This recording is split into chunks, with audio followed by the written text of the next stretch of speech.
Good morning, everybody. It is our final day here at a very brisk Road America for round 4 of the World Racing League live here on DriversEye Live. I'm Greg Creamer. We're going to have Ryan West alongside, and the JT is going to be with us as well, I'm sure, and Dustin doing a great job as always on the production. And we've got Nate that'll be working the drone, and Chris doing the pits, all newish developments, if you will, in Driver's Eye Live's coverage of this great series. And you can see we've got a really fun shot for you here. We are almost in the cockpit of that GTU car. It was very, very fast yesterday. And of course, Ryan, Sunday grid always established by fast laps in Saturday's race. And that little GTU machine was hooked up yesterday. Absolutely. The GTU car laying down some great laps, especially when they're not having to deal with the traffic. That car making its speed in a very different way here at Road America means it kind of is a little bit of a nightmare to get around if you want to get around, or indeed if he's trying to pass people, it's a little bit tough. So today, with the only one GTU car, we're going to have the GTU car take off by itself and establish a little bit of gap back to the GTO leaders. That way it can get the tires with the temperature and not trip over the rest of the field here. So a little bit cool today as well, 43 degrees. A little bit of wind, not too bad. I think it'll start to pick up, at least I hope it does. The drone has been delayed by the low cloud levels. So we'll have this pit lane camera available to us, and of course our slate normal cameras. But you see here the GTO field, the Mercedes-Benz absent from the front. The Go-Karts Go Australia car not able to make the number they needed to make on the dyno. They were disqualified yesterday. They appeared to have a faulty wastegate on the engine, so the car was making more boost than it was meant to, and the team very disappointed with the results, of course, but the rules are the rules. So we've got the number 2 team, ACP Tangerine, leading the GTO field around here. Greg, I think you've got the grid pulled up, no? I do. And what's interesting is that Mustang we were talking about yesterday, that when it was on track was so fast, is just to the left of that BMW. It will be starting on row 2. It was a DNF yesterday because of the problems they had, but extremely quick, within a tenth of a second of that ACP Tangerine BMW. Then it is the number 144 Forza BMW, also a DNF yesterday. So there were some very quick cars that had some monumental problems that hopefully they'll stay together today. And if so, we should have a really great show. Then it's the 54, the Porsche, finished 7th yesterday, but showed great speed from Triple Eight Racing. And then, of course, the 77 Kingpin entry and the team entry for ACP Tangerine, which showed some good speed. The 410, they finished 3rd. That with the DQ, that 54. The 77 finished in the 2nd spot. And then one of the cars that was right up in the battle all day yesterday, 5th on the track, they'll start 8th. That's the 87 Stoic Racing entry. They'll start right alongside the 282 TCB entry. And then the 120 AE Victory machine, who finished 4th yesterday, doing a nice job. Starting in 10th after a finish in 13th yesterday, the first of the Ligiers, the 669 Stack Racing with Rapscallion machine. The 119 AE Victory will start in the 11th spot. The 246 TCB Racing entry 12th. The 92 Wheelhouse will start 13th. 14th will be the 11 Kingpin Racing machine. 15th will be the 768 Stack Racing Ligier. And then the 102 was a DNF yesterday for Triple Eight Racing, and then that Mercedes. And, with that boost issue, and obviously they were maybe making a little bit too much power, but they are quick. So, Ryan, I think they're the team to be watching here early in this race. Absolutely. They're going to have to come all the way through the field, and unfortunately, I think by the time they get to the front of the field, if they do, they'll have caught that GP field as well. So a lot of work today to get through and try and make up some time here. They'll have to worry less about the GTU car today, which will be nice for everybody. Yes. As the GT field comes down the start-finish straight, let's take a look at the GP field. Just coming through the turn 14 entry camera here, if we could, Dustin. We'll give a little rundown on that. It looks like the El Diablo Motorsports BMW, in spite of only being out there for about an hour, having had some mechanical troubles with the car, they're all the way here from Northern California and starting on the pole for today, I think, hoping for a better start today, Greg. Yeah, absolutely. And they showed in the race, I mean, they turned at 2:31.2 in the race. The Ginger Racing, number 46, that won the whole thing, a 2:31.7. So that El Diablo car has great pace. If it sticks together, Ginger Racing might find themselves in a bit of a battle for sure. Starting in the third spot, fifth yesterday, Ginger Racing getting the win, obviously. Starting in the third spot after a fifth place finish yesterday was the 424 Blitzkrieg Racing, a BMW. Again, only a couple of tenths off of Ginger Racing's pace. In fourth spot, after a tremendous debut yesterday, ending up on the podium in third, the 112 TC Klein Racing Corvette. Then in the fifth spot, finishing second yesterday, battling an awful lot of the race with that Corvette, was the 45, the Cabrix Racing BMW. Starting in the sixth spot after a DNF yesterday is the 383 Palomar Racing machine. Starting in the seventh spot after a fourth yesterday, the 62 Open Throttle Racing entry. Starting in the eighth spot after a DNF, the 946 Flying Fur machine. And they were really competitive early, but the lap time that they turned in the race just wasn't where they wanted it to be. Starting in the ninth spot after a seventh, the 555 Cajun Canuck Racing machine. Then starting in the 10th spot, the number 8 from Friends with Benefits Racing had a 6th place finish yesterday, and after an 8th place finish yesterday, they'll start 11th is the 64 Open Throttle Racing entry.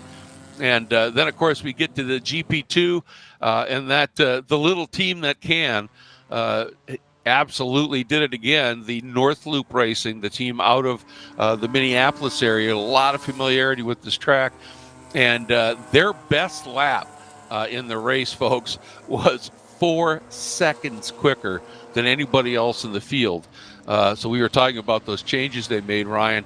That certainly seems to have taken. Starting second, car that finished sixth, the 455 HC Autosport entry. And starting third after a second yesterday, the 216, that's that Skip Barber Racing, to the GR86. Starting in the fourth spot after a third place finish yesterday, the 55 AOA Racing machine. Then after a DNF yesterday and a long haul for this team, starting in fifth will be that 385 Culture Racing, the Porsche. That had some problems, but obviously had a decent amount of pace. Starting sixth after a fourth yesterday will be the 68 Open Throttle entry. Starting seventh after a fifth yesterday, the team car in GP2, 65 for Open Throttle. And then starting at eighth spot, the number 83 Palomar Racing entry had a DNF yesterday. But we are getting ready for the start, and you saw how aggressively that little GTU prototype was warming up those tires. It's so light that even with the aero that car has, it just takes a long time to get heat in the tires when we're talking, 45 degrees right now? So this track is going to be chilly, and this guy really needed to make temperature in those tires, Ryan.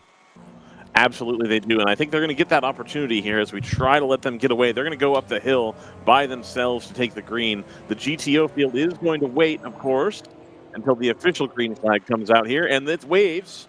And we are racing. The 91 gets a great jump on the number 2. I think they're going to have the lead going out into turn number 1 here. Oh, they're side by side, Ryan. Look at this battle into the first turn. Yeah, they are stuck on the outside. Bodywork flying everywhere. Boy, somebody collected the back end of somebody pretty firmly. So there's a bunch of debris on the front straight. That number 2 Tangerine BMW able to hang on in front of that wheelhouse Mustang. But boy, they had to fight for it. And I don't think that Mustang's going to go quietly. The Porsche now sits in third. And then I think... You've got a general production field clicking through here as well. It looks like the Blitzkrieg car was late to the grid, so they've had to start all the way at the back. That's going to be a tall hill to climb for them as they try to pick through some of this GP2 traffic. Yeah, that's brutal, because they had enough of an issue yesterday, but had an opportunity here to have a really good start up at the front end here as the GTO field now whistles through turn 7. Heading down into another great overtaking zone, trying to see. Haven't really seen any indication of damage on any of the cars. Yeah, and I don't know whether that was a rear bumper or whether that was a front splitter. Rear bumper, not so bad. Front splitter, really bad. Oh, contact there. That is the Mercedes trying to come through the field, worked around the outside of one of the rapscallion Ligers in the carousel, and there was just the slightest little touch. So that Mercedes not wasting any time and trying to get toward the front, and that's what we talked about. And they couldn't make that pass around that Ligier. And now they're going to try and get them down into turn 12. And there is the GTU car making good its escape. And it's got, I think the driver told you, give me 3 laps and I'll have the temp in the car and then I can just fly and disappear. And that's what he's trying to do right now, Ryan. Absolutely. The Roberts Motorsport number 109, they're going to try to make their escape here. And then hopefully they won't have to worry about any problems getting in through the traffic, of course. Now, we saw yesterday, Craig, that this Porsche, the number 54, the same thing as kind of the midday. They are holding up, I think, the 410 and the rest of the GTO field right now down in third. And it's the same type of thing where that Porsche is going to take a little bit longer to get some temperature into the tires. And the 410 is going to go all the way around the outside. They're going to make the move done. I think that AE Victory Supra is going to have a look as well. Yeah. So, anyway, as I was saying, just it's tough to get the temperature into the tires on that Porsche, a little bit lighter car. Yeah, and even though it's got more weight on the back, the problem is getting heat in those fronts. Because of the weight, and so again, and that just comes with laps. Now the Mercedes has worked its way around the Ligier, so it is starting to make some moves here and head up toward the front, but. It's tough sledding right now, as you had talked about for them. They're up to 9th, though, from starting at the very back in 17th. So that was a fabulous opening lap for the Mercedes, no question.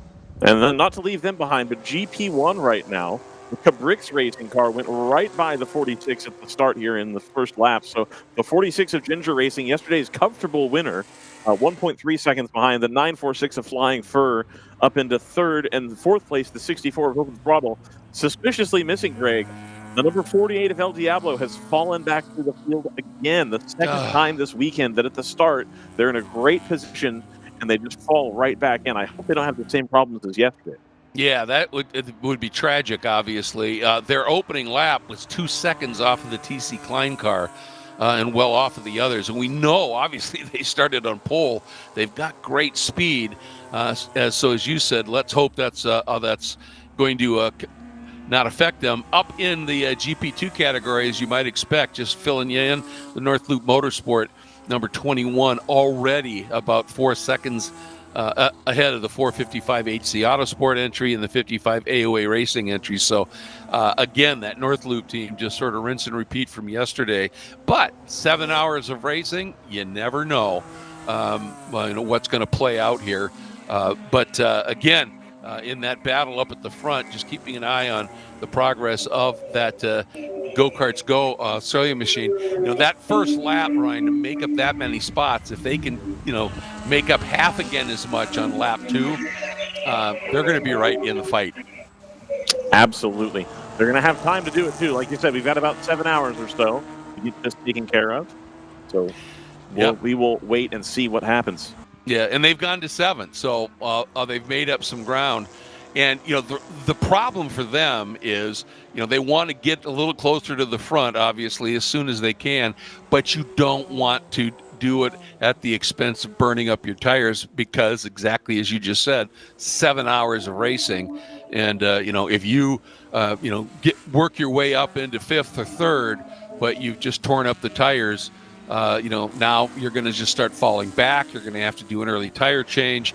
And that's one of the things about racing that we didn't really talk about yesterday, Ryan, is how one thing can domino and affect you as the race unfolds. And endurance racing, it can kill you, or it can, something can happen and, you've got the time in an endurance race to maybe recover from it. That's what makes this so compelling. Absolutely. There was a quick look at that. There it is, the Mercedes heading through the carousel. And that Porsche, unfortunately, you were talking about, it started up a little further. It is back in fifth.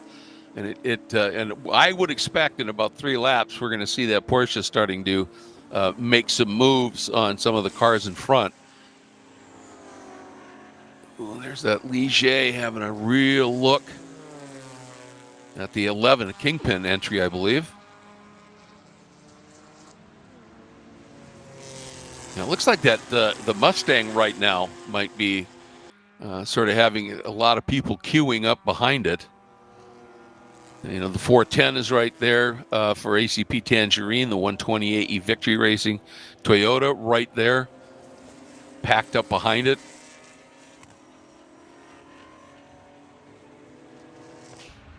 But we saw, and we've got that's the emergency, the rescue team here at Road America. Best in the country by far, in my opinion. Just getting the debris off the track and ensuring that, and doing so efficiently, really, that doesn't cost us a full course yellow early in the going here. But keep an eye now on that blue and yellow 410, the BMW from ACP Tangerine, looking and hounding the Mustang. And the Porsche now looks like it's feeling its oats a little bit, and it's coming up in the back of the 128E Victory Racing Supra. So maybe that Porsche has got the heat in the tires now and is starting to feel a bit more racy. See what happens down into turn 5.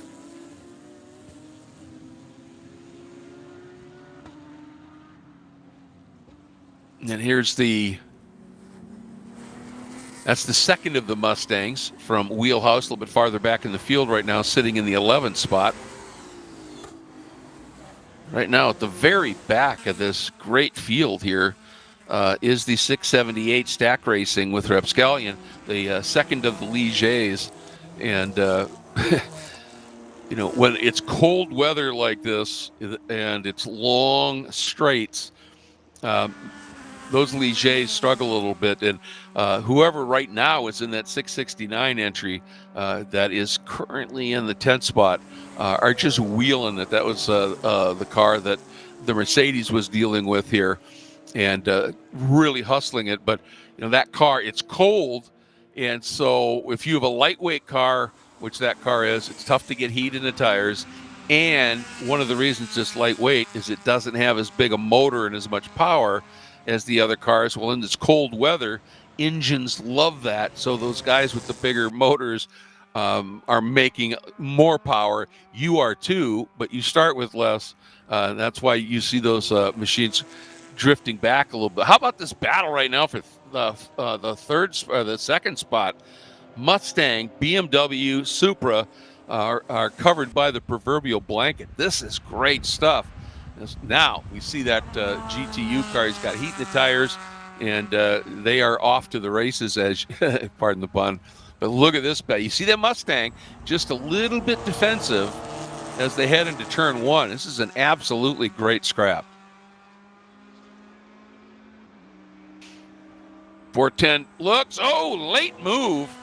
That Mustang had no clue that was coming, and the Mustang runs a little bit wide, but was able to stay alongside that BMW, and now you can see that that tightened up the BMW's exit out of 3, and not quite as much exit speed, and the Mustang able to stay there, and the Supra now taking a look at, because it's really under attack from the Porsche. We've got the 282 from TCB racing in this queue as well right now. I mean, that is essentially a 6-car battle for second. This is great stuff. Yes, early on, but hey, still fun, right? Yeah, the Mustang definitely has a bit more speed on the straights here, where the unfortunately the other cars aren't really able to take advantage, and just being held up just ever so slightly through the corners here, as you can see them really stack up behind. Yeah, it's an interesting dynamic, isn't it, JT? Whoop, got a car off.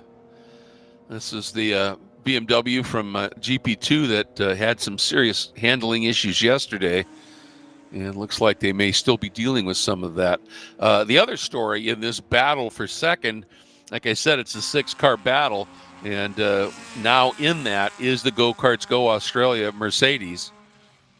And I thought Ryan told me before we got on the air when we were talking about, the DQ with the wastegate, and that that the team was really upset, not at the officiating. They said, no. If we were over, we deserve the penalty. It's not intentional. We've been struggling with that particular part to try and get it to be consistent. And, they handled it as graciously and in as sportsmanlike a manner as possible. And so, hopefully they've got that reined in just a little bit, and they're just right back in the fight. Didn't take them too long to get up here. Look at what's going on behind. Porsche trying to make a move, and I think also trying to defend on the Mercedes. And, everybody looks in the mirrors and sees that Mercedes, and, they know it's quick. And, they're going to defend as much as possible to keep that car behind them. Well, we got somebody slow. Is that that's the Culture Porsche? A little bit slow there as the GTO cars are now starting to get to that GP2 field that Ryan talked about how well they're going to deal with this. In fact, there's a pass there by our GTO leader on one of those cars. And the Mustang, this might be just what the Mustang needed. It all depends if that 410, if the blue BMW can't get through on that lap car, which it did. So the Mustang was hoping, boy, maybe I'll get a break here. But that lap car really doing a nice job of being very predictable. And, what's cool is when you get a car up inside and you open the wheel up, you just drive that wider radius around the turn and just be predictable. Exit and stay to that side and let them work through. And that's how you do it. I didn't catch the number on that car, but that was fabulous track awareness. Looks like that orange, the Culture Porsche, is back on pace here. Oh, look at this again. 410, man, this could be an opportunity. Yeah, the Mustang defends. You can see it right there as they get to the first of those left-handers, the little left-hand bends that green car that's going through right now. You just move over a little bit there and sort of enter Canada Corner center track. And you've got to have somebody that is extremely good on the brakes and very confident to try and squeeze into that little hole that's inside when you're defending. And you're not going to do anything super drastic now, with all of 15 minutes gone in a 7-hour race, JT. Yeah, no, this is definitely trying to work through cars to get in a good position to start to build up consistency through the stint, but definitely not worth all the risk at the moment. So it's trying to balance the aggression and consistency. I've watched this Mercedes take a swing at the 54 a couple of times here. It looked like they had pulled alongside and were going to make the pass, but it seemed like the 54 outbraked them down into turn 1 and then through turns 2 and 3. I think the Mercedes getting a little bit impatient here, really desperate to get by that Porsche. Yeah, and I think the Mercedes got the run here to be able to do that coming down in. Now the Porsche is going to go right center track. Mercedes is alongside, even a nose ahead of the Porsche, and this is going to be interesting, and the Porsche just gives way, which I think is wise. Again, very early in the race, and you're side by side into turn 6, which is a difficult corner. A lot of contact can happen there, and the Porsche just said, yeah, it's too early for this, and let them go. Here we go, leader GP1, coming. Greg. Yeah. 46 of Ginger Racing has reclaimed the lead over the number 45 of Rick Racing.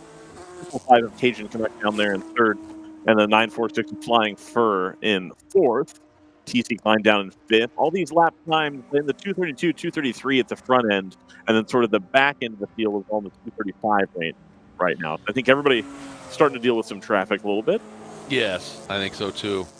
And to me, the fact that El Diablo and that number 48, the pole sitting car, sitting in 7th right now and way off, by some 3 seconds off of the times of the leaders. You had talked about the problems that they had yesterday, and when the car was working, it was clearly quick, but obviously that they're struggling right now.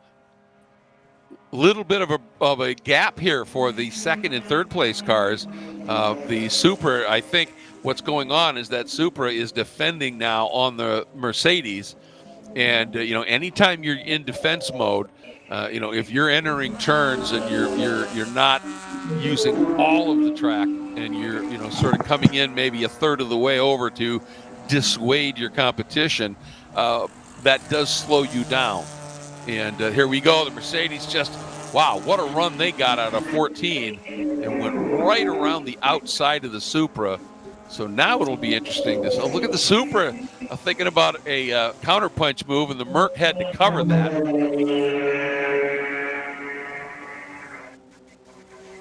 North Loop Motorsport, they are down the road by some 20 seconds right now over AOA Racing, the 55, and the 455 of HC Autosport. All of them running their best lap so far on the last lap, that top group there. And just keeping you in. I'm going to look here at what we've got. The best time for the 58 Mercedes, a 2:28 at this stage. It is the only car in GTO to have put in a lap in the 2:20s, the 2:20 range. Everybody else is high 2:21s or low to mid 2:22s. So that Mercedes, once again, definitely has speed.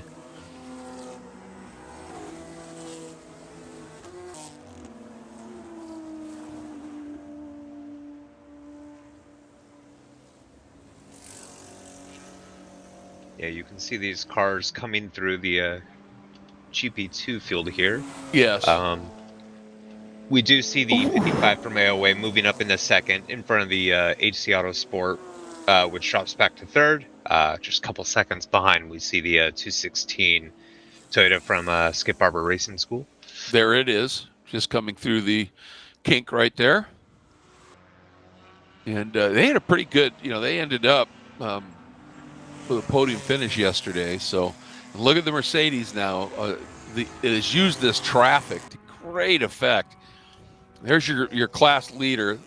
And then here is this great battle for the second position in GTO. Mustang hanging on over that extremely persistent 410 ACP Tangerine entry.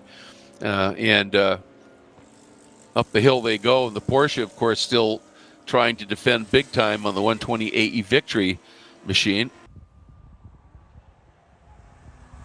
All right, I believe that's the Culture Racing Porsche.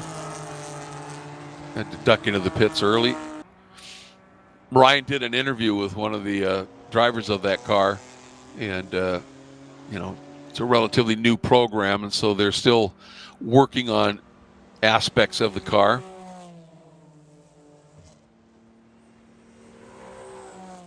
And it's tough to tell who's in these cars right now, but the Wheelhouse Motorsports, the number 91, the driver of that Wheelhouse car is a wheelman. They're really doing a great job. Part of being able to be successful in racing, endurance, even more so in sprint, is, when you're under attack, is to be able to defend without losing a lot of pace, and still be able to run fairly quick laps and be mistake-free. And so far, looks like that Mustang has been doing just that.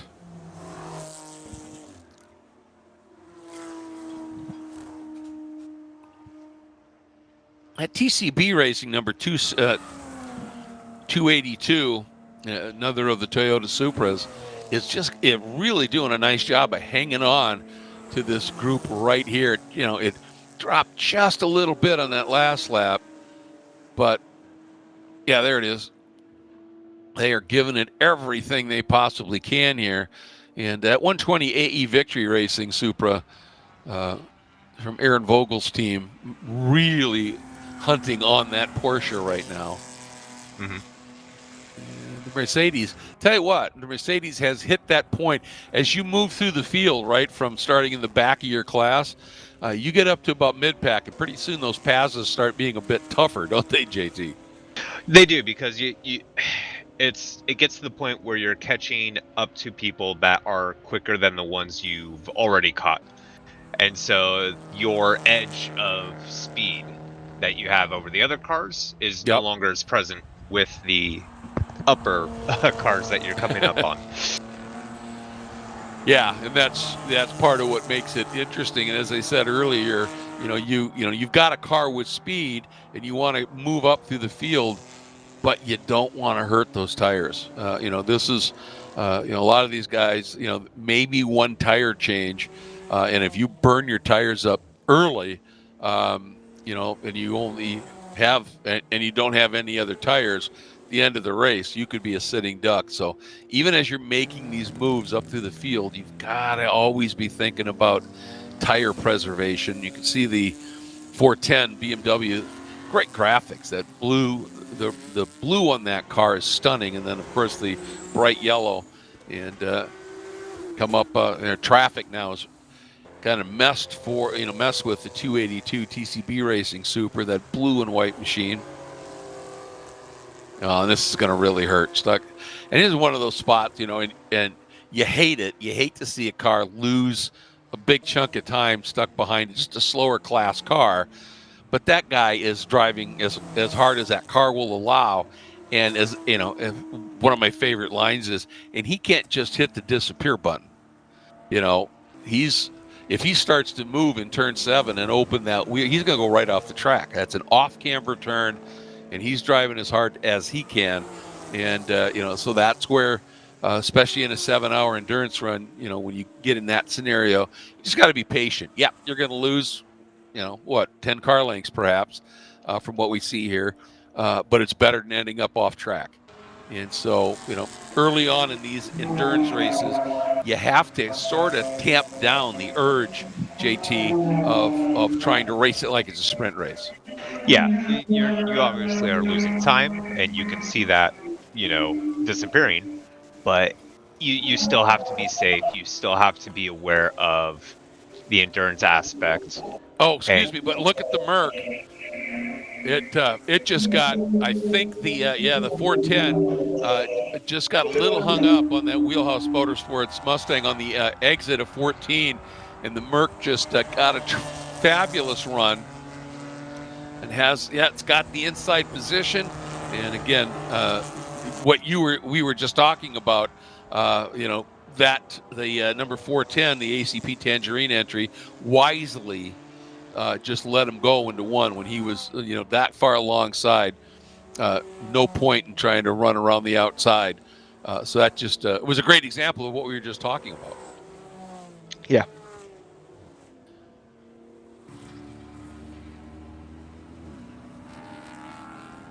And while all of this is going, and the Merc wants second, and he's there. That was a great, again, he's just been getting amazing exits. That Mercer's putting the power down incredibly well, JT. And, if you can pick up that throttle just a little bit before the people you're racing, it's going to pay big dividends, and we can see that being played out. Yeah, and I bet the 410's a little frustrated with that. I would think. Oh, there's our Bimmer sideways again.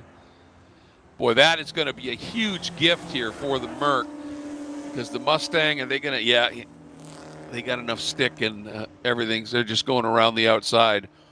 Sometimes you get stuck behind one of those cars entering the carousel, and it's such a long corner that if you don't have the confidence or ability to go around the outside, you just lose huge amounts of time.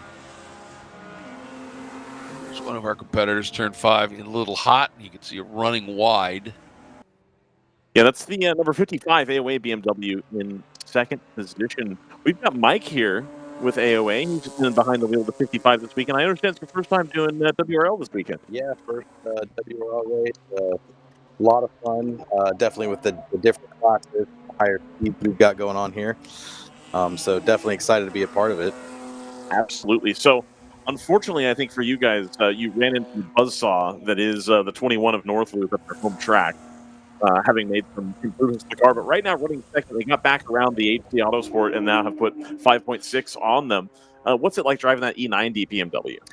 It's fantastic. I mean, I've got a little bit of experience with the Spec E46s, and I actually daily an E90 Okay. 335. So it's pretty similar in that case. But yeah, the car, they've got it set up really good. It rotates nice. A little bit more rotation on track exit than we want, but we're getting that dialed in. But tons of fun to drive that car.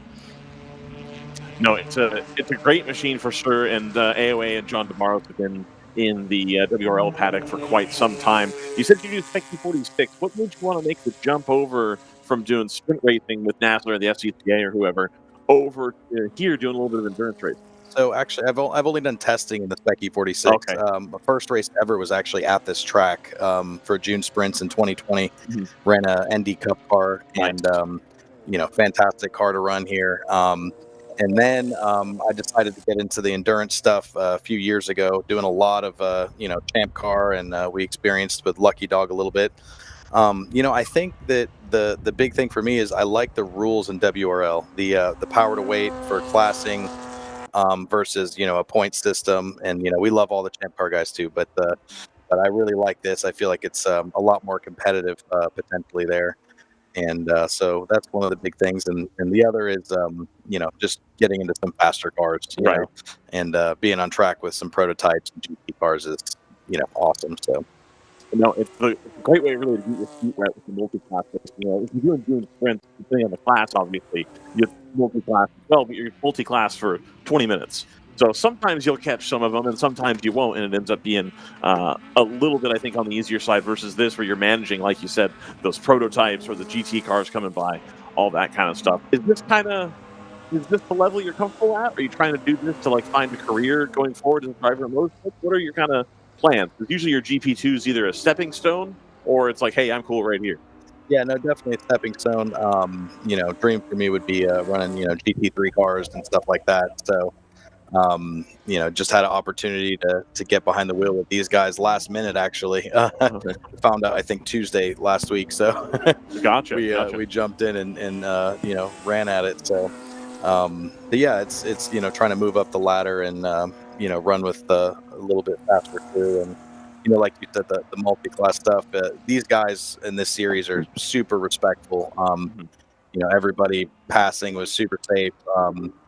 The only scary moments, the prototype cars are so low, they're a little hard to see. Right. Right. But everybody's been doing great at keeping it together. And I think we had one little incident in the kink where the Boxster spun right in front of us yesterday, and he saw me coming and backed up a little bit, so I had space to get through there. So worked out good, and definitely glad to see those guys back out there because we want to race hard and have them running instead of in the paddock, and we're excited to race those guys today. No, it's one of the nice things about endurance racing in general is you have a pretty accommodating paddock that wants all the cars to be out there. I think unfortunately for that culture team, they're the only Boxster, so nobody has spares to give. Yeah. But for example, if AOA's got a problem, then pretty decent chance that Open Throttle's got parts available for it, stuff like that. So everybody coming together helping with this. I think one of the coolest parts of being in the paddock. And then, of course, at Road America, it sounds like you're local-ish at least. No? Actually, Tennessee. Tennessee, Yeah, really? Tennessee, And this was your first event, too, before? First WRL, yeah. This was my first race ever, yeah. Gotcha. It was here as well, so it's kind of a nostalgia. Yeah. And it was before the repave, so it's kind of relearning the track. Some of the exit curbings aren't as friendly as they used to be either, so. Gotcha. Okay, that makes a lot of sense. But a nice part of the country to be in, then. Yes, beautiful. Yeah. Very accommodating, lots of hospitality. Lovely track. Today it's a little bit gray and dreary, but yesterday it got to where it was pretty decent weather during the day. Yeah, and even with the cool temps, it the track got a little slippery towards the middle of the day. So maybe this overcast will help us with that today. So make it a little easier to drive in the hotter times. So I hope so too. And that 1 hour shorter race too, you get a little bit less having to worry about the tire moving forward as well. So it should be a little bit better for everybody across the board. I know there are a lot of cars yesterday that ran in trouble, but we're really looking forward to today. So 6.5 hours left to go. Anything you're looking forward to, or are you just trying to get through it? Oh, I hopefully podium again, and I don't think we got anything for North Loop. Honestly, they're really fast, and so if we podium again today, I'll be super happy. If we can somehow get around them, that's even better. Right. But if they keep running good, I don't see it. Respect to them, they're really fast. So. Hey, Ryan, let me just jump in here for a second. We just had one of the Ligiers have a right rear tire just implode going right at the exit of the kink. And there's a bunch of debris right in the middle of the track from the kink all the way down to the exit of that first little left-hand bend. So this is going to be interesting to see what happens here in terms of the officials' decision on what they want to do. But you can see those cars now trying to avoid it. And that's not a great area to have debris. So just wanted to point that out. Of course. Right rear, Greg, probably the failure I would want to have at the kink. Exactly. Absolutely.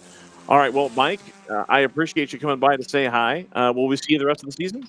Hopefully, I think they're wanting me to run Daytona potentially, and so we got a couple that we're looking at, but not sure what their plans are. And so whatever they need me for, I'll be here. Perfect. I appreciate you, Mike. Yeah. We're gonna go full course yellow here to recover some of that debris. Mike with AOA, thanks for coming by, man. I appreciate absolutely. Thank you guys. Good luck, Thanks for Mike. having Have us. fun. Yes, thank you. All right. And there you see full course yellow looks like it is going to be coming out. And, back here, middle of the track, there's nothing you can do about trying to clear that safely and getting a gap. It's so blind and so fast. And, again, the preeminent consideration always for World Racing League is safety. And not just for the drivers on the track, but for the workers, officials, etc. You've got to always keep them in consideration. So the field should be starting to slow down a bit. And, believe me, up the flag station up at turn 11 at the entry of the kink are going to have a debris flag out and probably a yellow flag out as well. And here we go. Yep, it's early on, but hey, why not? Open up your fuel windows a little bit if you pit here. Yeah, I mean, we're about a little bit over halfway through a stint. Yeah. So, Yeah. I mean, it's perfect time to come in and top off. Yep, absolutely. Especially if you're back in your class a little bit. You could, roll that dice, assuming that the leaders don't pit. But the big thing is this is the opportunity that if you've gone down a lap in your class and the folks in front of you pit, and you can stay out an extra lap. And this is not going to be it takes a while to get all the cars bunched up to ensure that it's safe to be able to send people out on the track. So you're going to have an opportunity here if you're down a lap in your class, JT, to be able to at least get back on the end of that lead lap. And then it's up to you to do what you can do. Mm-hmm. Here is our safety vehicle.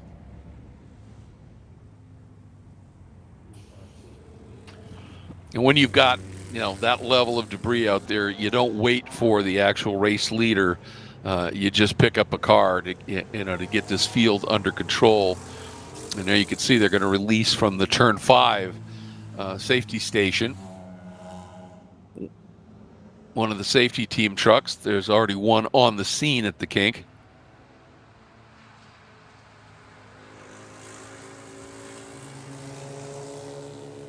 There's some other debris that they're going to stop and grab.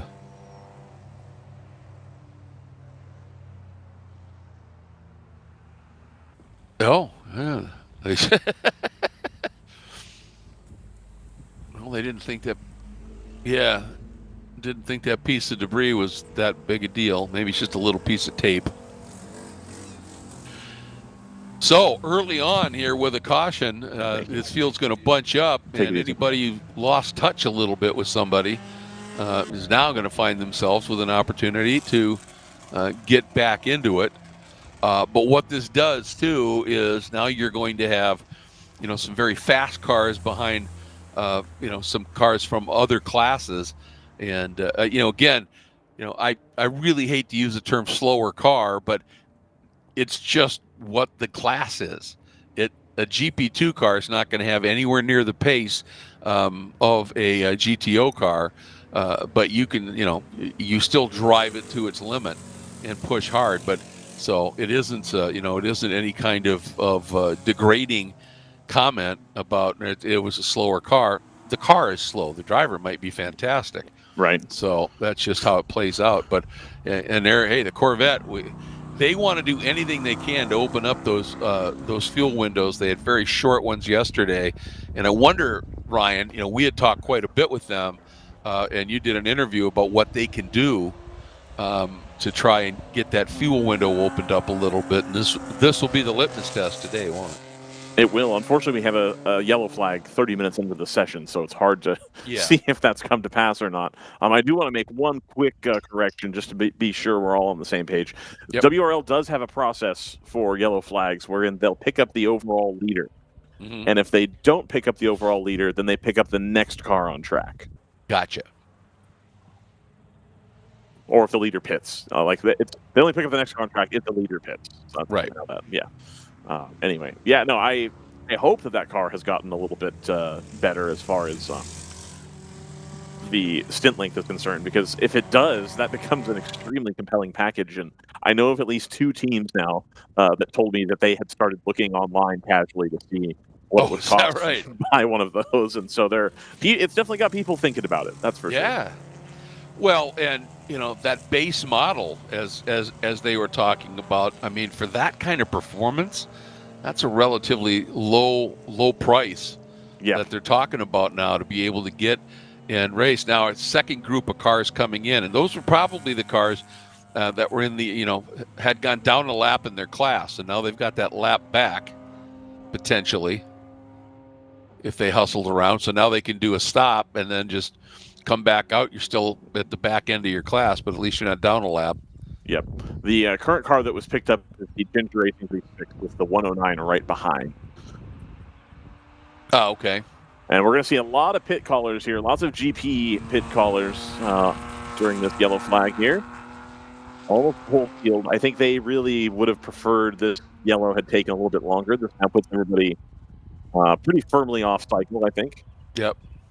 But what it does is, it opens up some options now as the race unfolds in terms of fuel windows, right? Right. So, you can go a little bit longer, now because you've just topped off. But if you're really paying attention to the numbers, you can, somewhere in there you could do a short fill and maybe, be able to pick up a few spots. It's all kinds of little options, that this does. It just, and that's the thing with endurance racing, is, you look at every caution as an opportunity to open up some options. You might just stay out and say, no, everything's great, we're not going to play that game. But sometimes, it really can work for you here. And wonder if when we go back to green, how quick do you think that the Ginger Racing BMW is just going to let that prototype go? Pretty quickly. I'd say out of 14, he's already going to be looking in the mirror going, all right, what side do you want? Yep, just go. Yeah, yep. We want, exactly. And here is that Corvette, if you weren't watching yesterday, as it heads down from TC Klein Racing.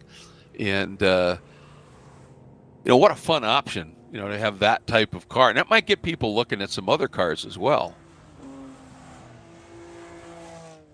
Yeah, I think so. And Brendan and I have this opinion that endurance racing is at its best when people are doing goofy solutions.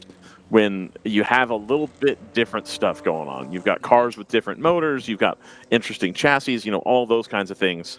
That's when it's at its best. Yes. And so to see a new solution be presented, I think is fantastic. We've seen a little bit more of the GR86, both in the Cup trim and the Road Car Modified trim. We've seen more and more of those. And so it's really nice.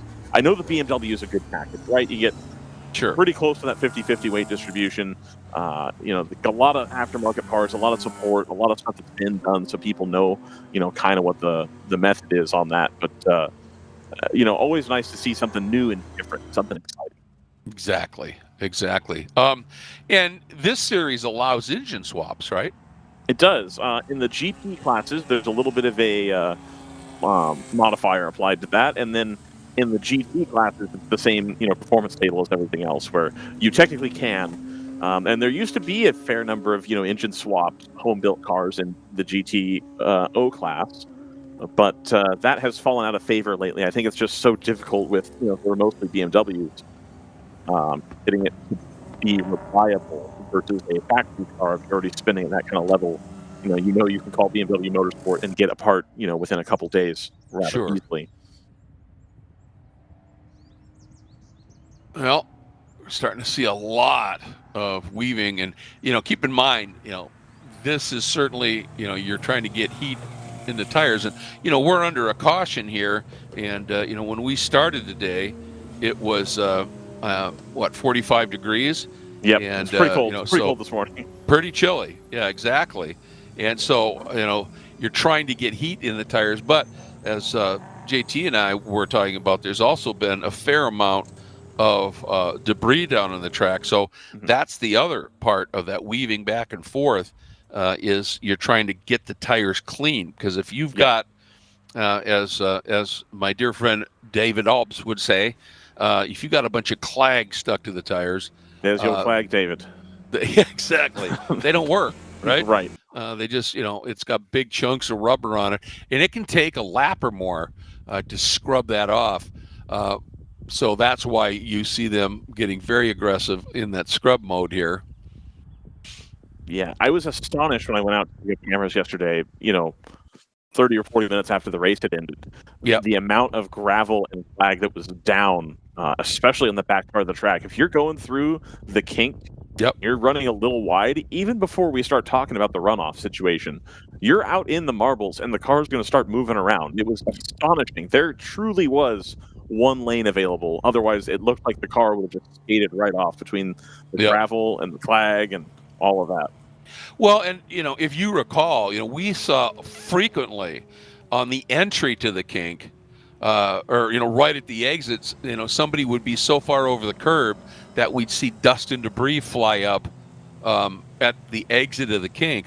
Well, all that stuff has to land somewhere, and, where it was landing was right what you're talking about. Yep. But that's the nature of the beast. If you're cutting a corner just a little bit, you're going to pick up some dirt and debris, and it's probably going to end up at some point on the track. So, that's one of the things you have to be really thoughtful of, is always be aware in some of these corners that, the condition of the track last lap might be slightly different the next time. Right. And that's, where quick hands kind of helps. Well, the quick hands, and I think it's another part of what I like about endurance racing. And we talked about this a little bit yesterday too, and it's I always compare it to baseball, and it's how many levers do you have as a manager to pull, and it's how many different things do you have as a spectator or a driver to manage, and you're managing all the same things you'd manage in sprint racing, where it's setup and fuel load and driving and can I hit the apex, et cetera, but then how the track develops over the course of the race. If you as a person decide, and you'll see this in IndyCar sometimes, is where I've seen it most, where if you determine that for the first quarter, half of the race, that you want to run about half a car wider than everybody else, you can keep that little bit of the track that little bit more clean and set yourself up for a move potentially later where you have a little bit more grip out there in the marbles than everybody else thinks there is, because you know that you're trying to clean that bit of the surface more and more. But you're going to lose a little bit of time trying to do that. So it depends, on where you're at as far as the the pack racing, etc.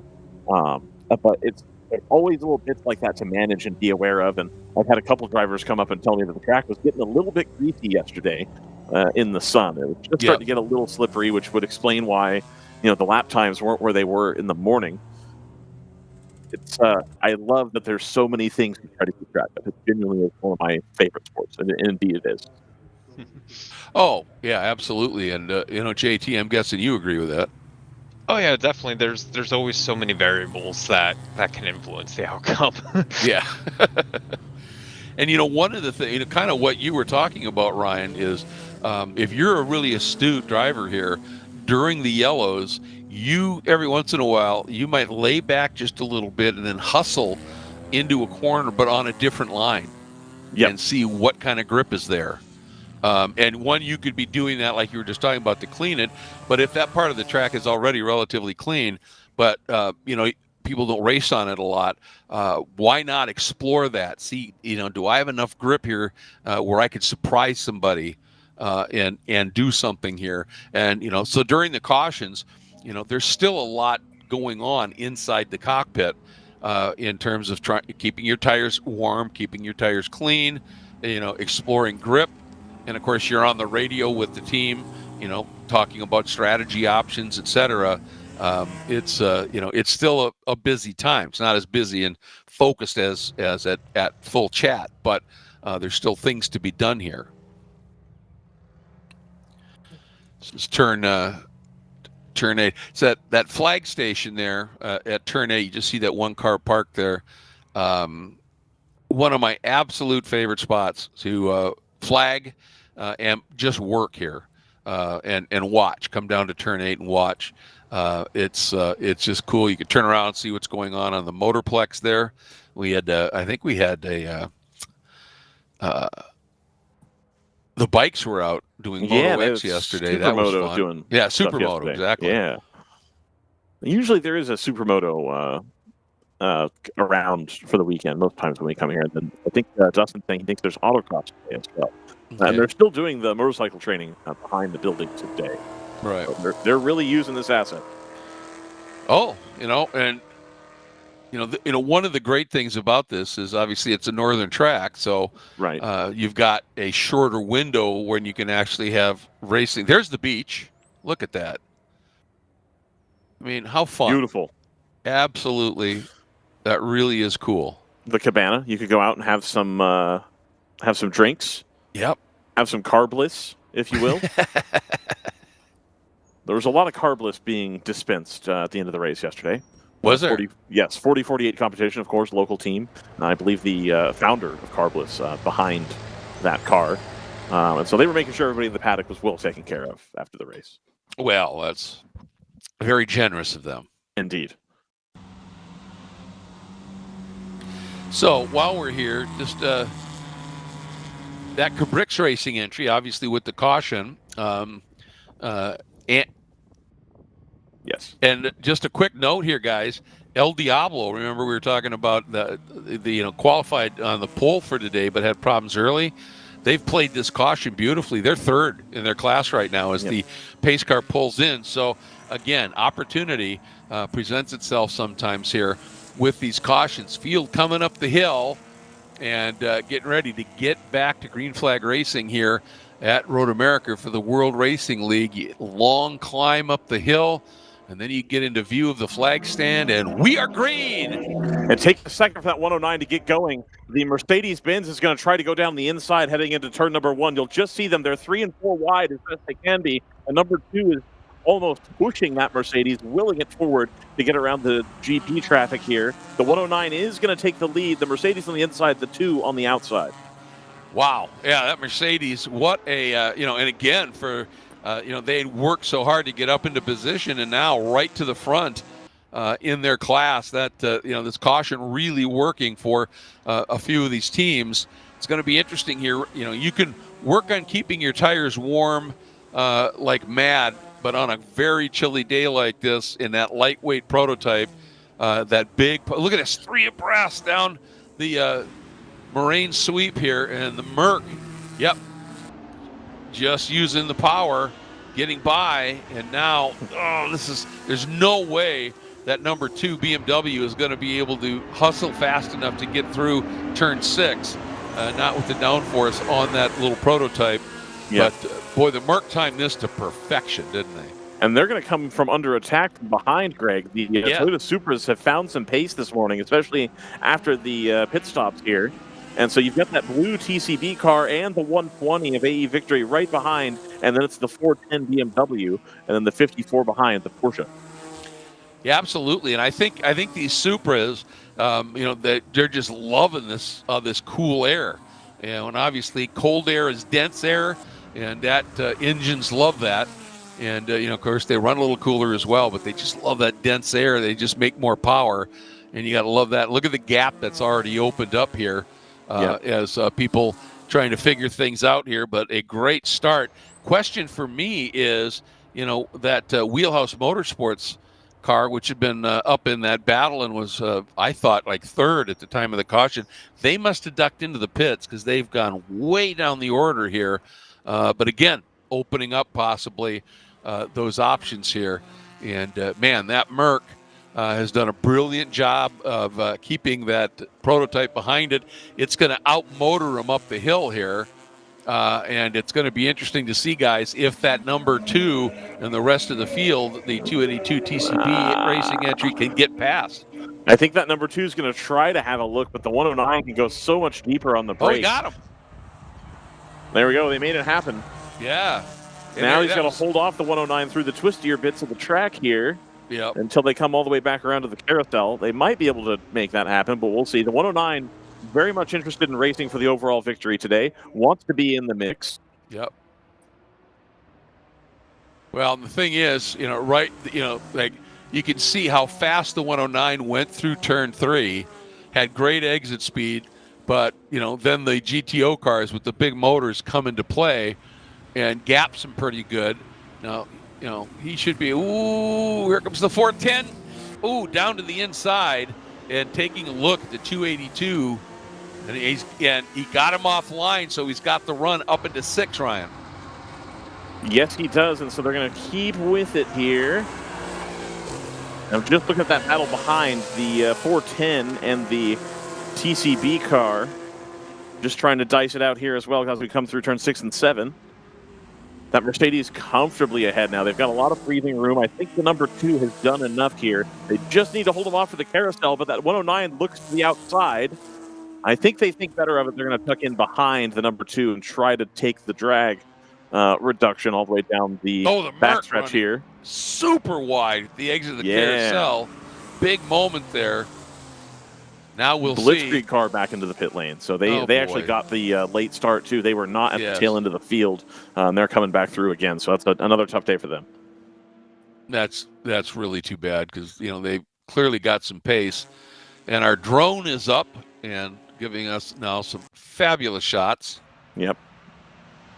It looks like the 410 now has been able to kind of stabilize a little bit in front of the 282. Looks like they got through on them. Yep. Then the AE Victory entry, and then the Porsche from Triple Eight. Able to get through some of that dicing here. The 2 is starting to eke out a little bit of a gap here. I think right now they do have the pace in these conditions over the 109. We'll just take a look here at the lap times. Close the tab I desperately needed. Rather than selecting it. Yeah,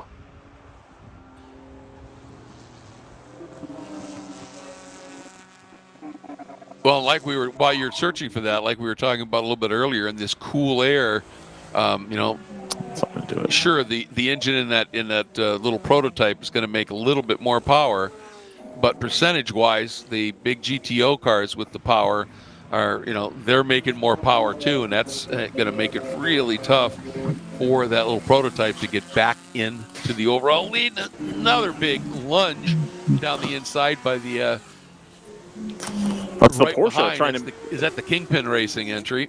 Yeah, it's one of them, I believe. Yeah. That Porsche trying to make some headway here. They've gone around the 120, and they're now going to start harassing the back of the TCB taped up Supra. Doesn't seem to have affected the pace that much. Oh, that was our bumper car, right? Yep. Now the 109 flashing the lights at the number 2. They really would like to get by here. And so it could be the 109 now thinks that they have the pace available to them. Yep. And on a free lap, probably, it takes that car, even after, a caution. Yes, you're moving and you're scrubbing your tires, but it's so light, it just will lose some of that tire temp. And it takes a little time on a very brisk day like this.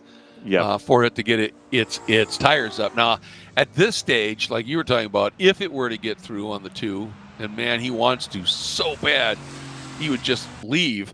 And if I were the 2, I might let him go. And big lockup. I don't know if he Wow. got into the back of him. I think that might have occurred, unfortunately. I think so. Yeah. Yeah.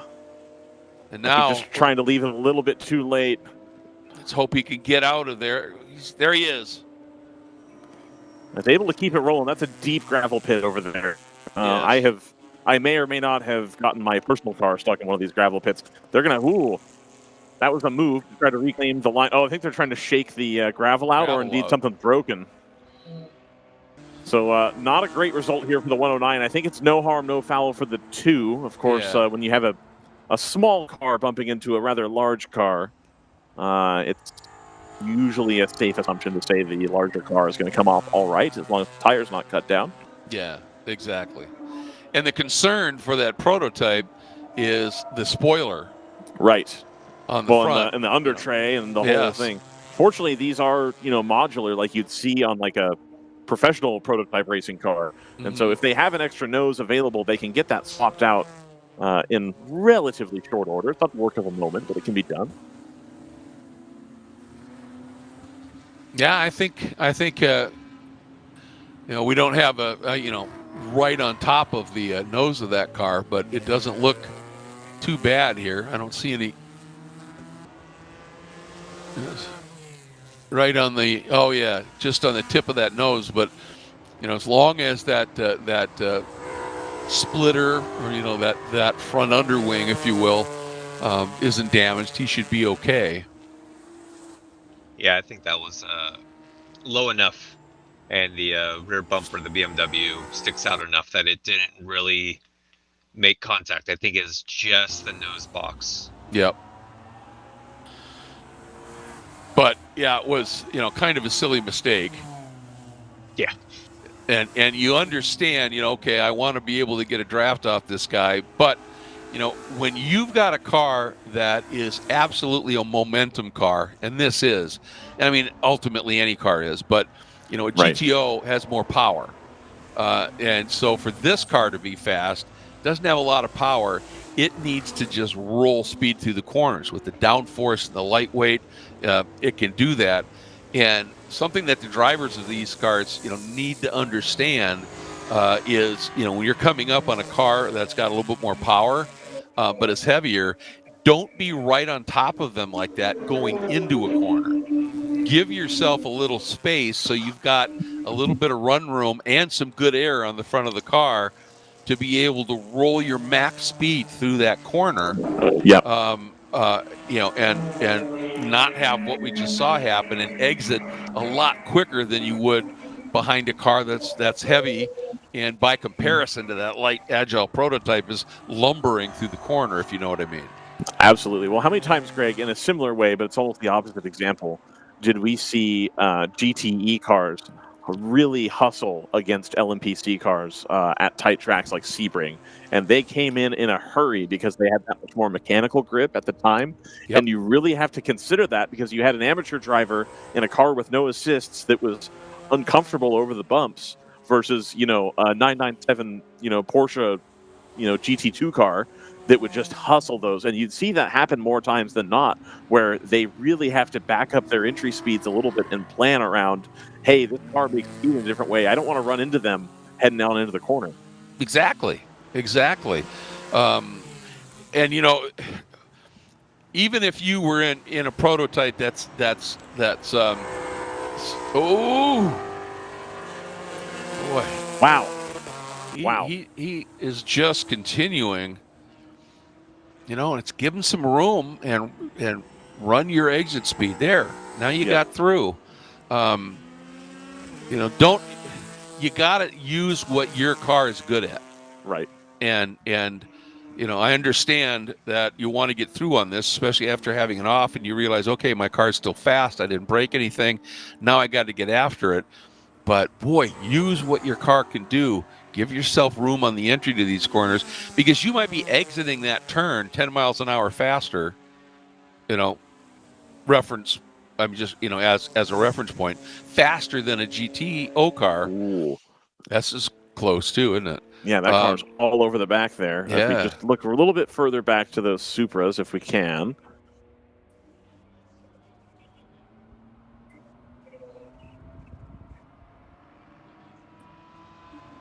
should be right here. Yeah, that opened up a little bit. Yep. Yeah, it's going to be 119 and the Stoic Racing car. Which one that is here? I think it's the 87 is the red one. Ah, Correct. okay.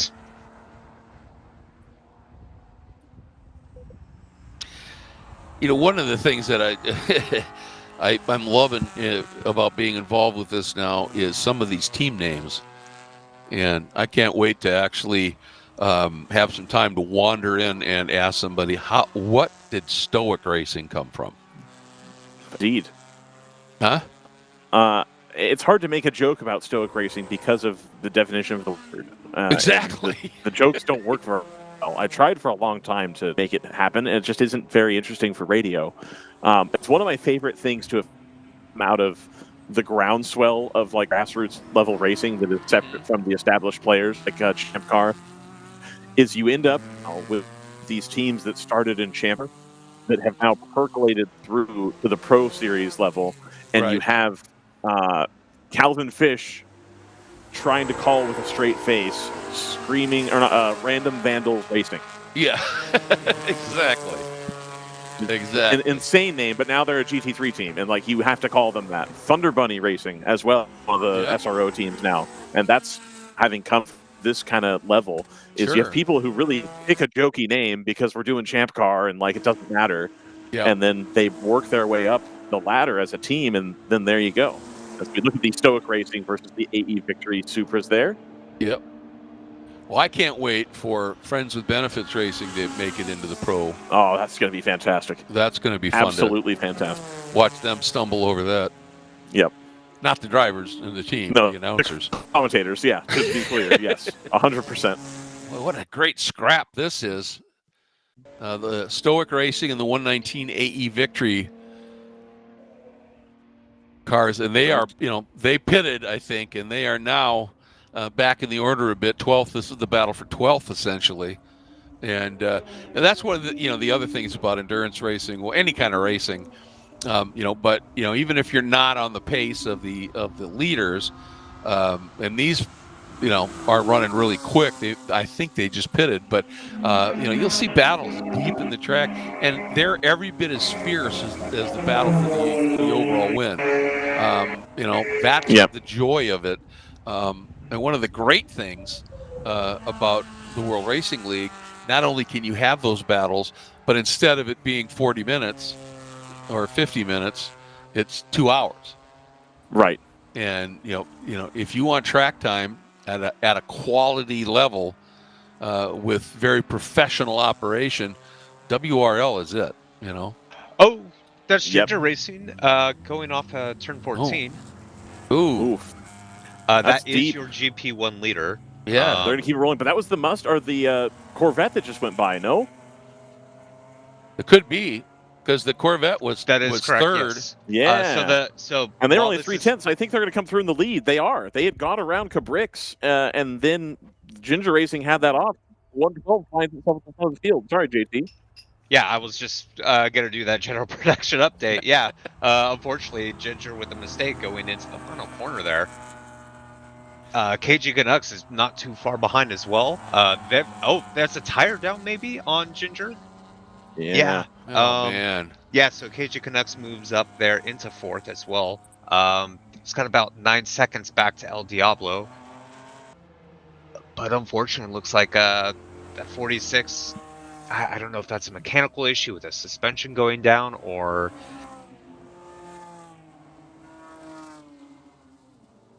And I'll tell you what, the TC Klein Corvette guys played that caution to perfection, didn't they?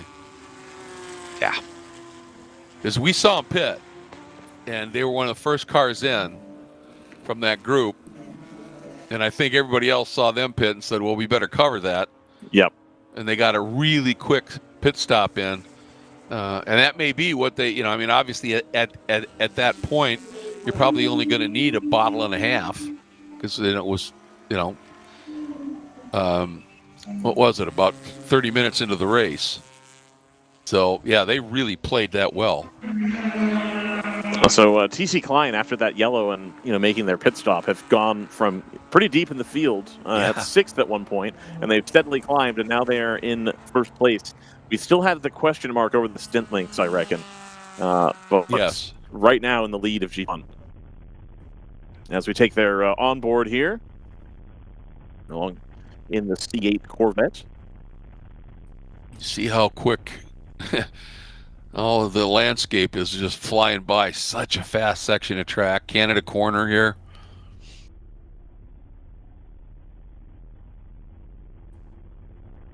This is the bend where the bridge used to be. Now it's you just go over the tunnel and then turn 14. And how important is this corner, Ryan? We've talked about it every lap. You got to get this run, and you got to get the exit just right so you have all the speed you can take to get up the hill here. Even in the C8, you'll notice that speedometer moves up a little bit less rapidly, and I know that there's cars in the field that are lucky to maintain speed going up the hill with all the aero and the reduced power and wide tires. That hill really causes a bit of a struggle. How many endurance races have we seen, Greg, at Road America come down to the last lap, and it's who can get a better launch off the turn 14 there up the hill? Because it's a long run to the flag, uphill, that steep hill, and then you crown, and then you still have a little bit of a run. And I remember the Lord Drayson. And their prototype, their other Judd prototype, up against Dyson. Yep. And the Dyson car defended going into 14, entered it a bit shallow, and that the Lord Drayson prototype opened the arc up. It's got a much better run through there, and I think it was the closest finish at the time in ALMS history. Yep. I seem to remember one as well where it was Pickett Racing. And I believe it would have been Dyson as well. I think in the HPD versus the closed-top Lola there with the AER motor that ran on the Goofy fuel. Yeah, exactly. It's making the same kind of move, and I believe the Dyson car held him off on that one as well. But it was almost a mirror image, a few years later than the one that you're talking about. It's the same type of finish. And we see that, so many of those at the June Sprints. Yep. All the racing that unfolds here. And just a quick story, back when I was driving my first race ever here, I perhaps foolishly brought my ITC Toyota Starlet that had about 72 horsepower maybe. And I literally, every lap, would come out of 14, go to the throttle, make my upshift, and then lose speed all the way up the hill. And it was too fast to drop down a gear. So I just had to ride that out until I came over the crown, and then I'd start to accelerate a little bit and finally could grab another gear. And talk about humbling. Absolutely. Any kind of tow you can get here will help as well. I think the massive C8 will have caught the BMW a little bit too quickly here to take advantage. Yep. But every now and then you can catch the traffic right. If you kind of plan your move, you can get a nice tow up the hill and then present the passes to get to the top and keep it rolling. Yeah. Yeah, absolutely. And you've got 3 opportunities here to really get a good draft. Obviously, this long front straight, then the run down the Moraine sweep from 3 to 5. And if you're very confident with the guy that you're working with, you can draft all the way through the carousel, the kink, all the way through Kettle Bottoms down to Canada Corner. Now, you really need to be working together, because if the guy if either of you make a mistake, it can be bad. But if you execute it right, that run in particular, man, you can make up so much time. And in spec classes here, especially the underpowered ones, you'll see people walking through the paddock finding one of their competitors for qualifying and going, look, I know we're going to race hard when the race comes, but how about let's give each other pulls. Yep. In quali. Because this being so long, that can, again, we've talked about it, Ryan, 14 corners. If you're a half a tenth quicker, in each corner here, and sometimes that can just come from approach speed. You can, at the end of the lap, you can be a full half second quicker than somebody else. So, you can make it work. Well, we saw that to great effect during Le Mans qualifying in the Peugeot years. They were very adamant that they were going to give each other toes down the back straight. The huge straight separated by those little chicanes back there. Yep. And I don't think at the time they needed it probably, but it certainly helped in the qualifying. Sure. Well, when you've got multiple car teams, that's part of the process is, helping each other, whatever you can do in qualifying. And what it really comes down to is, obviously the guy in front has to be willing at a certain point to let you just pull out and go by. And the only way he's going to be willing to do that is if he absolutely believes that on the next lap, you're going to give him the toe and then let him through. But when it works incredibly well. As is that TC Klein entry. They're doing a really nice job right now. You can see that margin, not a huge one, over the 45 Cabrix Racing, and taking a look at their lap times from the previous lap, almost identical. Both of them running at 2:33.7. So Cabrix is just hanging right in there. And then here comes the next car. And this is Flying Fur. And they actually are running a little bit quicker than the two teams up front. And, Flying Fur had, just immense problems yesterday. But when they were on track, they were quick. And it's great to see that here. And then the 555 Cajun Canuck Racing also running very close times. And El Diablo, again, I don't know what's going on. They were up to third. And they ran some really quick laps, and then now they're back in the 2:37s and falling back. So they've got some sort of issue in that car, because we know it's fast when it's, really working, but apparently not working so great today again. And that's just that's so sad. I love this onboard from the Cabrix car. Tricky corner. We've talked about this. Turn 6. Got to time your braking to perfection as you come over that rise. Easy to overshoot the corner if you get the braking wrong. Downhill into 8. And you need this one to be right. A little wiggle there. But that he understood. I got to get on the throttle here because, you just go into this turn literally with your foot matted. And then at a certain point, you might feel it start to push just a little bit. You breathe, get a little weight on the nose, and then right back on the throttle for the exit.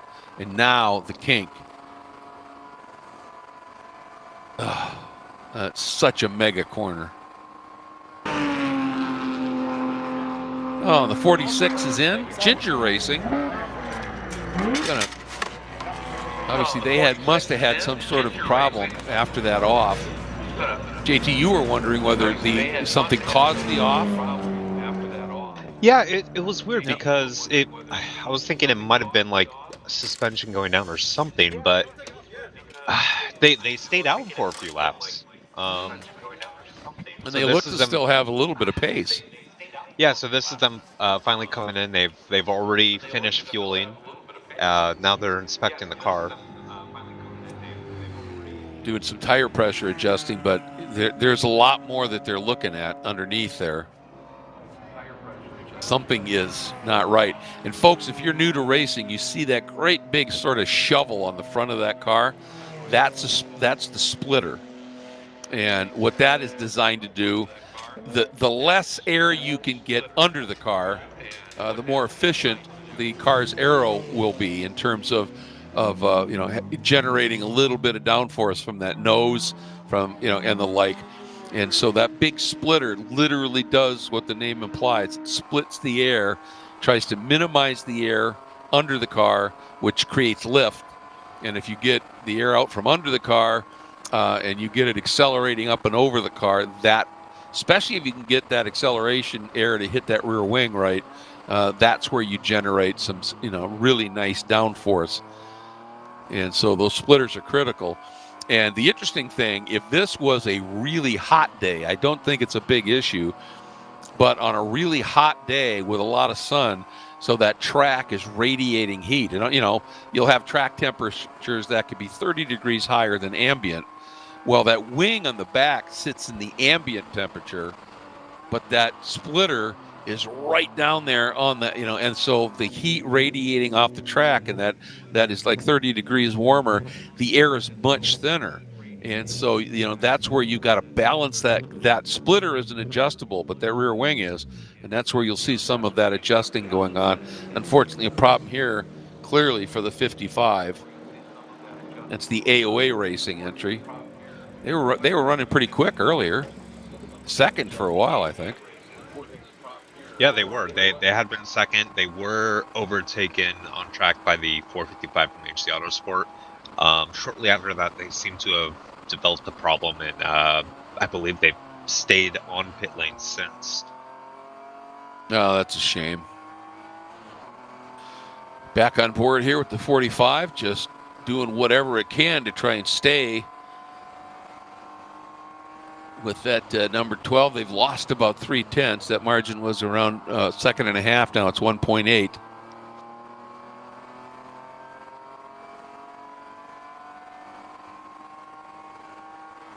There's a point by. Somebody faster's coming up. There they go. That's your race leader at this point overall. And, of course, in GT4, that Roberts Motorsports GTU machine back in 9th overall right now.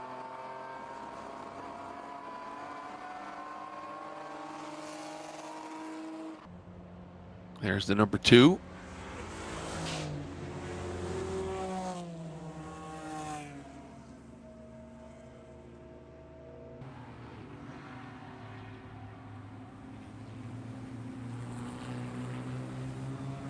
The other thing I wanted to just make note of for those of you who might be new to racing, you look in the braking zone there and it looks like there's black lines across the track. Well, that is just an indication that there are little ripples in the asphalt there. So when you're coming in and you're coming from max speed down the moraine sweep and you jump on the brakes, and where it's dark is the top of that little ripple.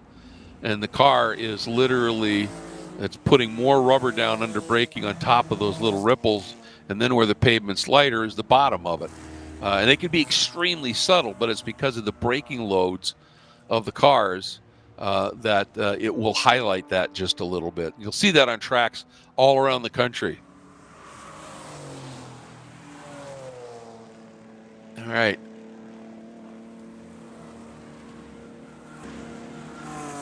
Corvette just through the kink.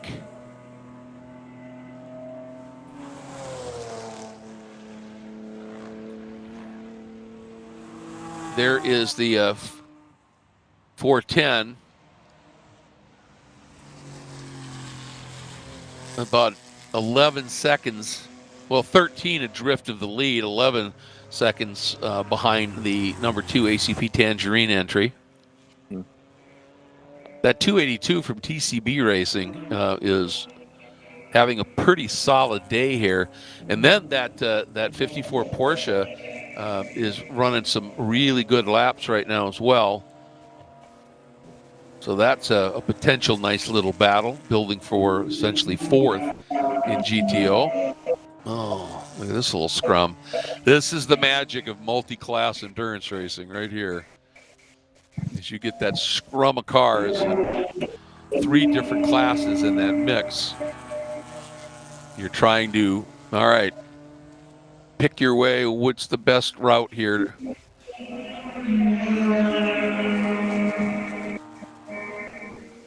I'll tell you, that AE Victory Racing, the number 120 right now, has narrowed that margin to 5th place, the Porsche, to under half a second in that traffic. Here they come. There we go. There you see some of the Skip Barber entry, which right now is 4th in the GP2 class. and the open throttle It's racing. open 68. throttle having just gone around. Yeah. A little bit more consistency, I think, out of the Skip Barber car, at least somewhat. Yes. But a little bit faster time. Well, racing.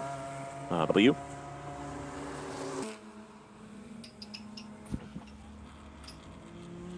Well, while we wait for some of these models to sort themselves out a little bit, I think this might be a good time to take an ad break if we've got the key ready on that. I would think, because we should have a potential pit window opening up pretty soon, too. Yeah.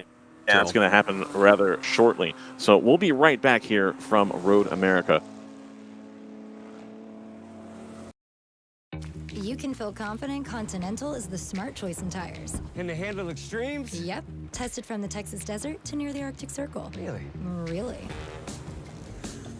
Anything for the guy who finds that one pothole? Yeah, road hazard coverage has your back. For real? Absolutely. Were they made by like a bajillion engineers? Well, closer to 100. Continental. Welcome to the smart choice in tires.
Welcome back to the World Racing League here at Road America. Greg, great news.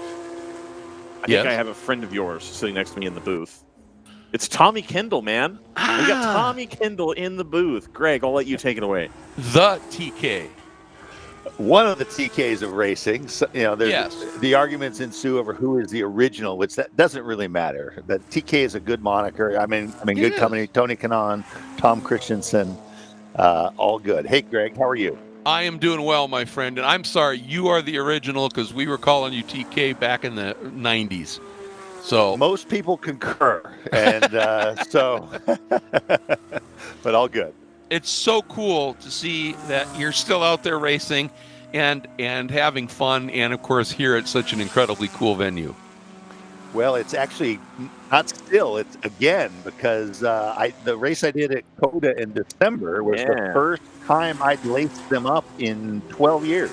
Is that right? Yeah. And he got a win. He's very modest. He got a win as well. Yeah.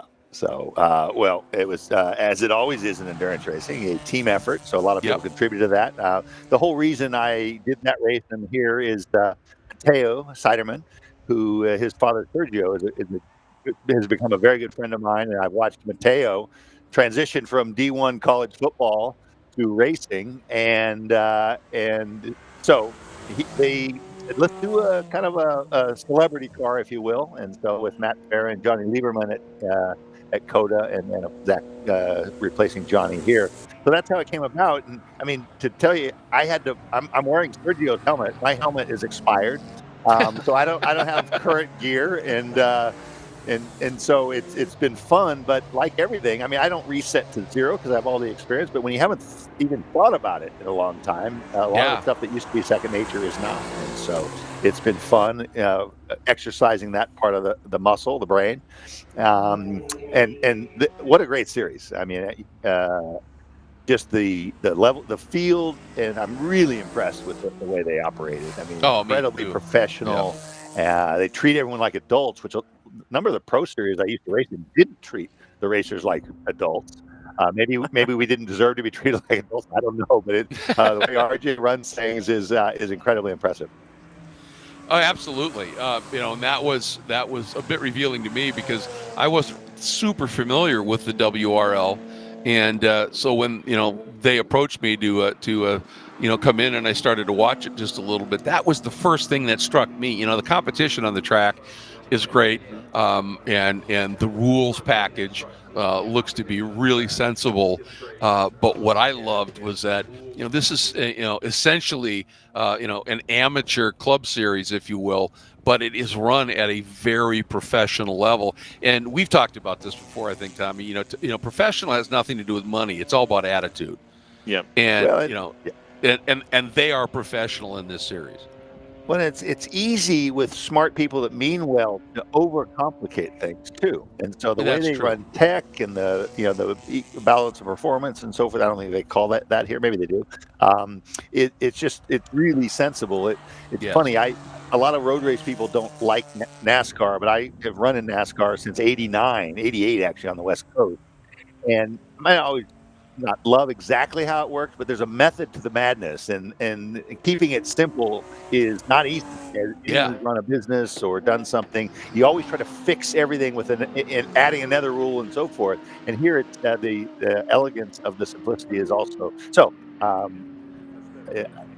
Full props from me on them, and I'm enjoying it. Obviously, when you come back with a different attitude, where it's you're optimizing for enjoyment rather than necessarily for the result. The results are important, but like at COTA, we started the race there, and Johnny Lieberman, who doesn't do a lot of racing, said, I was really off pace, so I could just not drive on Sunday. And he came to me, and I said, I vote against that. I said, I've been on the podium enough. I like it, but we're here to have fun. So you drive. Yeah. And he went to Matt and said the same thing. Matt says, no, you drive. And so then as the race was unfolding, all of a sudden we were towards the front, and they started thinking about strategy, and they went to Johnny and said, hey, Johnny. He says, yes. And so Johnny sat out on Sunday.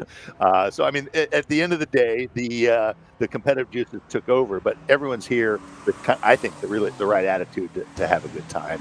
And I talked to Bill Opperland a little bit on the grid. I talked to Billy Johnson, a real pro. I'm a former pro, but he's a current top-level pro. So it's really cool. You learn a lot racing with guys like that. So these people that are aspiring to be Billy Johnson, it's not all ours. Some are here. This is the pinnacle as far as they're concerned, or their goals.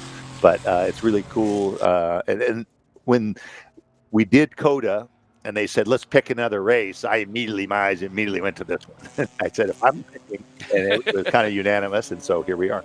Now, I know that crew TK likes to go back to the house and do the cooking there and the video and the data and all that, but have you gotten them to come on down to Siebken and really take in the full Road America experience? Sadly, no. Sadly, no. I haven't been into town this trip. We're staying in an Airbnb in Sheboygan. Oh, okay. So you got a little bit of a hike out there, too. So, and to be honest, I'm not sure if it's open this early in the season. So I didn't feel like I was maybe necessary, and I might be back later in the year for maybe once or twice. I have the historic circled on my calendar. There's a Gurney reunion this year. Yeah. And so I'm waiting to hear on a few things to see if I can swing it. I haven't committed yet. And then Teo's racing Super Trofeo here with IMSA. Mm-hmm. And then Trans Am's also asked me to come to an event, and I haven't picked one yet. So gotcha. I haven't been here, I don't think, since 19, maybe, when we did the Torque show. Okay. And so potentially I could do it 2 or 3 times. Never a bad thing. I will confess, probably every couple months I'm on Zillow looking at listings in Elkhart Lake. Right. Well, do you know who, I told this story a little bit yesterday, but I'm staying with the Open Throttle guys. Or not Open Throttle, I'm sorry. I was staying with the North Loop guys down at the end there in GP2.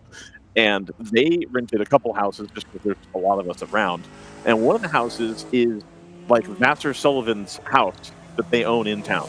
Oh, really? And I'm assuming that they use that for the weekend, and then they can have their whole crew there. Has a rental property. Exactly. But you walk in, and they've got their third place trophy, like in a trophy case, and signed posters, and you look at the mail that's there, and it's like Vassar Sullivan LLC on all the mail. It's like, oh, this is their house. Okay, cool. There's a nice little swag bag that's in one of their, Lexus drawstring bags that's got all the info about the town in it.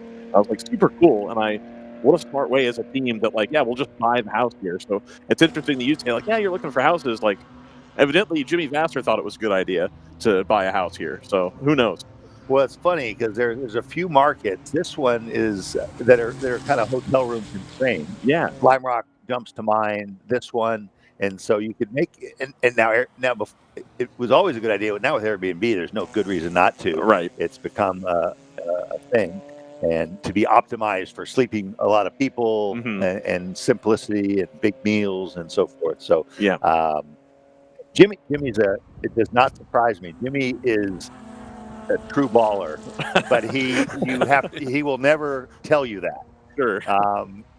I was spending some time with Scott Pruitt, who's got into the wine business. But Scott Pruitt does everything.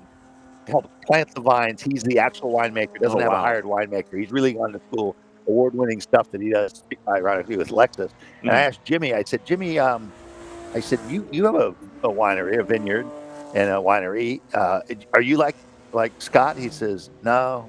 He says, my winemaking experience is writing checks. Much like the racing experience at this point, I assume, as well. He's one of the funnier guys.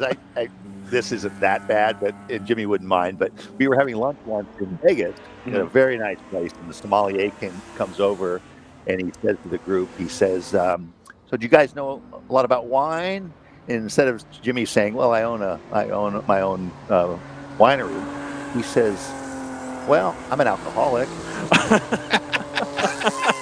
That's just a glimpse into Jimmy's sense of humor. Oh, that's hilarious. What a time. Which, for the record, he is not. Sure. Yes, but great line.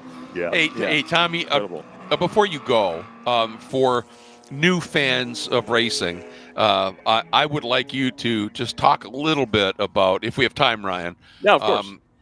Again, you're asking me. Greg Kramer is asking me if you and Tommy Kendall have time. I am not the one that's going to say no. I'll let you guys do whatever you want to do.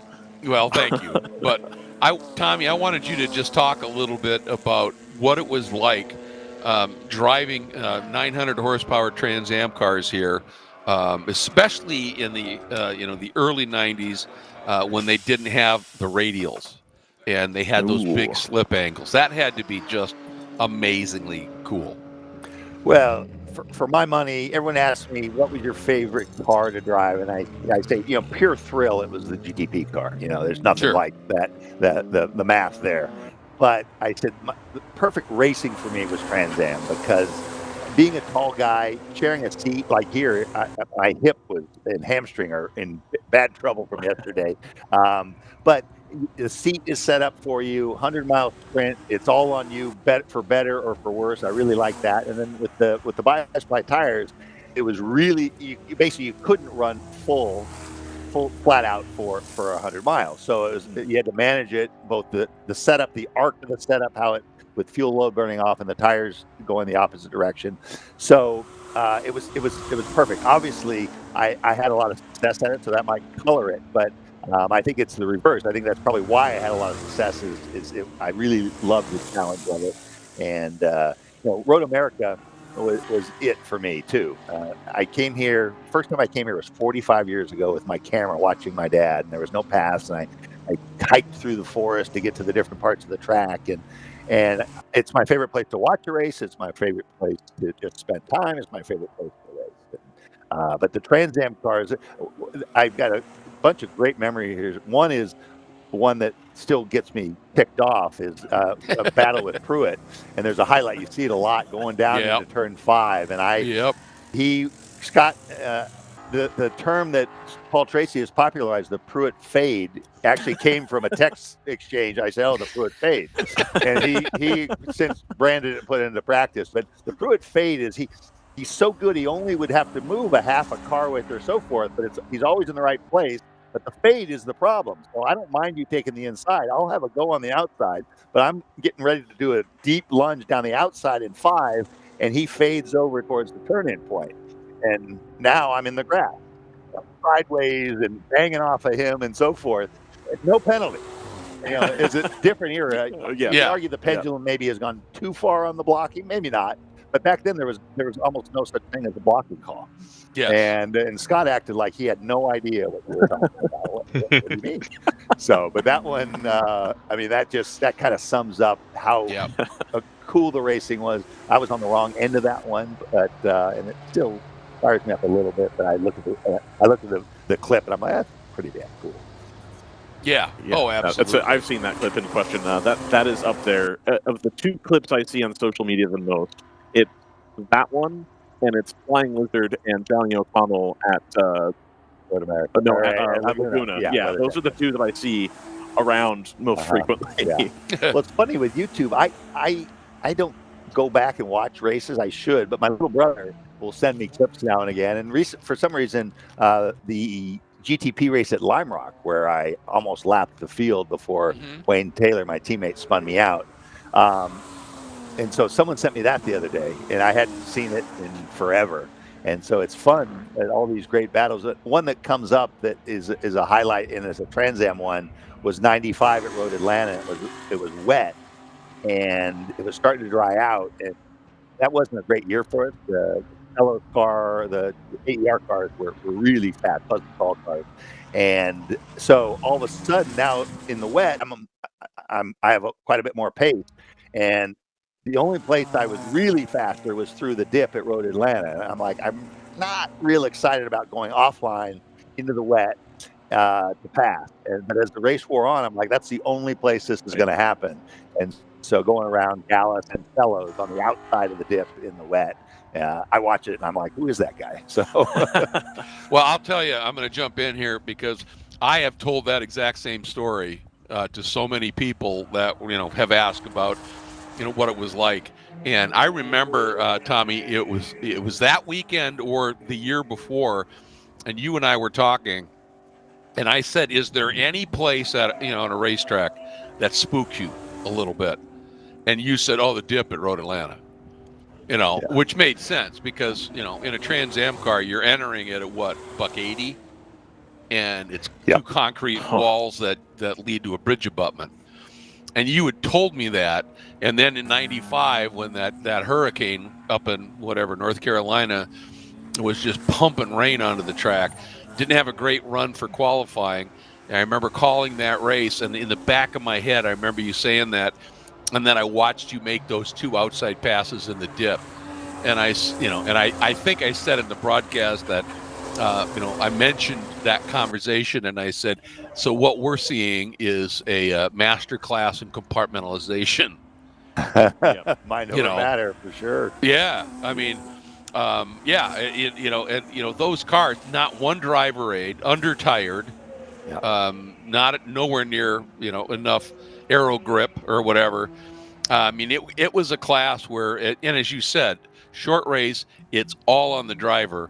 And last story I want to tell is just I was here at Road America. I was actually corner working at Turn 1, and during the kart weekend, and of course Trans Am was the Saturday feature, and I had a meeting with John Claggett, and I said, John, I'm going to be, in whites and dirty and sweaty. He said, I don't care. He said, I just want to talk to you. And that's when they offered me the gig to travel with the series and do the announcing. And so I get back out to Turn 1, and I'm just giddy anyway. And right before lunch, had been kart qualifying. And of course, those cars through Turn 1 were just blindingly fast, ridiculously fast. But after you've seen it a few times, they were on rails, right? Then I have that meeting, and I come out, and the next thing is the Trans Am race. And, for the first 10 laps, the top 10 cars were just covered by the blanket. And they would come in this pack up over the rise. And first of all, the noise coming into Turn 1. And then tails away, and I was outside of 1 watching, and tails away, everybody was crossed up, drifting through that corner within inches of each other, and absolutely amazing. And I just stood there and watched that the first time and went, yeah, I think I'm going to enjoy my new job. It was Yeah, phenomenal. I mean, Yep. it was a golden era, and Oh, yeah. that was the perfect race weekend. Kart weekend, Sunday, Oh, yeah. Saturday is about as good as it Oh gets. yeah. Agreed. Now Agreed. that said, I mean, the WRL, the racing here is it's really fun, and everybody always asks, and Mateo is a good bit quicker than me, so he's been incredible. I mean, I've watched his learning curve, and it's really sharp, and he's super savvy and aware of what he's doing, and he's driving so many different kinds of cars. And a lot of people get really, really good at one kind of car, and they're not totally aware. It's not all conscious what they're doing. He talks about the different sort of approaches on, some you really dynamite the brake pedal. Some you, like this car, this BMW, you almost just rest your foot on it, have a boost on it, and there's not a lot of feel to it. And so it's been fun to watch him. And obviously you have to go back to school and try to figure out how to get quicker. There's a reason this series has thrived and has the car counts and so forth. Bang for the buck, professionalism, etc. is way up there. I can't say enough good things about Mateo. I had seen him and was aware of who he was, right? Doing this as much as I have. And then the first time I met him was on I don't even think it was great. I think it was the morning, and they were sending out a morning warm-up session for Porsche Owners Club at Willow Springs sometime last year. I think it was in December. And he walks up, it's very unassuming, like, "Hey, man, I listen to you all the time." Like, "Oh, wow, thank you." "Oh, you're Mateo, great, friendliest guy." And then goes out in qualifying and lays down the lap record at Willow Springs in a spec Boxster, like nobody's business. I'm going to tell two Mateo stories. Did he talk about his injury at all? He did. He talked about it off the air. Oh, he did. Okay. Okay. Well, yeah. I'm going to talk about it. Okay. All right. I'm not going to get graphic with it. Sure. But, better you than me. Yeah. So, but the first one is just the heart of gold. Like the way I met is we kind of this loose car group of car text group chat. Mm-hmm. And that Sergio was part of, his father. And during COVID, it turned into a real brotherhood. And so it pit stop here with the Supra. I'm violating the number one rule of broadcasting. We just talk about what's on the screen. No, you're fine. But so became really good friends. And then Mateo was playing football, but was doing some track-based stuff. And so when it first started coming, and then now there's a daughter and some sons of some other members of this group that's turned into a real brotherhood. And he goes to big time battle, the two Porsches. Well, the Porsche and the Supra right there. There we go. My eyes, I don't have my glasses on. No, it's okay. It's the 120 and the 54, I believe. Nice drone shot here. I don't know if you saw me. I was half the car in the grass in 14 there yesterday. Yep. Oh, yeah. Okay. A lot of people were taking swing for that. Anyway, text change. So anyway, so Mateo once a week goes to the K1 Indoor Karting Center and coaches these kids. Okay. And he's fully engaged. He's following up. I mean, he is at the sweet spot of life where he found what he wants to do, and he is just full of enthusiasm, and he wants to share it with everyone. It's not an act. He is genuinely one of the nicest, good-hearted, kindest kids. And so here we have standing yellow. Does that mean there's somebody off back there? Yeah. Can't quite see it from here. It is the 68, which is the open throttle GP2 car. One of them. Okay. Yeah. Okay. So Mateo's injury a week ago at Homestead, he was he was riding right seat with a guy in the same car that we're racing, and had a big crash, and the spot strap injured him, like pretty severely, stitches, and so he is hurting. He tested the Lambo and was third quickest at Laguna Seca. Right. And is going through this pretty elaborate sort of self-treatment regimen and making sure he's okay. But he's driving in a good bit of pain. Like I said, I'm not going to get too graphic with it, but and there's been lots of jokes going around amongst the guys about his situation. Sure. But he is. So I'll leave it at that. Yeah, he's. I mean, if you said test 2 days later and race endurance race a week later, it'd be a no-go for most. Yeah, I agree. When he told me that yesterday, I was like, "And you're here?" Yeah. Still doing this? Yeah. Like, what do you do? Yeah. So that's hopefully everybody has given him an earful about right seat coaching as I well. did. After Okay, you good. told the story at dinner, and I said, "This is the point I slap you and say, what are you doing? Never again." Yeah. We are going to go full course yellow here, so that'll ice this battle out a little bit, right into the fuel window again for a lot of these cars. So some of these cars have already taken a green flag pit stop. They're going to be a bit of a disadvantage here, as anybody who's able to stretch the fuel window gets a cheaper stop here. Well, Tommy, I've got to. Oh, go ahead, Greg. I was just going to say it was interesting timing here because that Go-Karts Go Australia car had gotten within half a second of the number 2 class leading Tangerine BMW, and now this caution comes out. So that's going to it'll be interesting to see how this plays out. Yeah, absolutely. In the meantime, I've got 2 questions for you, Tommy. One. Looks like the 62s had some problems this weekend. That's got to be a bummer. Yeah, I mean it's part of racing, but it's a real buzzkill when it happens on the pace lap. Right. And I used to always see someone occasionally have trouble in the opening 15 minutes of the Rolex 24, and then they get it fixed. And it's a hard race anyways when you're in the fight. You're exhausted, but the motivation is right, and you can't be on the podium is top. So, I mean that's part of the deal.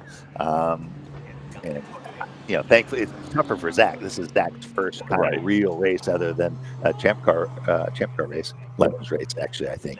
So, but so that it is a bummer, but it's part of the deal. Gotcha. And then I had one more question. We've been following along. I don't know if you know the backstory on the C8 Corvette that's out here in GT1. Some of it, yeah. So it got a lot of GM CTSV program guys involved with that. Sounds like it's a great car, but when you hear it trackside, it feels like they're having to shift at like 4,000, 4,500 RPM. And it made me think of, and you're I think the right person to ask, what was it like driving that late Viper in the early teens when they had that factory program going, but great big motor and what was supposed to be, I think, a 5.5 liter class, and they had it way detuned. Was that fun? Was that a different challenge? What was that like? It was a different challenge. Is the right way to say it. I mean, without launching into BOP criticism, I get why it exists. Right. But I feel there has to be a better way to do it. You know, and the number, transit cars are 900 horsepower now. And to have, I think the way the range kind of got set was back in the day, in the early days of Grand Am. Yep. I think Porsche was, I don't know this for a fact, I think Porsche was fully committed to run into flat 6 normally aspirated. And so everything had to be kind of whatever the limit of that was. Right. I don't know that, but it seems like this range that we're in was set at some point, and you can make more power cheaply. Right. With cubic inches and turbos and so forth. So that's different than BOP, but so when I got in the Viper, I was excited. The way that program came around, I was trying to get Brian Vickers into the car. He was Red Bull had just shut down. He says, "What do I do?" And my advice is don't take the crappy ride, because when the good one comes, you'll be tied up. Right. And he said, "Well, everyone's telling me I got to be out there." I said, "No, you've won in both the teams you've driven for. So my advice is go do all the stuff that all the national guys complain about. I never have time to do anything else." Yep. So I took him to the New York Auto Show and introduced him to the Viper execs and everyone. And 2 weeks later, Bill Riley called me and said, "How about you?" I said, "What do you mean?" He says, "Do you want to?" I said, "Me?" I said, I'm 46. I'm out of shape. I haven't driven in a while. Haven't thought about it. He said, "Well, do you want to?" I said, "Well, that's a different question." I said, I'd give it a go. So that's the setup. I get to VIR. And you go to the shop. Those cars are incredible. I mean, what goes into building a BTS car. And I got for the first time, and on the outlap, outlap. First time ever in the car, I come around onto the back straight at VIR, and I start squeezing the throttle on it. I'm full throttle. I'm like, "That's it? That's all I got? That's it? That's it?" So, now it's as hard as it's ever been to get everything out of it, right? And to be better than everyone else. But the pure thrill, not up there with some of the other stuff. Not the same. No. Okay, I gotcha. And I to some extent, I feel a little bad for the guys. It's like, one, they've opted to run in GP1, and so going into it what the restriction is. But just hearing that car go by, it's like, man, if we could just turn that up and get her into the next class, like I feel like that'd be really cool. But super awesome, I think, to see different different solutions to the same problem, right? You look around, Mike Gorman, open throttle BMWs, right? They know how to work on them. They know how to do it. They got the parts, the whole nine. I get it. You look up and down the field, and it makes sense. It's a good car for this level of racing. And so to see somebody bring that C8 out and just roll the dice on like, hey, this is a pretty good car, we're going to try it, is awesome. But like hearing it trackside, it's like, man, I wish they had 2,000 more revs to play with there. Yeah. But it's funny, and I don't think it's an accident that some of these sort of extreme track cars are gaining such popularity with people. There's no place to race them, but like the Mark II Ford GT, compared to the IMSA GT one, way more. That one's way more advanced, and one's way faster. Right. And Ferrari Challenge, uncorked, all uncorked, and so there's an appeal to that. Yeah. So I mean, I'll let people smarter than me argue about that. That's my take. I gotcha. Well, hey, I mean, Matteo was talking about it yesterday. With the situation that you're in, you're a bronze now, right? That makes you pretty valuable. I don't know if I'm a bronze. Or are you still a silver because you were? I was platinum, and I was back in the day. Before I realized all the implications of that. I'm like, yeah, I'm platinum, yeah.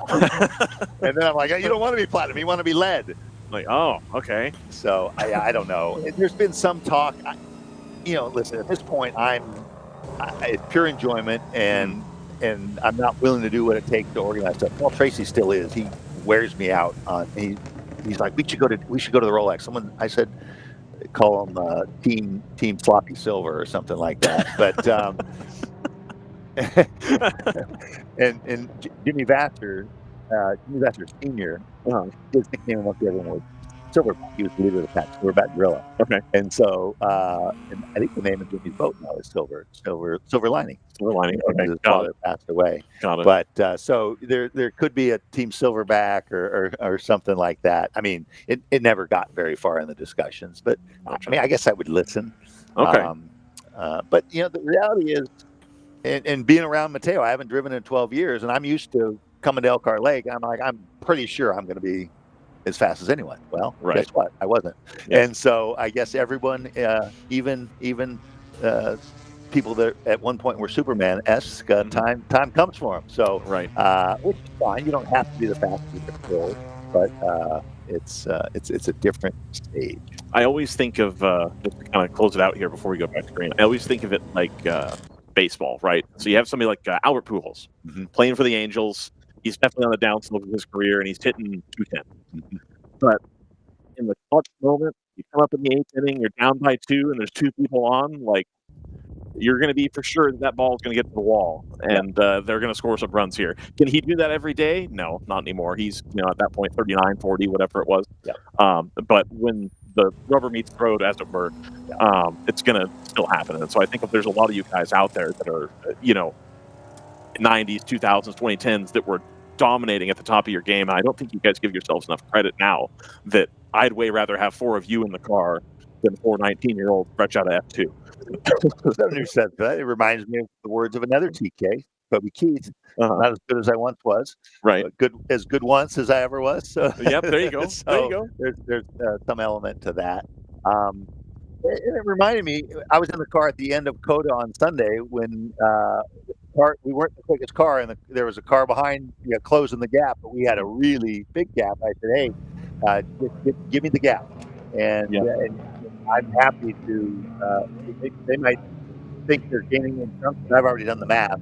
Right. And I think we're going to be okay. I think we're going to be fine. Yeah. We'll just take it where we need to go. No, that's absolutely fantastic. Anything else you think? No, I'm here. Sorry. Okay. No, do you have anything else for TK before we let him go? Just to say it's great to talk to you again, my friend. It's been a long time, and I love the fact that you're back behind the wheel, even if it's just for some serious fun, which I'm sure you're having. And always love chatting with you. And I'm sure Britt would want me to say hello. Well, hello. Awesome. Yes. My goodness. She's I don't want to feel older, so I won't ask how old she is. I know she's far between adulthood. So well, thank you. And on her way to a doctorate degree, so I'm pretty proud of her. Oh my goodness. Well, she's surpassed the guy that took 6.5 years to get through UCLA. The line in Tommy Boy, I think, was written for me. They call them doctors. the ones That's who've been in funny. college. So a shout out on to Elkhart, because coming back, I've been coming here since I was 15. My wife, when I talked to her last night, she says, "Do they have the corn?" I said, "No, I don't." And she said, "Oh, it's not summer yet. I don't have the corn." But I've got this. I don't know. I've never had a coffee with cinnamon flavoring in it.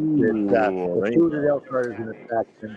They have tamales and not jujubes. It's Good and Plenty's? no. Juji fruit. Oh, okay. Yeah, Gotcha. I haven't seen it. Anyway, so no, Alex, we're kind of in the nostalgia zone here. So thanks for having me on. And you guys, I listened to the broadcast and I heard Greg's voice, which is unmistakable over the PA in the broadcast yesterday. So when you hear that, when you hear Greg Kramer's voice, you know that it's a serious broadcast. And you guys do an amazing job. Technology has changed to put on a live stream on a big course like this. And, it's remarkable how it is. Absolutely. Well, thank you, Tommy, for the kind words. I really appreciate it. Thank you for coming to chat with me. I really appreciate having you on. Tommy Kendall, everybody, the living legend, the man himself, here from Road America. Yeah, he is. In his day, he was for real. And I have always maintained that if he'd been a little bit shorter, he would probably have been a multi-time IndyCar champion. He had that level of skill. And one of my favorite moments with him was at the first Minneapolis Grand Prix. He had on race day, he had a flu. And when he got into victory circle, and for one, his legs were still very painful, and yet he climbed up into victory circle, and sick as he was, showing all the energy. And one of the in one of the post race interviews, one of the media guys said how were you feeling in the car? And Tommy said, well, there were times where I thought I might backfire into the helmet. So he was not well. So then I go back to the headquarters trailer for a little bit, and as I'm getting ready to go, he is sitting on top of one of the rolling pit carts with a big straw hat on, and it was a sunny, warm day. And he sat there and signed every autograph of anybody who came by, and there was a line. And I had just done the interview with him and talked to him, and I knew how sick he was. And he sat there until the last person that wanted an autograph left. And that, to me, is one of my moments when somebody asked me, what kind of guy was Tommy like? Well, he was class. He still is. Yeah, nice. So, yeah, this has been a relatively long caution here. And I noticed that there's a debris flag still at that station right as you come out of turn 3, right before the Sargento Bridge. So I wonder if the car that pulled over maybe laid down some sort of fluid that they're trying to clean up. I'm not sure exactly what it is. One thing I noticed while you were talking to Tommy, Ryan, the number 2 came in, and they had the crew was, I could see it, very unhappy after the stop. And they had the fueling done, they had everything done. It was something in the driver change, and they just sat there while they were working on it. And as a result, they were in the lead when this yellow happened, and they're now third. And obviously, with the yellow, the cars are bunched up, but we've seen how hard it is at the sharp end of GTO here to pass these competitors. And then you lose 2 spots essentially in the pits, and you could see how much this means to the crew. They were really ticked off at what happened, and you see that, and to me, you realize, yes, they are part of this. These pit stops put the crew into the team game, and when they have a little glitch, just like a driver running wide on the track and losing time, they are upset about it as well. And but like I said, that little moment in the pit, it wasn't a huge amount of time, but it was enough to drop them to third. So now they got to do all that work again to stay at the sharp end. Got the waving white here down. Is that 14? Yeah. Yeah. There are safety vehicles parked perpendicular on the racetrack before. Oh, wow. I believe the issue was the 68 had an expired motor, and so that was the reason why we're having the cleanup. And I think they might need to work on the front straight. I'm not sure. Oh, look at that. Oh boy. So I think they're heading down counter course into turn 3, and look at that line. Yeah, so it seems they've closed the front straight here. We did notice the safety car going relatively slow Yep. during this lap here, and you can see how slow these cars are as they're crawling down pit lane here. And hey, folks, you ever wonder if these corner workers work? Look at what that guy just on the right side of your screen center. He's got 4 flags flying. Yeah, because under a full course caution, it's a double yellow. And he's got a white flag, which means in this instance, there's another, there's more safety vehicles on the track doing work. And then the debris flag. And what that really means, we call it the debris flag, but it's the surface flag, and it just means something has changed on the surface of the track. Could be a piece of body work, could be gravel, and it could be an expired engine pumping oil everywhere. And so, I would think they're going to just stop this session. Because having a stream of cars going through that area where you got 4 or 5 trucks that are working on oil dry, pretty sketchy to do that. So it sure looks like you can see the prototype has the door open just to get a little air in there. I think we're stopping here for a bit. Yeah, confirmation for operational red flag, just because of the amount of oil, on that the start straight, all the way to, exit of turn 3. So yeah, that's a mess. And we had, just for a brief moment, you could see the nose of that 109, and it doesn't look, it just looks like that the upper part of the nose got a pretty good scraping, so it shouldn't have hurt it too much. But this is one of those things. This is such a long track, and you end up losing oil. And I remember working a historic, I think it was an SVRA event here, just out having some fun corner working, and there was a car that started leaking oil. It was a prototype car, leaking oil like over by turn 3, and it did an entire lap. And they literally just had to shut everything down and basically clean up oil for 3.5 miles. Just crazy.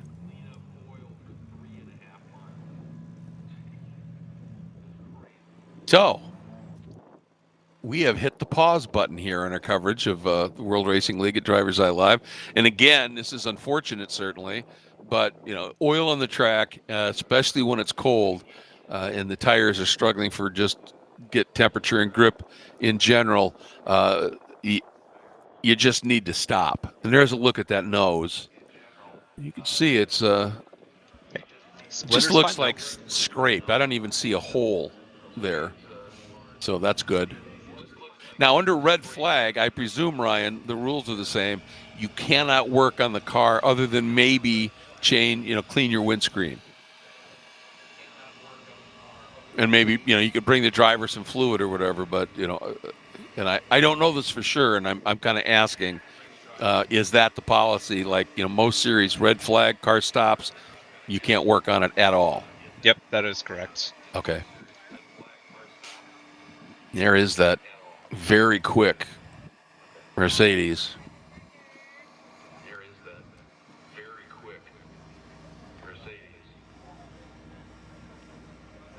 That's one of the things that you got to love about a series like this is just the diversity in terms of the cars.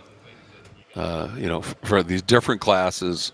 And that's one thing that makes endurance racing, interesting is, sometimes you get into racing and it's just a parade. The cars are all very equal, drivers are equal. So, a lot of the time it's just a parade. In endurance racing, multi-class endurance racing, you are always passing somebody or getting passed. And so you're in the throes of it all the time. And from a spectator standpoint, instead of just watching this, could be very high speed, but just a parade, you just see passing constantly. And there's our bumperless car. So, yeah. So that's what makes it fun. That's why I call in multi-class endurance racing, it's high-speed chess. Because every one of the classes, the cars move differently, just like on a chessboard. And in endurance racing, you got to be thinking not just corners ahead, but sometimes laps ahead. The good news here is, we don't. So it looks like he popped the engine here, guessing where the blower is after turn 1. So that's good news. But then it starts pretty quickly, doesn't it? Look at this mess.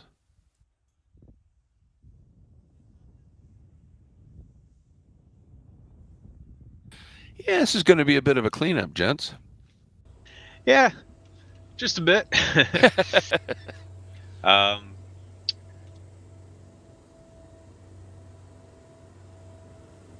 Seems to me this could be a great opportunity for us to say a big thank you to some of our sponsors.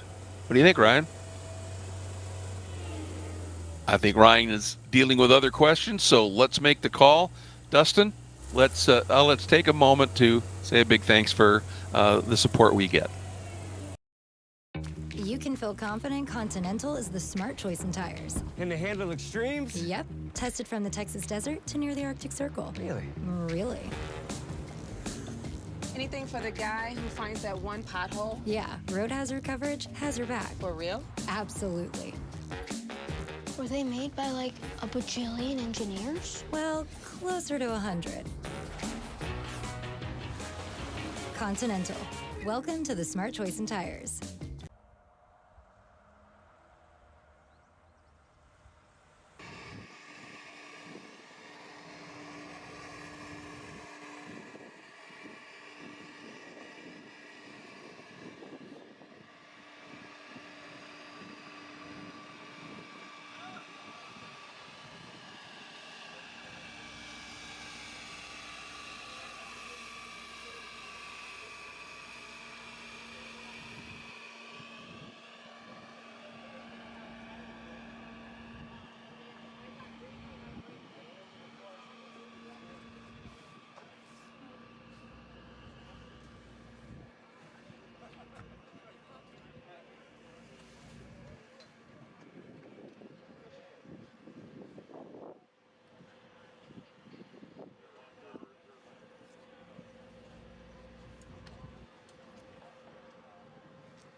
teams, all teams. When we resume from this red flag, we are going to go out of the pits. Cross start finish 2 times behind safety car, and then we will resume. We will look to increase safety car speed, so everybody can work to get some temperature and things.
Welcome back to Road America for the World Racing League. Had a little bit of a red flag situation here. If you were watching before we went to break, one of the cars had an engine pop and put a lot of oil down from the exit of turn 1 all the way down to turn 5.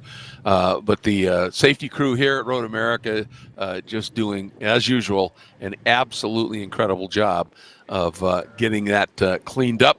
And we are now just waiting. We just saw the indication, and here we go. Moving the cone, and we're going to get that safety vehicle, the pace vehicle, on its way out here in very short order. Now, we've got a huge amount of oil dry down from the exit of 1 all the way to 5. So I'm guessing we're probably going to have a few laps under caution here just to try and get some of that, to blow off. And just obviously you've got to be a little bit careful in it until that gets in. But what they do, they put down that absorbent material, and then they as they put it down, they grind it into the fluid on the track, and it does a huge job of absorbing it, and then you blow it off. But it still has remnants. And this was a long, long run, so I'm sure they might give it an extra lap of caution before we go back to full-on green flag racing. But at least we're back now officially under a full course yellow now, not a red flag. And the field is making its way out of the pits and heading down into turn 1. And now all the drivers will be eyeing this very closely. And you can see it's right on the racing line at this point. So everybody might be just in the early going here, staying a little bit to the left as they come down the hill. But I like the fact that a lot of the cars are running right on top of it. And one, that helps, disperse that dust. And two, it gives them an idea of what kind of grip is there. Even going slowly, when you run across that, you could sort of feel. And the nice part is here, now it's very much offline. The driver realized what was happening and got offline for the most part. So that's what's going to, that's a positive, if you will. And depends on how far, and I'm sure that car hopefully drove off into turn 5. So again, you might have, that's right, it stopped just past the bridge. So it should be, once you get past that, then you're back to a nice clean line down into turn 5. So see how this plays out, but it's just repacked the field. And I'll tell you what, you hate to see cautions, but the one benefit of a caution is it does keep people on the same lap and group together. I mean, right now, the top 8 in GTO are all in the hunt here. They're all on that same lap, and A little bit different case in the GP1 category. Cabrix Racing and the 55 Cajun Canuck Racing, they've got a bit of a margin over the TC Klein car right now, who then has a couple of cars in fairly close concert. And in GP2, the North Loop car is just really on a level of its own here. The Skip Barber Racing School GR86 would be second. Then the 455 HC Autosport entry, not too far back. So, but that GTO category, 8 cars right now, I believe, on the same lap at this point, and that's pretty cool to see at this stage. Yeah, unfortunately, the downside for safety car issues like this is it can sometimes split up the field. So, for example, we do bring up that TC Klein Corvette being a lap down from Cabrix. Yep. The reason for that is the safety car is currently 2 car lengths up the road of that Corvette. So that Corvette is that 3rd car in line. So had that safety car just come out slightly later, that Corvette would be instead, 10 seconds behind the BMW. But right. Because of the placement, now they are roughly 2 minutes and 25 seconds or whatever it is. Yeah. And, the problem there, JT, for them is, unless they really found something major to open up their fuel window, of anybody here, they're going to have maybe the toughest time getting their lap back, because, they can stay out, and get, during the next caution, maybe get back on the lead lap, but then they might have to pit sooner than everybody else and lose it again. So they've got work to do today, and again, we don't know what they've been able to achieve quite yet in terms of that fuel window compared to what we have seen here. We need to get probably 2 hours of just hard green flag racing to understand where that Corvette's fuel consumption numbers are and see what they're able to do. So, they're, and I'm sure they'd like to know, right? Oh, yeah, definitely. So here we go. Yep, just doing one more lap here. Hopefully just one more lap. And, sometimes, it's just an opportunity. Okay, you've had something like this. It's, a couple opportunities for the drivers to see what's going on here. So when you go back to green, everybody has a solid understanding of where you should be on the track at this time.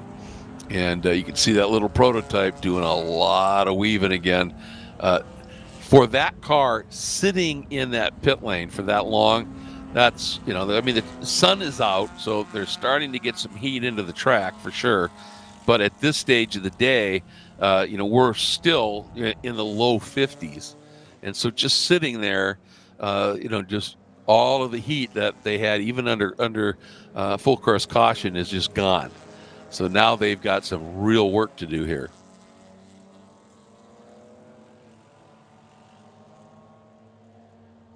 Having a look on the tower here, if you're watching, where things sit in the GTO field.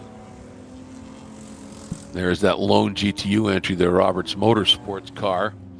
And looking at the overall order, that car is still 7th. And there's lots of racing yet to go here. But it continues when you're deep in the pack here and in traffic. It's a real struggle time for that little prototype. I don't know that we've had any indication if we expect to go back to green this time. I believe so. I believe our normal rules is once we come out of red flag, we go full course yellow. We will do 2 pace laps before going back to green. Okay, and this is not a bad idea for the 92 Wheelhouse Mustang here. It looks like they just did lefts, or maybe they did rights as well. I saw one lug nut on the right side. It could have just been an errant one. But why not? You got this long caution. You can't work on the car while you're in the pit, so you go out, do the 1 lap, come in, top it off, do the tires, And now you've got expanded that window just a little bit over the other cars who didn't do that, and it just with fuel. And now you got a car with some grip to be able to go out and fight with and make up some positions. So, they're down the order just a little bit, but still in all, you got to play that game. They're back in 13th. And it's unfortunate because, their team car, the 91, once again had been very, very quick early, but has really been struggling ever since. And, I think it's parked actually at this stage. Yeah. That's a shame, But they're learning a lot, JT, about these Mustangs. Yeah, definitely. And I mean, if I recall correctly, the Mustang was at the back of the queue anyways, so you might as well come in and, top off or take tires, whatever. Absolutely. Just give yourself a little bit of opportunity, for a little bit of strategy, and two, with the new tires, to be able to make some moves, try and get around some of the cars that you're running with, the Kingpin Racing, TCB Racing, and with the 119 AE Victory Racing, they are all within reach. So safety car stays out on track, so we're doing at least one more. Yeah, and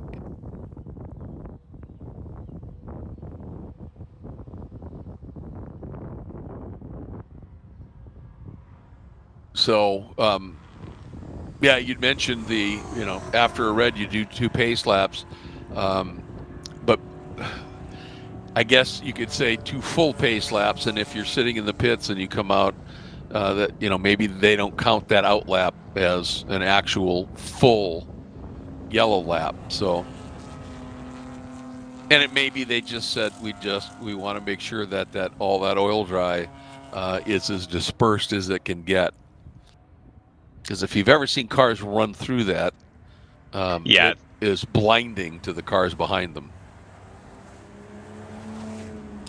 There's a good soldier moving over, putting a tire right on it, and that's so smart. Get a tire on that, and then give it a little goose or tap the brake, and see. All right, is there still grip there? If I have to move there to make a pass, am I going to get surprised, or am I fairly confident that there's a bit of grip there? So we'll have to see. Beautiful aerial shot here, working turn 5. There's that Corvette we've been talking a lot about, climbing the hill up into 6.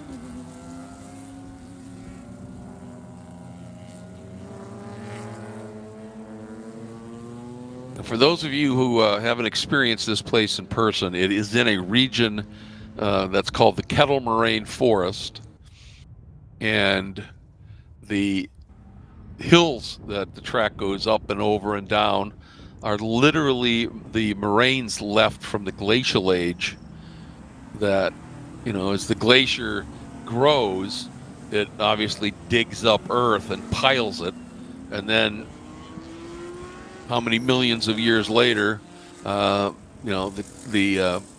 temperature changes completely and the glaciers melt, and then they leave these lateral moraines that this track climbs up and over, and that's just big piles of earth that the glaciers moved. And when they used to do road racing here in back in the era, there was the street racing in Watkins Glen. They also did it here in 1950. They ran a track from 50 to 52 that went through downtown Elkhart Lake and then out onto the county roads. And so when that, after a nasty accident that involved some spectator injuries at Watkins Glen, everybody said we're not going to race on public roads like that anymore. But this had become so popular here, and a gentleman named Cliff Tufty came up with the idea of building a track that follows the idea that gives you the feel of driving the public roads around here. And if you've ever been driving some of the back roads around this town, this is what it's like. And they did a brilliant job of this, and this remains one of the very few tracks that have never been altered in any way other, than safety barriers, but the track itself is the exact same.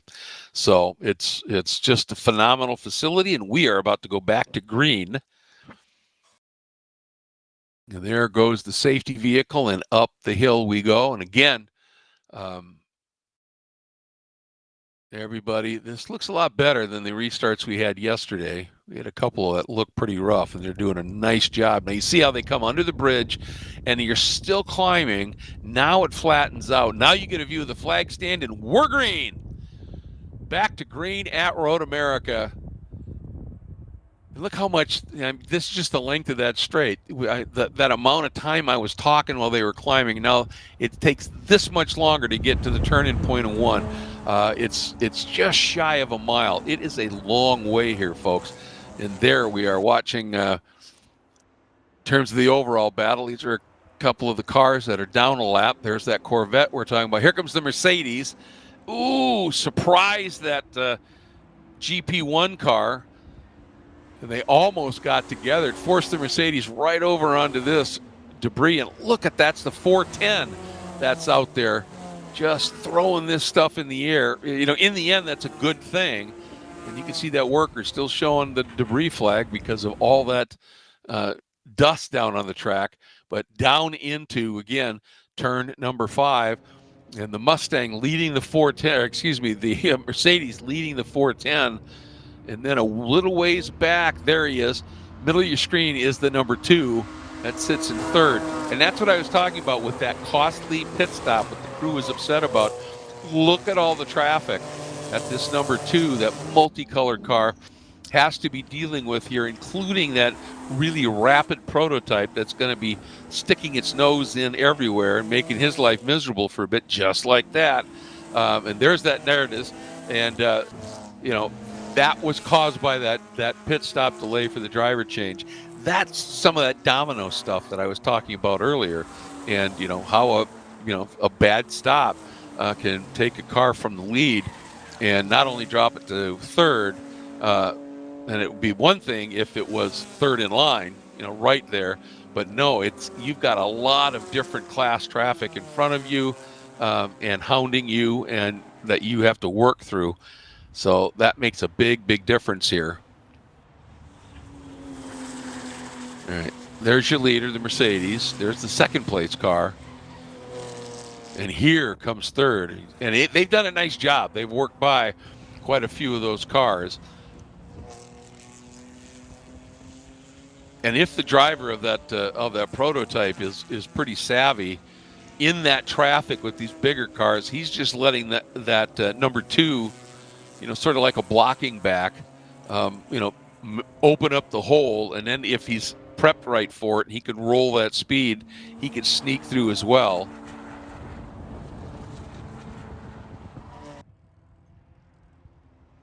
I'll tell you, that Merc is just driving away from the 410 right now. There it is in second, that blue and yellow machine. Yeah, the 410 had just a little bit more trouble with traffic moving through as they tried to clear them as we went back to green here. And that's one of the challenges, when you've got, you get a full course caution packs the field up, and, you've got all these different class cars around you. It takes a little bit of work to figure out exactly how you're going to slide through on that. And the North Loop Motorsports entry continues to lead there in GP2. And unfortunately, for all these cars that were in front of the Mercedes, once the Mercedes clears them, they are all down another lap or a lap. And that's just what happens when this, how the safety car falls. Really good battle here. That's that 54 888 Racing entry, the 282 TCB machine, and the 87 Stoic Racing. They are all really, really close, obviously, because of this caution.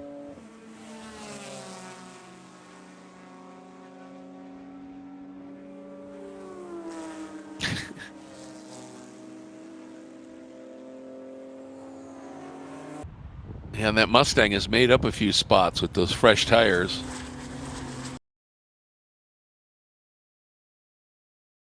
And there's the 410, second place, trying to put one of the Toyota Supras down another spot. There's third spot, and that's what I'm talking about. You can see that now that that little prototype is finally looks like it's got some heat in its tires. Look at the extra speed it can roll, but then when it gets to be just acceleration, the bigger engine GTO car can go here. And what that prototype does not want is that Supra try and come along here. And the 410 trying to get a lap on. That was the 128E Victory Racing entry that just got by him. Yeah. Yeah, that was a nice move. Oh, and then he gets him back around the outside. Oof. So that's a fight for second there. Yeah, they are giving it some serious willy right now. Here they are, those two cars. And then here's the number 2. Oh, and that prototype, he could not fend off that Supra going into turn 1. So there's the silver Mercedes. Yeah, the 120 is a very good example of efficient teamwork on pit lane. They had been a little bit further down the GTO positioning at the time we went yellow. They did gain a couple spots. During that, they moved up to 4th place after the pit stops, and then since we've gone back to green, they did get around the number 2 ACP car. And as we are watching, they are fighting the 410 ACP for second in GTO. Yeah, they're having a really, really fun scrap out there. Here we're on board with the 45 Cabrix Racing entry. And that's a change for the lead in GP1, isn't it, JT? That is, yeah. So that yellow Cajun Canuck Racing entry, that's the 555, and that happened because they came by the start-finish line, and Cabrix was still out front. So good stuff here. Coming under the bridge into the carousel. It's a great onboard shot here. Now you come to that inside apex. You want to be really careful that you don't catch the front end of that apex curb, because it'll launch you a little bit, and then if you're on the absolute margin through the carousel, it'll just spit you off of the outside there. You've got to be really careful with that. Well, I'll tell you what, that Cajun Canuck machine up front looks like it's got some serious legs at this stage, because it's able to just ease away a little bit here on the straights. Here we go, up. Long front straight here. The timing will click over, and we will have a new leader in GP1.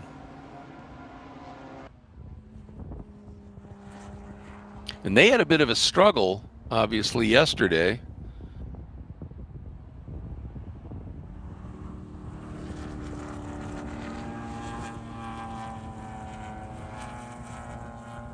Yeah, they didn't get a great lap time during the race, so they started back in 9th in class, but they only had a 7th place finish, so they had some issues they were dealing with. But their fastest lap yesterday was a 2:34.2, and they're now running their fast lap today is a 2:32, so a big chunk quicker. Yeah, good improvement there. Yeah, they seem to have some mild issues. Previously, like they were at Barber Motorsports Park, and they did decently well. I believe 2 7th place finishes. Just minor issues, but right. I once that's a stable platform, yeah, I'd look forward to seeing them run very consistently up at the front end. Certainly, yeah, they've certainly got the pace when that car is clicking here. Tell you what, the Mercedes there, not able to shake the number 77 CSR Kingpin entry. and the AE Victory entry is right behind him. But there is your 410 that is now going to end up, it's in third, and now timing will click over to that. And it's going to be interesting to see if the 410 can stay there, or if that 120 AE Victory Racing Toyota Supra GT4 just has more pace at this stage. So the Mercedes has cleared all the other teams. Now, you hate to see it, that 77 119 go down a lap, because they're actually running some pretty good times here. But that's the way it works sometimes in racing. Yep.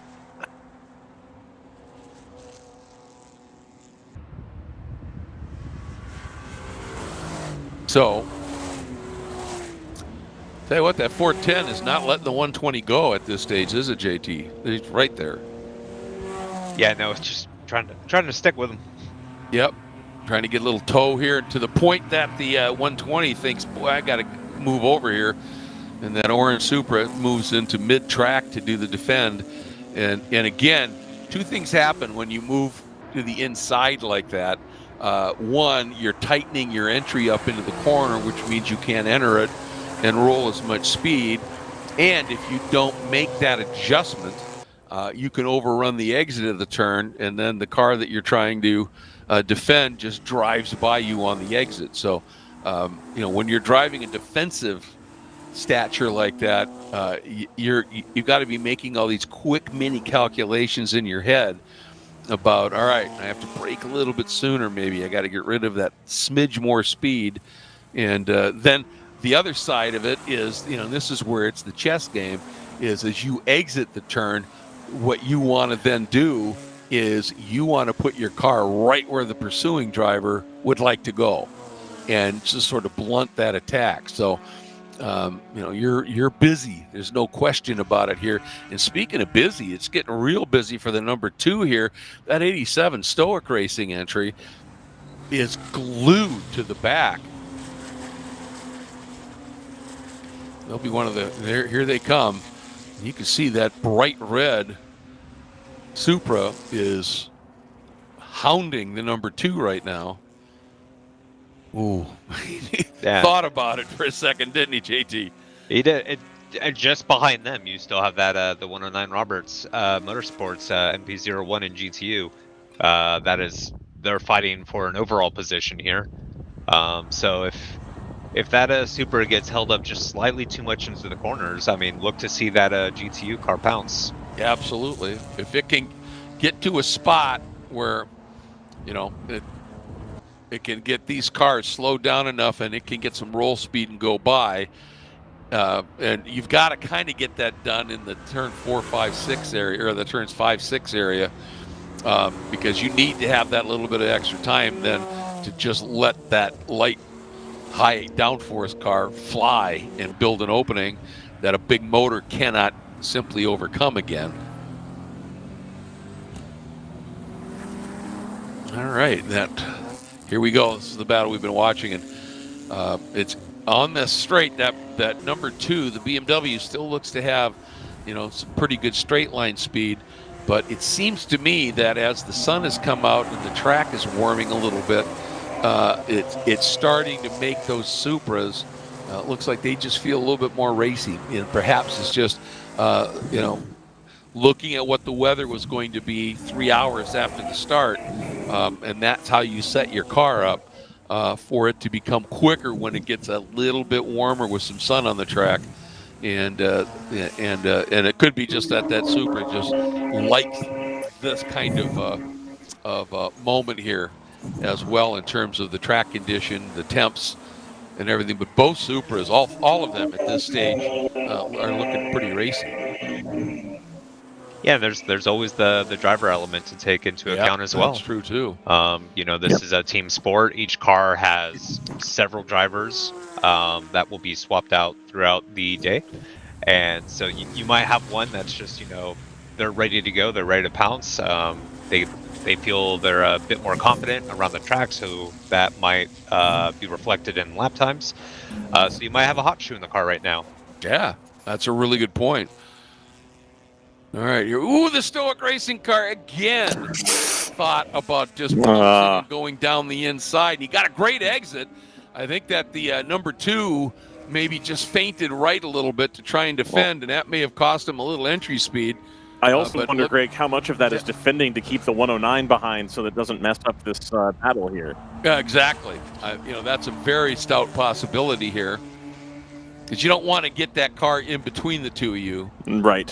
Especially when you're the 87, because it's going to be so quick in the corners. Mm-hmm. And the problem is it's got that great corner entry speed, Ryan, and those bigger GTO cars are heavier. They have to brake harder and sooner. Right. Going into the corners. So if he gets around you, if you're in the twisty bits, it's really tough to be able to get back around him. Yes, it is. And they're gonna. Oh, look at this. Yeah. Those two are having a lot of fun out there with the 120 versus the 77. And they're going to go back to the left side to be on the inside of turn 6 here. We'll see if they're able to hold on to that. Not quite. They pull back in. Very close, defend into 7. Ooh, that almost looked like there's maybe a little tap. Inadvertent, to be sure. And the 77 is a lap down here. Yep. Yeah, and the car right behind the 77 there. The way that car moved when they got so close just told me that there may have been just a little tap. Oh, look at this. Stoic Racing looking to the inside of the carousel. Yeah. On the number 2. They are throwing everything at this right now. And, this is playing right into the hands again of the Mercedes, because with all the scrapping going on, they're now 5 seconds up the road. And looking at some of these times, Victory Racing and Tangerine Racing are both running 2:22.4s thereabouts on their last lap. And then for the number 2 Tangerine entry and Stoic, they're in the 2:24s. And so that's allowing the group behind them to close up just a little bit. And this is going to be a really entertaining scrap here. Look at that as that group up front started to climb the hill. It was like a V formation almost, one side of a V. Everybody just shifting over a little bit to 1, dissuade, and 2, get a clear sight line. Look at this down in here. Number 410 around the outside. Got it done. 120 is going to be fuming here that the 410 got through. Using, exactly. I think, the disadvantage of the 120 and the 77 duking it out. Now the 410's gone around. The 120 now stuck behind and losing time to the 410. Yeah, it's Hannah Grisham in that car, by the sound of it. Hannah Grisham, no stranger to dicing for position in a GT4 car, Greg. Yes. Lots of pedigree there. And speed. Yep. Yeah. Let's be clear about that for sure. Love this onboard here. And it's the 70. This is the 77 entry. Mm-hmm. And it's sticking right with the 410. So it's just a shame it ended up going a lap down with that caution. And that's the way it goes. But there's lots of racing yet to go, and you just get out there, drive as hard as you can, and see if you've got an opportunity at some point to take advantage of a caution once again and get back on that lead lap. But look at the arc of that 410 BMW, really mid-track, and then turning in a little bit to that apex, straightening that out a little bit to get a better run down here into Canada Corner. And it worked. You can see that it got a little bit more of a gap. And here's this interesting little battle with the BMW, the Supra, and the NPO1. Yep. Mazda power behind the wheel of that thing. Look at this. Yeah. Because there's a lap, that 77 is down a lap. Then it's the 120. So these are both really entertaining little battles here.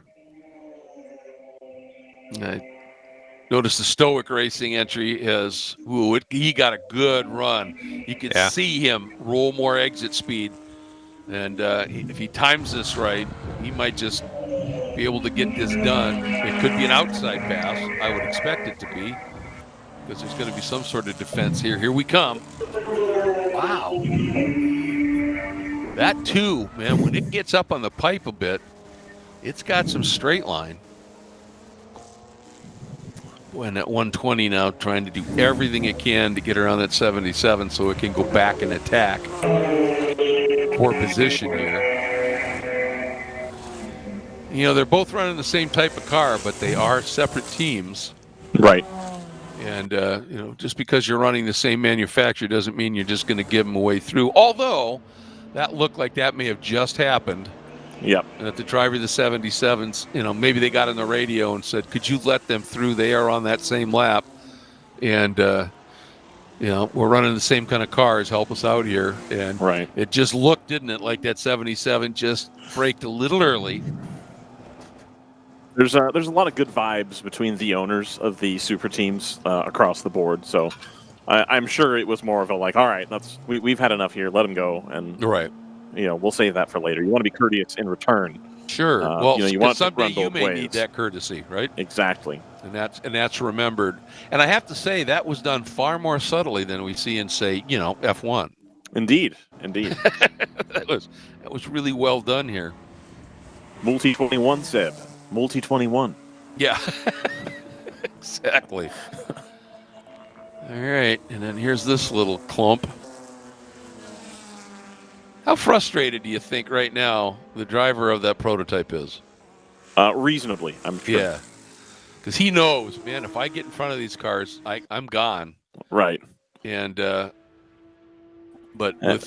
if they were, you know, themselves were a few cars apart, they might be able to, you know, he might be able to pick one off and then get the other one. But with them running like this, I just noticed that the back of that BMW got really squirrely coming into Billy Mitchell. And here we go. That Stoic Racing entry down the inside. He's shown the nose a couple of times, but this time he gets there.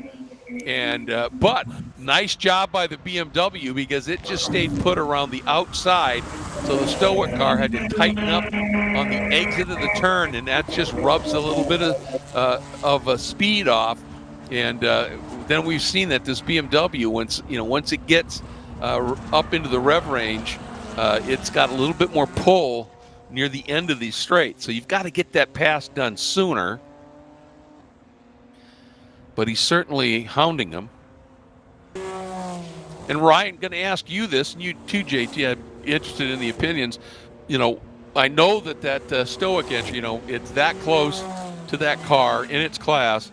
But what do you think about moving over, letting that prototype go through, and then make the life of the number 2 a little bit miserable, and maybe get that car off? I don't know, because as we've talked about, the 109 makes speed in a little bit different ways, and so you're going to have to be behind the 109 as it's slowing down on the straights, and you're going to end up building a 2 to 3 second gap to your nearest competitor here. And eventually, when the 109 does go around, you're still going to have that gap to contend with. Now, that may be better in the long run, but I think if I was in the 109 right now, I have designs to just stay with the Stoic car. Yep. And as soon as the Stoic car goes by, I'm going to follow him through. Well, like here, this might just be it. Oh, side by side through the carousel. And once again, if the BMW stays there, Stoic's through. Got him. And here comes the prototype, Ryan. Boy, we just couldn't quite do it. Not quite. They had another look there going into the kink, and I think thought better of it. Unfortunately, I feel good having predicted that now. I think he certainly tried, but it just wasn't quite on there. Yes. Well played, sir. Thank you. Man, I was of the opinion that to let the prototype go. I feel as a driver. And the 2, you can see the 2 just hip checked him a little bit. Yep. No contact, but just drifted a little wide. Again, it's the prototype gets this great run, and then watch. You get to the hill, and that BMW takes off. Yep. Exactly. I mean, you can see already how far away the Supra's gotten. Yep. I feel the advantage is quite noticeable when a driver is always able to look forward and not having to look in his mirrors to drive defensively to hold a position. Right. Absolutely. Whenever you're driving defensively, a few things happen. One, you're being slow compared to just driving the proper line. But generally, you're tightening up things. You got to brake a little harder. You got to do all that. So you're just taking a little bit more out of the car, and so that's exactly why I was asking that question. But then the stoic Supra, the driver said, "No, I'm just going to get through and solve that issue here." And now, of course, he's got to put his head down because he wants to get around that lap car in front of him. Right. Because right now he's 8 seconds adrift of that fabulous battle for second right now between the 120 AE Victory Racing Supra and the 410. And we do need to note that the 120 did get around the 410 again. Yes. Hasn't disappeared by any means. There's still roughly a half second in between both of them. But those two still fighting very close together. Yeah, very close. Exactly. Ooh, Roberts looks on the outside here, the exit of 8. Go through the carousel, has to back out. Yep. I'm waiting for him to decide enough and just do that outside pass that we've seen him do a few times. Not this time. And what's that? Oh, yeah. The interesting thing to me is that this prototype would love Canada Corner to be about halfway shorter down this back straight than where it really is. Because he can roll so much more speed through the kink, but then he's literally almost got to check up because he gets almost into the back of that car, but then that long section again, and the BMW is able to fend him off, but the BMW right there. Goes to the right to block. Yep. And that's what I was talking about. Sometimes, it's the exit of the turn. You want to put your car where the other car wants to go. And he did that really, really well because that little prototype, again, got a fabulous run. And by blunting the speed of the prototype, look at that gap. That was 10 car lengths because he was able to get that car right where the prototype wanted to go. Yeah, this battle for second is fascinating, isn't it, in this class?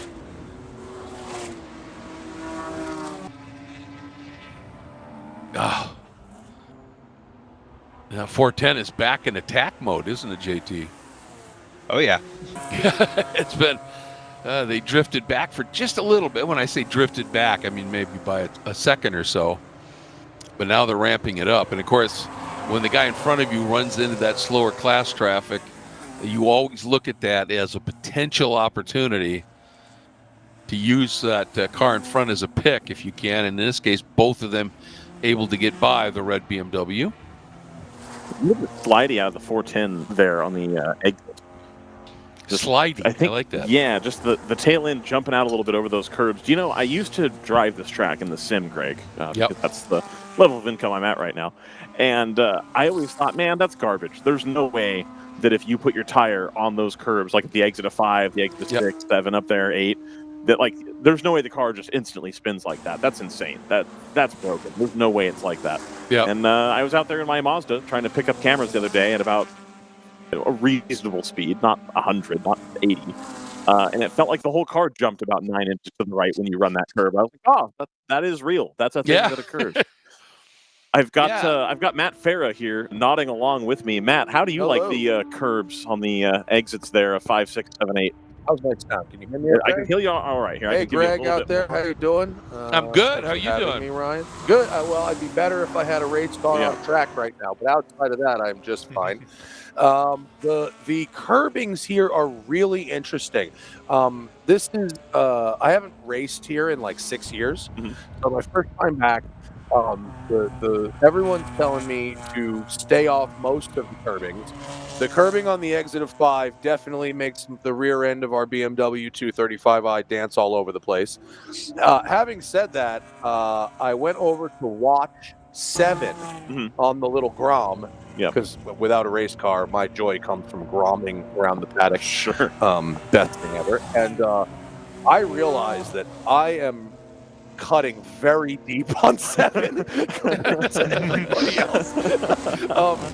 Tato Siderman, who's our lead driver and is just, so fast and out of his mind, he says, the line through 7 is left tires on the inside curbing. And I've adopted his position on that. When the gnarly curbing is on the inside of the corner, you can cut pretty good. Yeah, you can get on it. You're good. Yeah. But when it's on the outside, on the exit of the kink, on the exit of 5, right, then I'm not going anywhere near it. Although actually, at 14, the outside of 14, you straddle the bumpy stuff. Oh, your outside tires on the planter box or whatever they've got going on there. And that is buttery smooth. Okay. So my move, and I'm not the fastest guy on track, but my move is to turn in early on 14, cut across a little bit of grass, right, get across that outside rumble strip and straddle it and firmly plant those outside wheels on that cinder box or whatever, right, which it feels way smoother than it actually looks. So that's how it feels good to me. So the cinder block stuff, especially with like the grass growing through it, you can see right here. Yeah, so that's they call that the grasscrete, right? And so they put that down as a solution because it used to be the kink right there. Yeah. You go off, it's grass. And so they had a couple of high-profile incidents over there that were bad. And they found that by having the grass grow through it, you still get a little bit of you're losing grip, but it's not upsetting the car as much as you're in the dirt. And that's so so interesting. They're starting to lay that more and more places at this track, and it makes it to where you still don't want to run on it, especially in the kink. You don't want to be all over that stuff because you're losing grip. And that GTU car, after having done the work of making the pass, pulled into the pit lane there for the 109. So, I mean, hey, it is what it is. It happens. Spent 4 laps setting up a pass right. Exactly. I did that yesterday. I was like, what am I doing? Why am I bothering this? I'm getting it done lap. They call it Grasscrete. So that's not a good name. They should call it Lawncrete. Sounds more like concrete. That's true. Lawncrete. It's got a better flow to it. So I'm going to call it that. I'm going to adopt your planter box. I love that. Planter box. I like the planter box. Yeah, that's good. A good one. You get some flowers growing up through them in the right season. Get something nice. You're in the car and driving. You don't really see the grass coming up through it. But when I went over there on the pit bike to watch how others were taking the kick, I'm like, there's a lot of grass coming up through this. It's cool. Hey, I wanted to ask you. You were talking about the exit of 14, and so you like turning in a little early.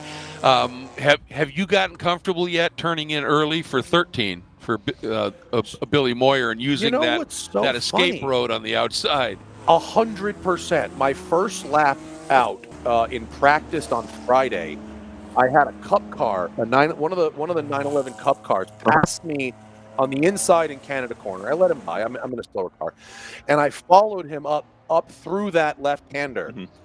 And I do a little lift there, but that's about it. And I watched this 911 go so far outside on the exit into the return road or the exit escape road there. Right. I went, you can use that. Hang on just a minute. And so I'm actually almost flat through that corner now and sending it way wide. Right. Now, no one's black flagged me for that. No, that's legit. And I mean, Paul Tracy was the one in the kart series who started to really do that, and everybody went, "Oh, okay." Yeah. And imagine now, doing that, like we're just talking about, but with that bridge over it. And so there used to be a bridge over there. Yeah. Suddenly, it's that blind entry, but suddenly your target is just this little window through this bridge. Yeah. That's what made that corner. And I love when they decided, no, we're going to put a tunnel under it and get rid of the bridge. They didn't reprofile and left that blind approach because it's such a challenging corner to go really fast through. Yeah. Immediately when you didn't, right? When you turn in a little too late and you get to the exit and you go, wow. Yeah. I had 3 feet to the exit curb, Yeah.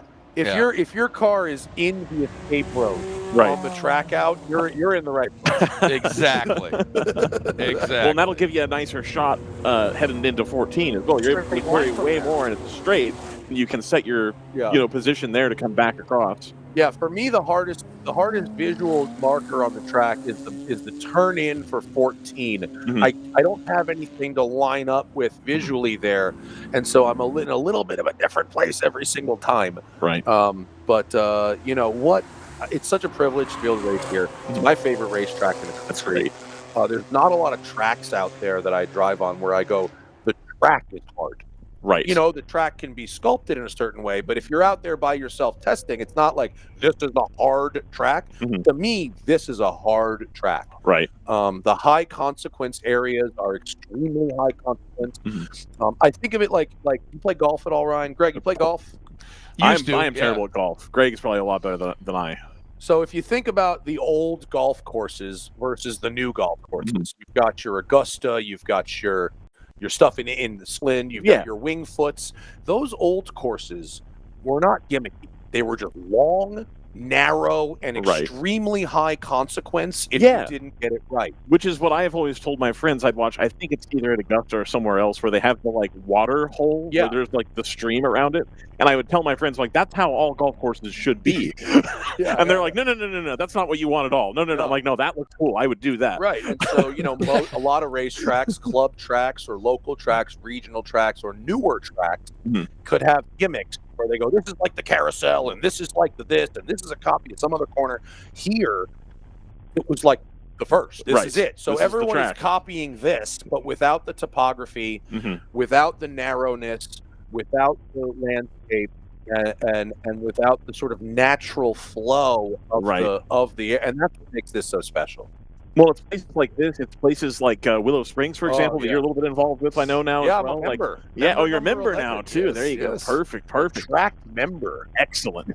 But it's all these natural terrain road courses, and Greg, you've heard about it before too, where you get these European drivers come over for like the American Le Mans Series or IMSA or what have you, and they talk about the tracks here are great because they're all these like classic, and you got like Mid-Ohio and Road Atlanta and all these that it really does follow the terrain that was available to them, and they haven't changed them.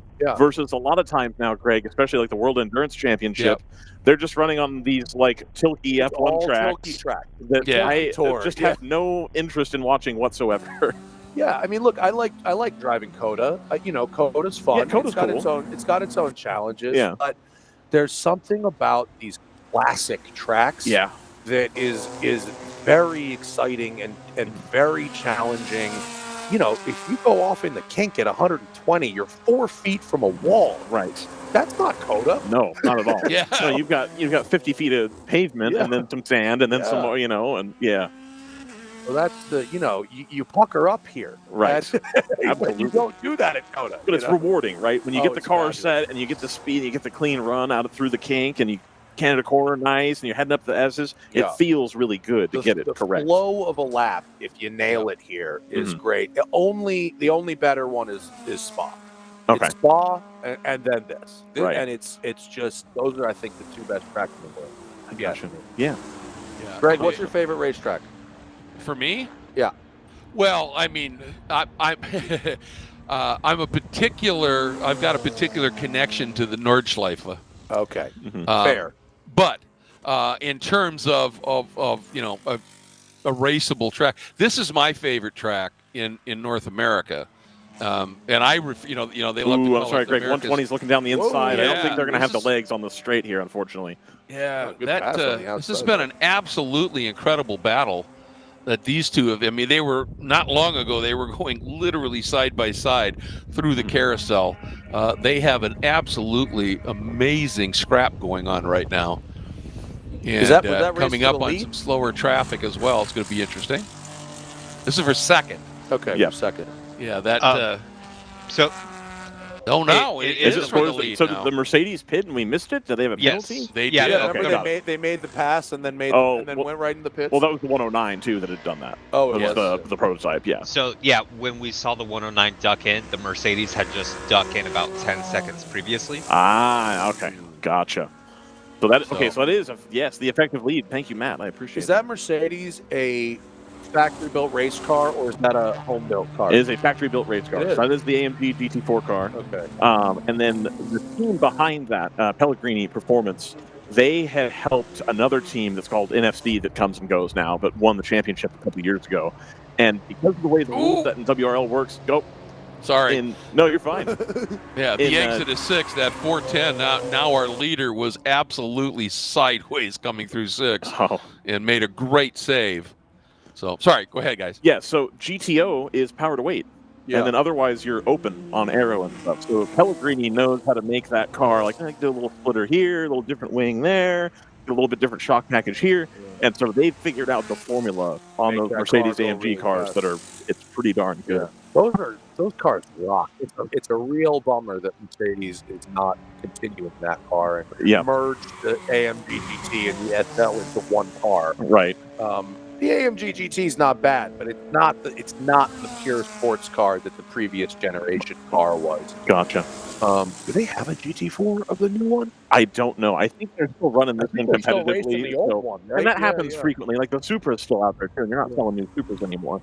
It takes a couple times. I think this is the last year, and my dealer friends know there's not a lot of allocations to go around. Yeah. Like, there's not very many.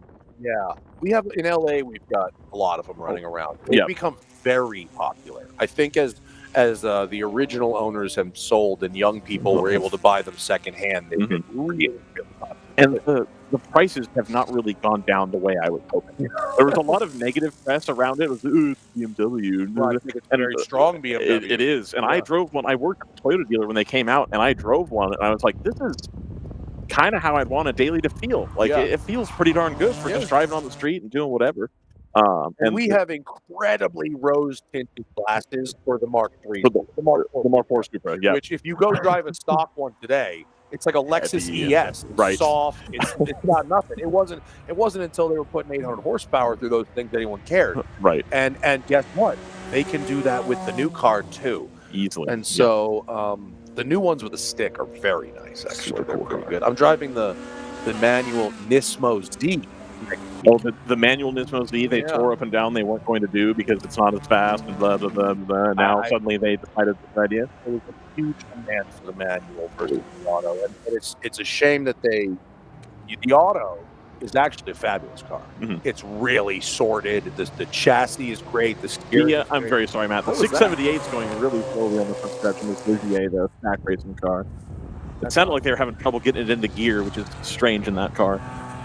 Anyway, go ahead. No, I mean nothing. It's just they're. I think they'll do well with that manual car. Testing at Sonoma, which will be fun. Ooh, that'll be fun. Good track. That'll be a good time. Yeah, great track. Yeah. Well, speaking of sports car, you had a not sports car here for the weekend. I wondered who it was in the Hellcat Dodge Durango. And then eventually I saw you pop out. I was like, oh, that track. Okay. If you see a very stupid car in the HPDE day, chances are it's me. Well, in WRL, that didn't used to be that strange of a thing. Nowadays, they've tightened it up a little bit. But it used to be there was some pretty crazy stuff. I had to get special permission for the SUV. The Durango Hellcat is a very interesting product. It's 700 horsepower, 3-row SUV. Right. But it's only $71,000. Which is not nothing, but like a nice Sequoia, $71,000. I just drove a Genesis crossover, $74,000. And so, but unlike the Jeep Trackhawk, which shares a powertrain, it doesn't get the huge brakes. Oh, so it has the 6-piston brakes, not the 10-piston brakes. Got it. So I got about 3 laps in this thing. The rotors are so done. But I saw 135 on the front straight before hitting the brakes. And something with that kind of frontal area, like you're doing pretty good at that point. That's and I'm braking it like the 10. I'm braking so early. Got to get her wound down. Hold on. Yep. But I'll tell you what, the curbs do not bother. It's not a big deal in that. Not a huge deal in those at all. It's very, very silly. But shout out to Dodge for letting me have a go. Yeah, they have a good sense of humor, those guys. Absolutely. Yeah, so So with the press cars, once upon a time, I got press cars, and they were annoyed to bring it to me in the Central Valley. They would come out of the San Francisco airport. Oh, yeah. Oh, you want it in Sacramento? Like, well, actually, I'm going to take it to Sacramento and drive it to Redding. So I'm meeting you halfway, please. Right, can you give me an Avalon, please? Right. do they drop those for you at the airport? Yes. Okay. So in LA, they bring them to my house where I live. I get a new car every week, sometimes 2. Sure. And then when I travel, they leave them at the airport. So what is the? I'm just very. This is extremely inside baseball. Okay. How does that work? Who do you go talk to at the airport this week? It's either one of the off-site airport lots, like the parking spot, or one of those like it's one of the private ones, third-party lots. Okay. And they leave it there, and you go get it there. Okay. The Durango I got at the O'Hare Hilton. Walked over to the airport hotel, and it was at the valet. So yeah, every city has their own sort of thing, and there aren't press cars in every city. Right. Like for instance, I flew to Chicago rather than Milwaukee or Madison because that's where the car was. Press car. So yes, inside baseball, but major cities, folks like myself can get their car. Yeah. So I had to ask them, take them track. Obviously, that's not every press car can go on track, but like I said, well, they have a good sense of humor, and they know that they're going to get some level of positive press out of it. Yeah, exactly. It's great. Yeah, GP class pace car, and it was great. It did exactly what we needed. Like, yeah, they're I think happy to make that expense there. For sure. I paced a Lemons race once with an AMG Black Series, and as it was with Button Willow, and as we came down the front straight, not for the green but for the formation, I did like an 80-mile-an-hour rolling brake stand, and I left like 300-foot 11s down the front straight, and I made a whole smoke screen, and all the marshals looked at me like, "What the hell are you doing?" Right? Nobody can't see. Nobody can see anything. But it's Lemons, so whatever. Right? Yeah, they kind of they wing it there. Those folks do a good job. Oh, it's a good time. Everyone, even the pros, should do at least one Lemons race. It's like 180 cars on the grid. Right, it's madness. Was that one that you did on this is a deep cut? Was that one you did on the car show? Yeah, which I believe was the first episode. It was the first. That's the first wheel-to-wheel race I ever did. Oh, that was the first one you ever did? 2011, first wheel-to-wheel race I ever did. Yeah. You and John Sally and everybody. Yeah. John Sally and Adam Carolla sharing the world's worst Nissan 300CX. Excellent. And it was Lemons at, here's the deep cut, Reno Fernley Raceway. Ooh, oh boy. Reno Fernley? Yeah. Greg, you ever run there? I've driven around it. I've never raced it. It wasn't bad. Shortly after it was done, that is and I went out and they let me drive around it, and it was like, well, this place is insane. Yeah, it's like a 4-mile track. Yeah, it's like out there. Yeah, it's huge. Yeah, it was crazy. Man. I think it's gone. I think it's houses now. So too. I think so too. Just like Auto Club. Yeah. Oh, what a shame. I know. I had never got to go, and I drove past it on my way to Chuckwalla. Yeah. I went that way, and I was like, oh, there. Oh, okay. Dude, the Roval was a great time. Yeah. I mean, what a cool. I did that in a couple of really fast cars, and I saw over 180 on the front straight, and just a fucking. Where was this? Sorry. Yeah. At Auto Club, formerly California. Oh, yeah. Yep. Which is now going to be a housing development, unfortunately. Have you tried Homestead Miami? I have been to Homestead. Have you run a fast car on that? No, I was there for something else. I forgot. So it's got the progressive banking. So the higher up you go, the more speed you can carry. Oh, that's and cool. So there's 2 configurations, and one of them, and Greg called the race, and they'll use the turn 3 and 4 just like they do for the at like Daytona, for example, where they'll use the NASCAR banking there. And like, what an incredible track! Especially like a fast car would be excellent. I think my race car is in motion, guys. It's being driven around the paddock. It's being driven to the grid. We may complete a lap of this race after all. That'd be fantastic. Nice. Is that going to be Tommy in the car, or is that? No, Tato's in the car. Tato's in the car. Tato Siderman in the car. Let me jump in here for a second. We just had a pass for the overall lead. Yeah, go for it. That 120 AE victory, the orange Toyota Supra, has slipped around on the 410, the ACP Tangerine entry. They're still incredibly close, and they have been putting on an amazing show while we've been chatting. And that BMW really rolling some speed through 3 here, so it's a lot of fun. But, yeah, great to hear that your car is mobile again. Yep. Oh, it is again. It's on pit lane. It is moving. Nice. At 35 miles an hour. This car is so nice to drive. It's so balanced. It's forgiving. It's comfortable. It's easy. You can see out of it. Right. It talks to you.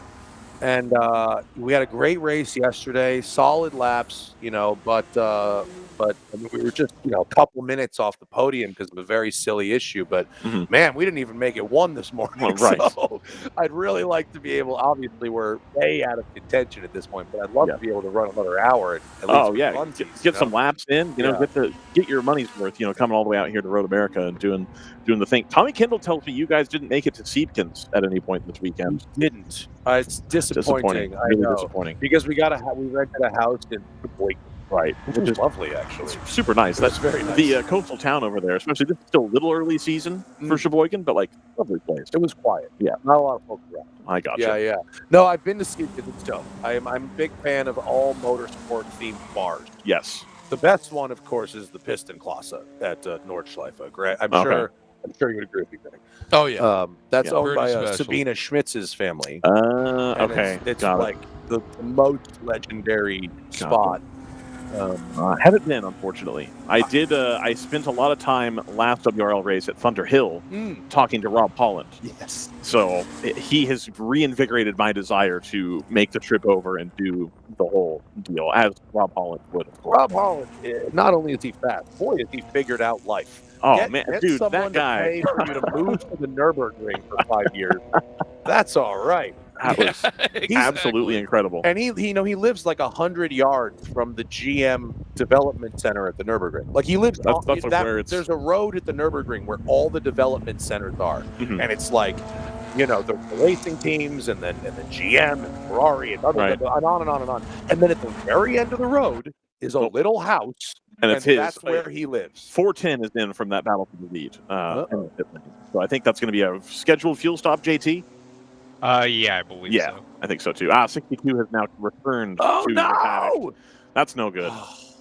Speaking of GM performance development, did you hear the story on that C8? I did, and I spoke with those guys Okay. this morning.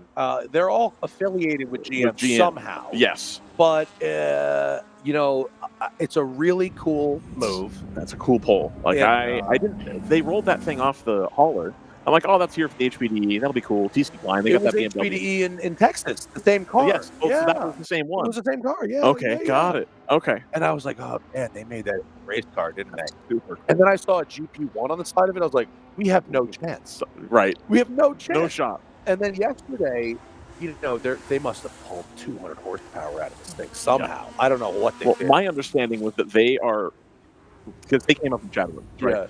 And all they've done is limit the throttle position sensor in the pedal. And so It's they're so only funny. getting like some fraction of what's actually available. Yeah, and it's about 50% power. I'm like, oh, okay. That's so funny. And so they haven't taken any of the fueling for the cats and all that to keep the cats closed. There's no cats on it. Yeah. But we're still fueling to protect the cats, and that they were only running like 45-minute stints. Yeah. They said so they're hoping that either today or the next race they go to that they'll have an actual tune for it, and they'll have longer stints. How interesting that why would get rid of cats to make more power? But you're running 2/3 pedal. So right. Why do you need that? It seems maybe. I'm looking at you guys. I'm sure they know what they're doing. I certainly don't. But it was very funny that that car could not beat me down the straightaway. Yeah. But dude, I mean, they're breaking 50, 60 yards later than me. Right. I mean, this is still a mid-engine. With huge AP rates. Yes. So they were. I couldn't keep up with the corners, but it's clearly had a lot of power pulled out of it. And the thing that they were talking about, Greg, if you recall, was that that's quite a wide run through 14. Yeah. No harm, no foul, but that's Dusty. That's a big one. Yes, absolutely. And I think that was our class leader, wasn't it, JT? I couldn't really see I which think one that was it was. the white one. Yeah. I think that was the white TCB car. Nope. Oh, there you go. Okay. Yeah, it was. So we're on board the 77, and that was the 87 that had run wide. Correct. Gotcha. But he was saying while we watched this battle, Matt, that the thing that he was impressed with was the diff programming. He said you can get on the throttle so early, and the diff figures it out. It's just the stock diff, it's just the stock diff. Yeah. The E-diffs in those cars are really good. Yeah, and so they were pretty pleased with that. And we feel like it's super drivable, and if anybody wants to do it, we'll tell you, the secret to make it do the thing. Yeah. And so I was trying to tell Mateo, and I'll get you to do it too. I'm trying to get Mike Gorman on a couple of those. Yeah. I have a Mike Gorman fleet of green Corvettes. The only thing is about those, you rub fenders a little bit, and that panel is shredded. It's gone. It's a fiberglass panel, and so you got to have like a extra car of body worth work. of panels and stuff. Yeah. Available. Yeah, I gotcha. But I love the idea. Why is it, and maybe you can tell me, and why aren't they running Cayman GT4s in any of these? Why is everyone running old Cup cars instead of Cayman GT4s? So the Cayman GT4 was a big player of what, JT, 4 years ago? Yeah, I'd say 4 years ago. The problem was, as these turbo GT4 cars came on the scene, they found that in the Caymans they didn't have the mid-range grunt to be good in traffic. And so over a single lap, it was like, yeah, they're perfectly balanced.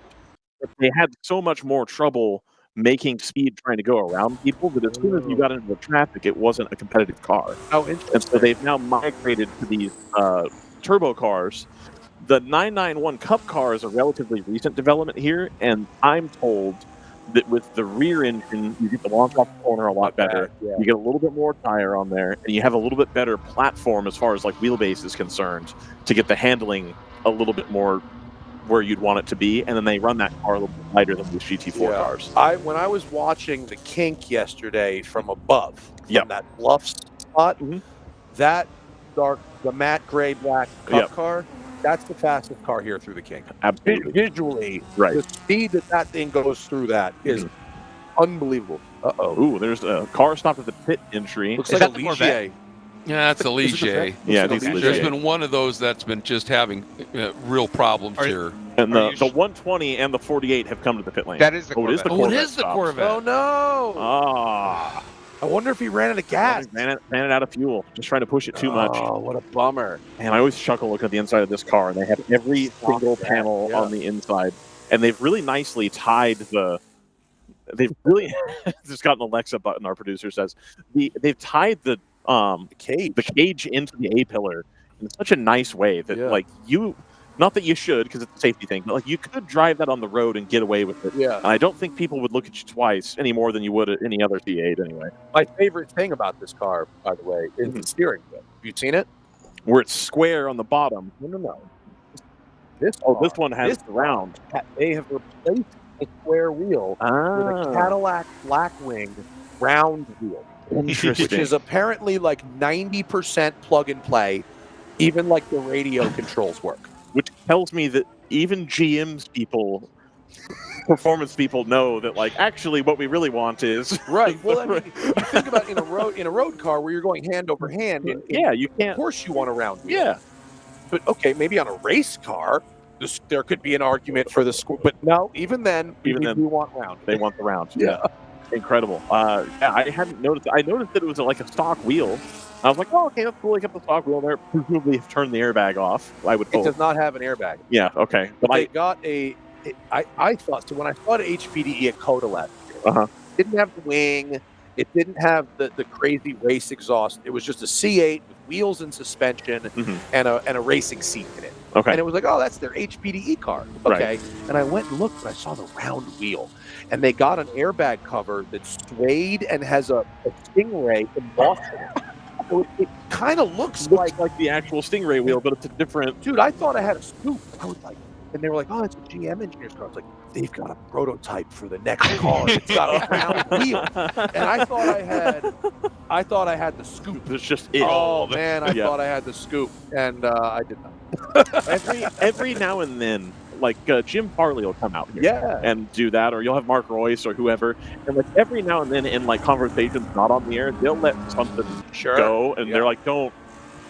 But yeah, it's gonna happen. Like, oh, okay. Yeah. So you can pick up scoops at the right events here. Jim, I mean, look, whatever you think about the decisions of the Ford Motor Company, right?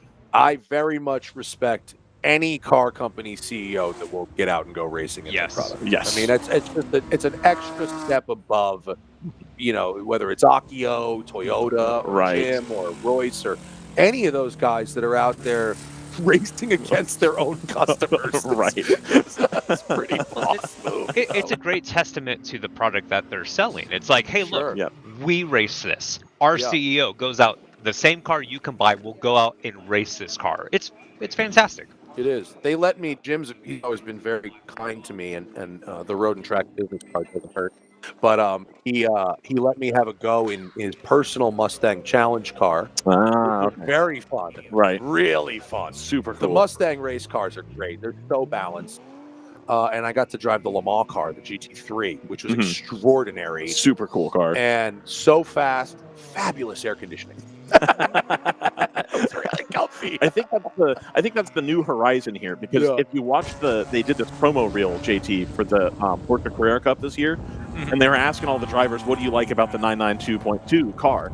And probably 30 to 40% of them were like, man, the air conditioning is so good. I mean, the new Cup car, so comfy, so great. I recall the same thing from one of the Daytona Roar tests, and I think it was the brand new Aston Martin. And they're like, yeah, what's it like coming to grips with it? It's like, dude, the AC is awesome. The AC is really good. Yeah, I love it. Yeah, I totally, I love, I got the Le Mans car. I was driving at Chuckwalla in August. Right, in the heat. It was 125 degrees out there, so it was a struggle, but the car was great. Yeah. I've only recently with my, go ahead. I was just going to say, I don't know if you were watching Le Mans back in the ALMS days or whatever, but that one Le Mans where it was so hot and all the drivers in the GTS cars. I remember Ron Fellows and the guys in the Corvette were literally had to get in and out. They were do stint changes every stint. Oh, every stint. Yeah, they were getting like heat stroke. Oh yeah, man. And they, I remember the image of Ron Fellows getting out and sitting in a chair, and they basically, just stripped him down to skin on the top, got his boots off, put his feet in an ice bucket, and just put towels around him that had been soaked in ice. Oh my God, man! And then, in 2 hours, he had to get back in and do it again, and that was kind of how they had to go until sunset. That's when things cooled off. It was if you insane. Get heat stroke, you should not have to get back in the car. Yeah, I agree. Yeah, that's crazy. Yeah, it was after that year that the ACO mandated that closed cockpit cars have to have AC. Yeah, yeah. I did, and wisely so. Yeah. I did a vintage race in Miami back in January. Yeah. And in a vintage. It was a 2008 Cayman. It was somehow still a vintage car, but it was like 100, 100 and humid. And the race was, I think, 30 laps, sprint race. That's a pretty good vintage race. I have never been sweatier or closer to blacking out than at the end of this race. My eyes were closing by the time I got to the finish line, and I had to like roll out of the car. Man. It was bad, man. Florida is not for racing. It's great, Greg, as somebody who grew up when I did, and I think JT will share a similar sentiment, that all these cars that I really got into and watched growing up from like 05 to like 2012, 2013 are now vintage eligible. Right. And I get to watch them all again. It's fabulous, isn't it? Love it. Is. And some of them, like, vintage doesn't necessarily mean valuable. I mean, you can get get an amazing vintage race car for $20,000. Yep. There's I think it's the Palomar team that they're out of San Diego. They've packed up and left this weekend. They've got the E36 BMW, and that's how they got started, was in vintage racing. And they have some weird British Triumph thing that's got like the race body on it. Yeah. And they conned their way into getting invited to the Monterey, the sports car reunion. Sure. And they were like, I don't know why we're here with our $35,000 car, but we'll do it. It's great. I think it was Colin Comer, maybe, for Haggerty, wrote about like what are the 10 cheapest cars you could buy that'll get you entry into all that, into the historics or the Copper State or whatever. And it was like, Triumphs and Healey's and like, with random Fiats no one's thought about, for ages. But, when everybody's got a 911 and they're trying to make the field look and feel different, like, sure, take it. Get a Triumph in there or whatever. Yeah, who cares? I've always thought that for just pure fun in a vintage historic race, it would be to get in a Formula Junior. Ooh, that would be fun. you know, Those little cars. If the you are early right day, sides. like Yes, that's like, correct. Yeah, you know, me and you, no. Me and Ryan are not That's not going to work. We're not getting them. Do they have a Formula XL? Because that's what I need to be in. 120% well, you bring up. scale. Thank you for shattering my dream because I need that too. So Oh man, I went to England to test the Caterham 7, Yeah. the 420R, the one with Right. like the turbo motors, the death trap. Yep. Yeah. And I was like, look, I'm 6'3". At the time I was like 260. They said, don't worry, it's the American spec chassis. It's 5 inches wider. I was telling somebody about that the other day. I think I was at work, and I was telling somebody like, they make a Caterham that like they have the big man chassis that's Yeah. like 5 inches wider at the back, and they're like, really? I'm like, Yes. yeah, absolutely. It is for fat people, and I'm sorry to say, it's not enough. Unfortunately, it was still uncomfortable and very, very tight. Greg, have you ever raced a Legends car? I have not, but it looks like it is extreme fun. These are my newest obsession. I just got to have a go in Charlotte at the 10/10 Motor Club, the private track. Yeah. In one of these Legends cars, and man, it was a riot. Sequential gearbox, rev to 12, and a go-kart 1-to-1 steering rack is it was crazy. And it looks like for the first time this weekend, we have a GP2 battle, which is why we haven't kept tabs on it. North Loop Motorsports currently, let's see here, I got to sort my class, are behind, I think, question mark? Yes, so behind the 216 from Skip Barber, which has inherited the lead, North Loop Motorsport did come in for their pit stop just a couple laps ago. And the 216 hasn't, presumably. Correct, which is the reason why.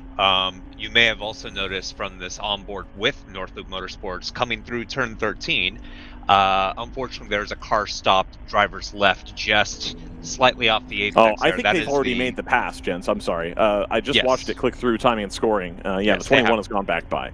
That is the 65 from Open Throttle. I believe that is the Captain America car, currently stranded in turn 13. It's...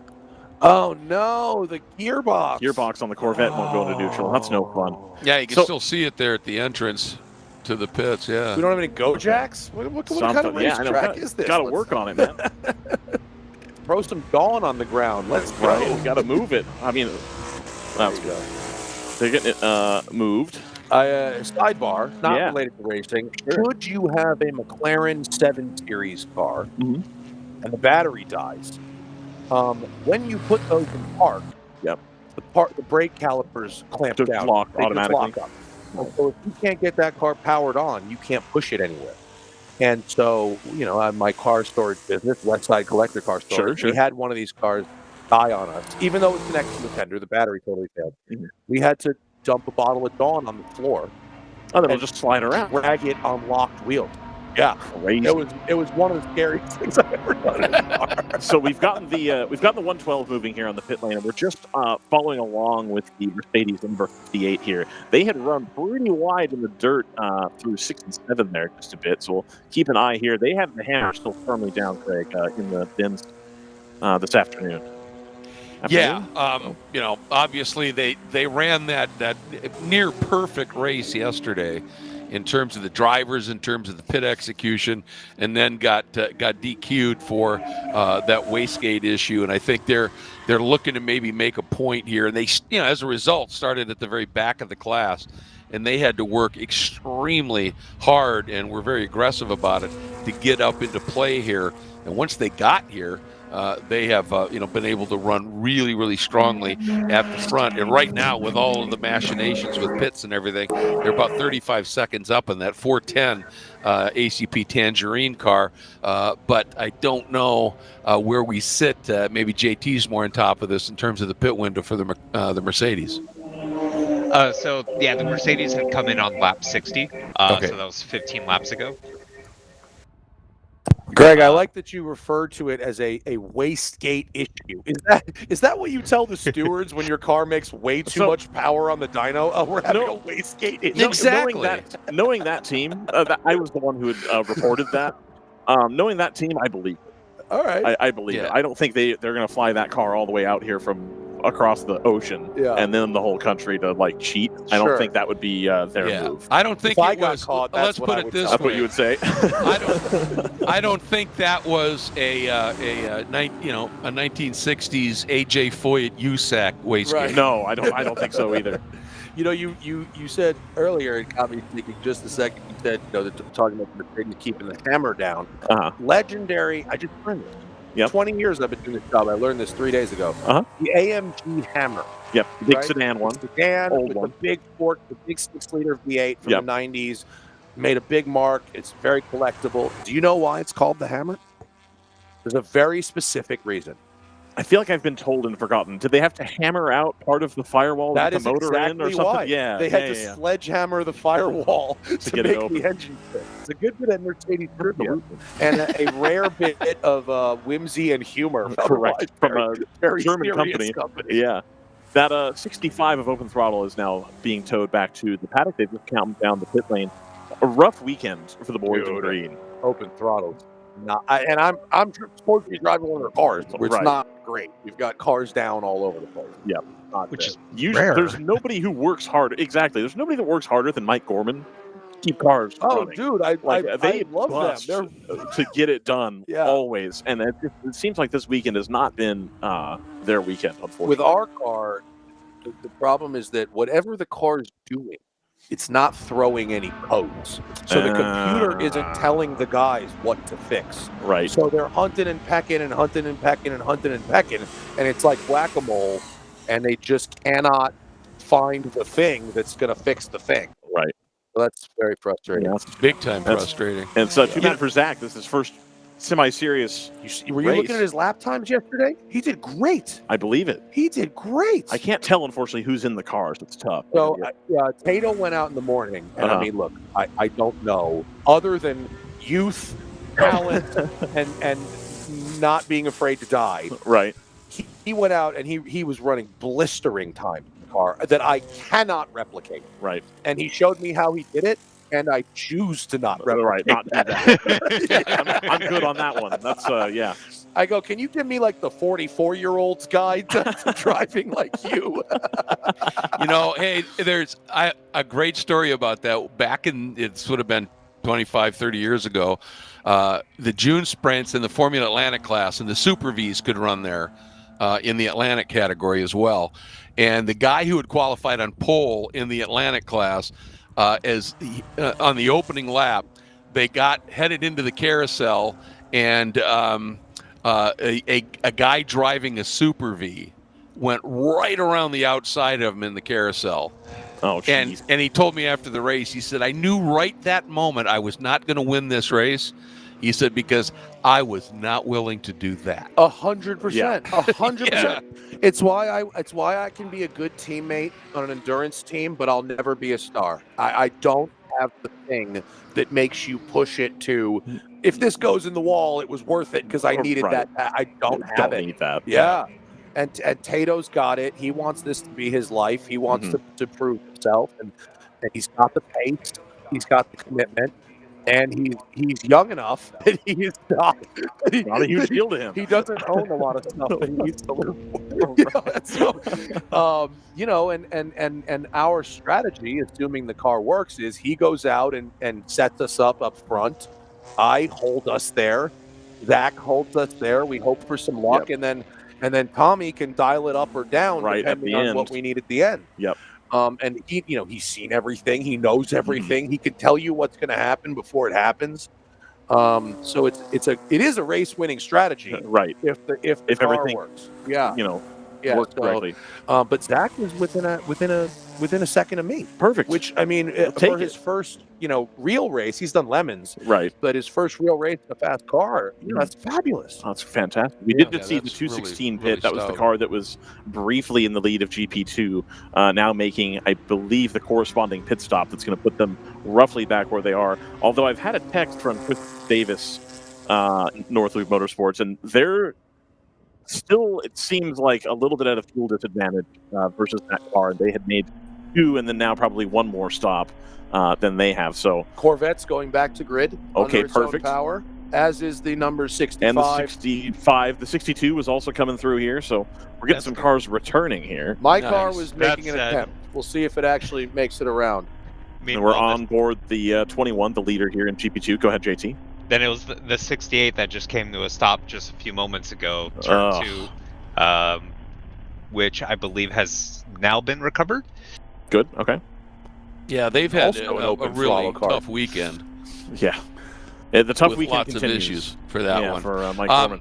I was going to mention one last thing. When you guys were talking about the hammer Yeah. Mm-hmm. and the Mercedes and just picturing a sledgehammer inside of, a Mercedes. Yeah.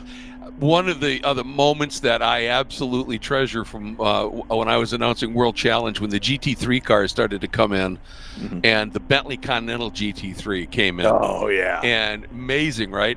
And there was a pit stop, and there had been a little bit argy-bargy out at the track, and there was a pit stop, and when the camera went to it, my first line was, well, that's not something you see every day. No. And there was a guy with a big sledgehammer just banging on the back of the fender. Oh, of this you love Bentley to see Continental to get it off of the tire. Just smashing a Bentley with a hammer. Just Must have hammering been it. great. I know. I said, we gotta, clip that. That's got to be in the banquet. Unfortunately, my number 62 car has taken the turn 5 escape road and gone back through the paddock to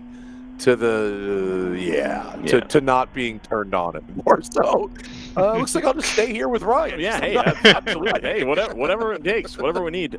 We did just see the number 21 on board there, putting another lap on the 55 of AOA Racing. CJ Herrera is in the car right now. He's kind of their fast driver at this juncture, and so he puts another lap on 5th place there. They're going to keep moving that car to the front, and I think they'll be pleased to be doing battle with the 216 at Kip Barber Racing School in that GR86 Cup car, which, to be fair, is the Cup car. And I'm told, Matt, that the Cup car kind of twitchy, kind of a handful to drive. And there's another team that occasionally they'll bring an actual GR86 road car with the automatic instead of the crash box thing. And they'll put some of the GR Cup stuff on it, and they say it's way easier to drive. How interesting. It's not ultimately as fast, but it's way less twitchy, whereas this 216, the Skip Barber Racing School car, especially a bunch of Skip Barber graduates recent, and this twitchy car, trying to keep it at the front with these North Loop guys who've done a million laps around this track and they're local. I think I would take that as a good result if you're in the 216. Yeah, I got to test the GR Cup car when it came out 2 or 3 years ago at Carolina Motorsports Park. Not in competition, it was as a full-day test, and I thought it was so fun. It was a great car, and I really thought the sequential gearbox made it feel much more like I'm in a race car, than the real car. But having said that, every time I've gotten in an automatic BRZ or 86, I go, this is incredibly responsive for a torque converter gearbox. Well, especially versus the rest of Toyota's gearbox programming, which is disappointing. Leaves a lot to be desired, I would say. Right. As somebody who used to work for Toyota, I'll say that openly, but it's not great. So is there a team that runs an automatic transmission BRZ race car, and it finishes, and they do a great job. They love it. They're very happy with it. There's a handful of them that do it, but the Eagles Canyon Raceway, where they've got a pretty heavy Toyota presence there because they're outside of Dallas. They, to give them a little point by here, they had a driver development program that they were setting up where they wanted people to drive this road car to prepare you to drive the Cup car in the SRO series. And then people are like, actually, I just like the road car better. That was kind of the sentiment, was like, these are a lot easier to get lap time out of for sure, but ultimately not nearly as fast, but with a lot of the same parts added. Maybe you just put all the bits on it and leave the gearbox alone, I guess. And then my understanding is that sequential gearbox is quite expensive to service. I think they always are. Versus the automatic in a BRZ that you can go to a junkyard and find for $800. Sure. Yeah, a service costs as much as just throwing the thing away and getting another one. Yeah. Does that flat 4 engine hold up to the endurance race? There's varying levels of people overfill the oil. And I heard at one point there was this discussion about every extra quart gets you 5 horsepower less. And so they have issues with them in the Cup races where they're like, well, if we do half a quart low, it's only a 15 lap race, then we'll probably make it, and we'll have a little bit more power. And so you're trying to riding the lightning. There. Whereas here they were like, hey, we're going to overfill it, and we'll be fine. We're not tremendously worried. Either podium or oil starvation engine failure. Correct. Yeah. Okay, cool. Yeah. Oh, so man. No, it's part of what makes WRL great, Matt, and it's really one of the last bastions, I think, of racing at a high level, where it's really almost just a box rule, where it's like, get power weight. There's modifiers in the classes, obviously, for certain modifications, but in GTO, run what you brung, do whatever you want. You saw the kids at Coda that has the E46 BMW with the LS motor. The LS, it's really fast. And it's the work truck motor. It's like a 4.8 or something, because it's detuned a bunch. And they're like, hey, it makes power a little bit better. And, just having a place to do all that stuff. As a car guy, I think of myself as one of the few people that's a car guy and also a racing guy. I find that doesn't intersect as often as one would think. And this is, for me, for my money, like the coolest place to do it at the highest level. Yeah, I agree. I think it's a really interesting bridge between, amateur series and professional series. Yeah. I love to come back and run a GTO car. I really would. I think I could probably do a pretty good job in a quicker car, and the cars seem very nice to drive. I mean, the Supras and stuff, and the BMW. I've driven BMW before, and it's very easy to drive. Right. So I'd love to do it. I'm certain seats are available. Back Corvette moving. There's the matter of me being able to afford it. Sure. Let's see. How's their line into 14? Pretty tidy. Decent. I'd go further out on there, but what's so funny is in this angle, the over the shoulder, for the Corvette, you can see the tachometer. Right. And if they're getting it to red line, it should be outside the steering wheel to the right and red. Right. So it's really not getting there. So they're short shifting the vet before they get to the 6,000 RPM range, which is where it would turn red on the right side of the screen there. Gotcha. And when you were talking about you'd go a little wider on the exit there, watching yesterday, they were able to stay with virtually any car in their class through the turns and not have to go out onto the strips. And I think they're doing that by design to avoid curbs as much as possible, because this is the first time that they've been racing this thing. Yeah, and they don't know what'll happen to the hubs if they start railing. Exactly. Yeah. Well, I mean, the fact that they can do that and still carry better corner speed than BMW is a testament to that platform and their setup. Right. Exactly. That car is so fast in the braking and in the turn-in that it, even without the horsepower advantage, it's just so balanced. It's going to be so much easier to carry speed through all those corners without having to use, quote, all the track. So here we're going to pick up the battle for 5th in GTO. That's going to be the 888 Racing 54 and the 120 of AE Victory. The AE Victory car right behind the Porsche. You've seen this a lot, Greg, this weekend, where the Porsche's laying down pretty good times, and they get the Supra behind, and I think it starts to all go a little sideways for them as they start to defend. And like we've said, that Supra's got a little bit more horsepower coming up the hill here, even though I think that 888 Racing Cup car is fantastic in the corners. Oh, it is. I mean, it's a really strong car, and of course, Porsche legendary braking and the like. And he just gets enough of a run out of 14 that he's able to open that gap up and then hang on to it. You can see how much they're both using the exit curve there. And wide there. Yeah. I really want to see I want to see them go through the kink together and see if a gap opens there, or if they can keep. Oh, look at that! Right on the bumper, right on it. I think has to let up a little bit, probably carrying a little bit more speed even than the Porsche there, and I think has to check up. Ooh, yeah. Well, and then of course the other thing that Porsches do incredibly well is they come out of corners. Really effectively. And so this will be interesting to see. And your concept is spot on, Matt, I think, about seeing them through the kink. Yeah. Porsche has been super quick there, and you pointed that out as well.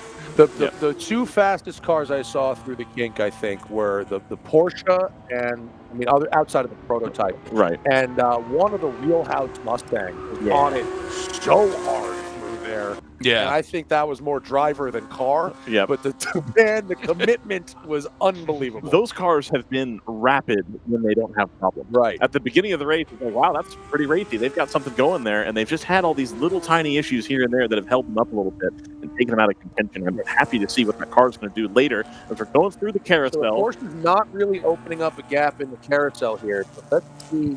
I hope. Yeah, we'll Whoever's pick them up pulling with up the kink shots, pull up the right shot. Yeah, I got you. I want to say. So we're going to go Okay, here into we the go. kink here, and we'll go away. That's a decent. Yep. Yeah. It pulled Yeah, a good I mean, car he length or more. maintained his car length for Yeah. sure. And now Yeah. the Supra is going to close as they come into Canada Corner. And then we'll pick them up coming out of 13. Unfortunately, the Canada corner is the cell dead zone, so I don't this have is a whole lot of... this is the same Porsche that I saw going way up wide there. over the Billy Martin. So let's see how they take that. It was pretty tight the last time around. Didn't Right. let it run wide. No, Oh, one of the we curves here, yeah. A little bit it's such a wider. big track. Yeah, a Yeah. little bit. Hey, I was going to ask, is Billy Johnson, is he one of the drivers in that Wheelhouse Motorsports Mustang program? No, he's in the ACP car, in the BMW. Oh, okay. Right? Exactly. I think the same thing as you on that, Greg. I was a little puzzled when I saw that at first. Yeah. Because, whoever, Matt, you were seeing, I was noticing it as well. There was one driver in that, the faster of the two Wheelhouse cars, that I said it earlier today. I said, this guy is a wheelman. Yeah, no, Yeah. somebody He was was pushing flying. that thing. It was really Yep. impressive to watch. Yep. We in our car, assuming they get it running, we really need a front splitter.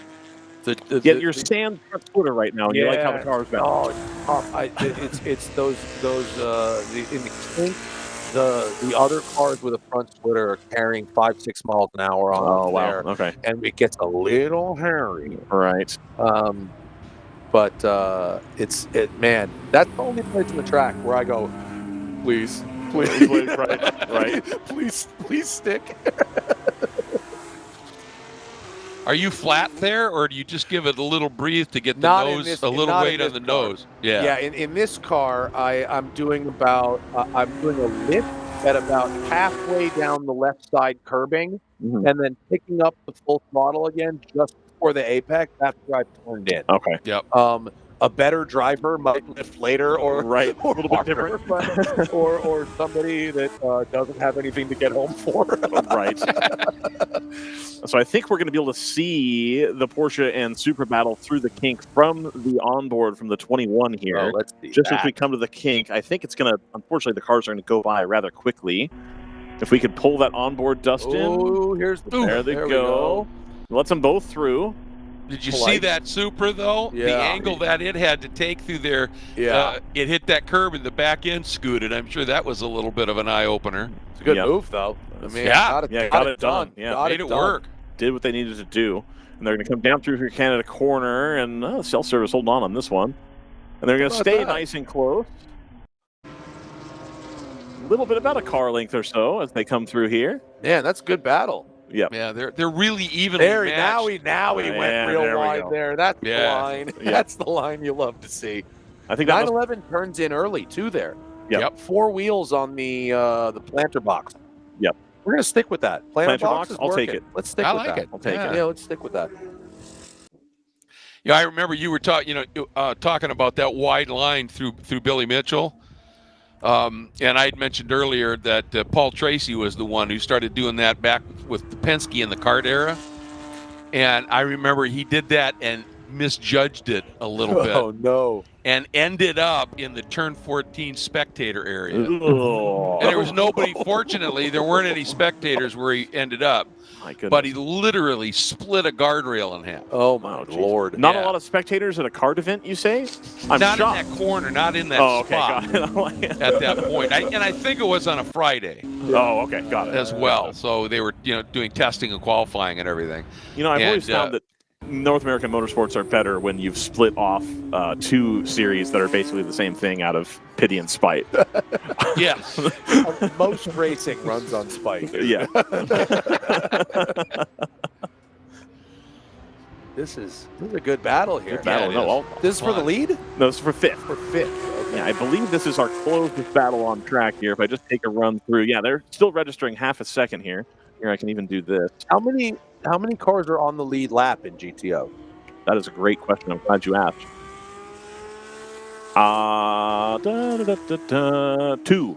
Two-ish. Okay. There are 1, 2, 3. So the top 9 are within a lap or so. Okay. So I want to say the top 7 will be.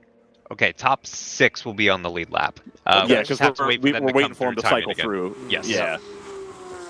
Top 7, and then the 8 car or the 119 car is off. They're behind. Porsche did not open any gap through the kink there. Not that time. The Supra's learning. Yep. Well, it's usually people learning watching the back of the Supras. Watching the yeah. Supra's become self-aware. Yes. Yep. I'm like, wait a minute, that's how you do this. Come up through 13 here. And that's the one, the upside of full course cautions when you have a few of them is, as you said, JT, the top 6 or 7 or so still on the lead lap instead of having them really split out. You don't want the cautions, but that Porsche now trying to break the toe. Look at that weave. Yeah. Up the hill. Up to the top. Yep. But, there's a drone nice shot from downtown. There we go. This is awesome. This shot is from Plymouth. How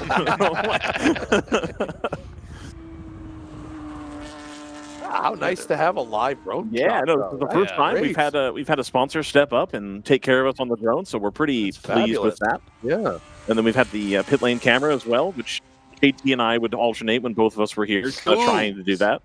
Oh, yeah, it gets a little slidey. Missed the apex completely. Yeah. Good 2 feet off, and then it started dancing on the exit, didn't it? A little squirrely. Find something else here. El Diablo, the 48 is catching the 46. If we can find that for me, Dustin. Mm-hmm. I'm looking.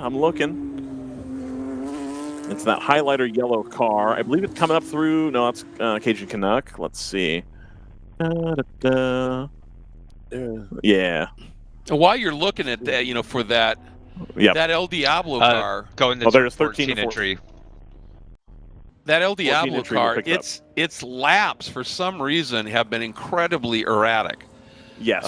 They've put in their best lap is a 2:34.10. They just turned to 2:34.4. But I've also looked over and on a relatively clear track, they're turning, they're up in the 2:38s. So there's something a little off with that car, on an occasional level here. Yeah, so the 46 has gone by, and it's the 48 trying to hold on here, and they're trying to keep it within that 1 second as they click through turn 1. There we go. We pick them up. So that's the Ginger Racing 46 on the bottom left, and then the bright highlighter yellow car is the El Diablo Motorsports car out of the Bay Area, making the long tow out here. Yeah, Ginger Racing, of course, coming from Texas. Had fastest lap in the race yesterday. Yep. Fastest lap of the race yesterday, Matt, but they had only completed 1 stint. So, when I went to the grid this morning, I was like, I'm looking at GP1, and I go, what is that car? Where'd that come from? I'm like, it was my best lap yesterday, and I'm like, what is that? We weren't even racing that car yet. So they are multiple-time Thunderhill 25-hour winners. Okay. So when we went to Thunderhill with WRL, smoked the whole field. Sure. Like, it's just unbelievable how good they are there. And they've been trying to do more and more of these WRL races, and the car's pretty competitive. But yesterday they had some kind of problem early, and they've got whatever it is fixed. And now trying to fight to the Ginger Racing car. But I think that car just starting to get away. That's that Ginger Racing 46 car that really ran away with GP1 yesterday. Not having nearly the same luck today. Well, if we can borrow their technicians, that would be very perfect. Whatever they did, we'll take one of that. We'll take all please. that, please. The E46s still are just such a dominant chassis. It's really good for club racing, but all the E46 teams that I talk to, like, I do genuinely mean all of them, are like, it's harder and harder to find parts. It's hard to find motors, it's hard to find diffs, it's hard to find gearboxes. And so there's a couple teams, I don't know if Ginger Racing has this, JT, but there's teams that have run in the past where they've put the 8-speed gearbox in them, or they'll switch to the 4-cylinder turbo motor and all that to kind of keep the chassis going, because the chassis is really good. Yeah. But the number of M54 straight 6 BMW engines is dwindling quickly. I've seen people starting to do the ZF 8-speed swap in like road cars. Okay. There's a guy who, Pikes Peak is where all the lunatics are. Right. And there's a guy with an E30 with a turbo the size of a basketball on it. Home built. S54 turbo E30. Wow. With the ZF 8-speed auto somehow, and I don't know how any of this works, Right. but he runs Pikes Peak with this thing, and it does actually function. So it used to be, and this was probably 2 or 3 years ago, JT, when they were starting to do that 8-speed swap.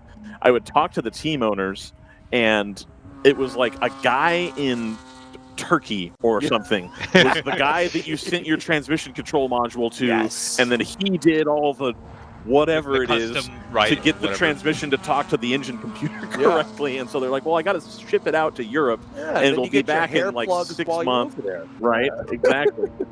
That's so funny. I don't know if somebody has figured that out locally yet, but it used to be you had to like ship your stuff and they would take care of it. You know what else you can do is you can make the DTT from the E92 M3 work with a Mark IV Supra.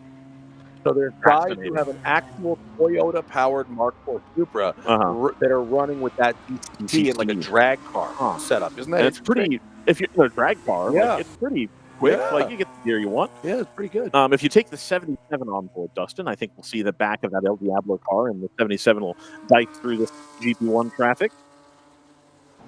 If it's still available anyway. There we go. So we're on board the 77 Supra, and that is the El Diablo Motorsports BMW. Just hugging the right side there. They're going to let the Supra by, and then the Supra is going to go off in hunt of the Ginger Racing BMW. Quite a bit of a gap now, now that we've had a couple laps where the Ginger Racing car has had the ability to escape, if you will. Wow, this Supra, I'm just watching their throttle and brake pressure here. Really interesting use of the throttle pedal. There was maybe a 2.5 second coast down the hill in between stabs at full throttle. Where, I mean, different drivers, different styles. I sort of ride the throttle through the carousel and brush the left foot on the brake to tuck the nose. Having said that, my laps are not as fast.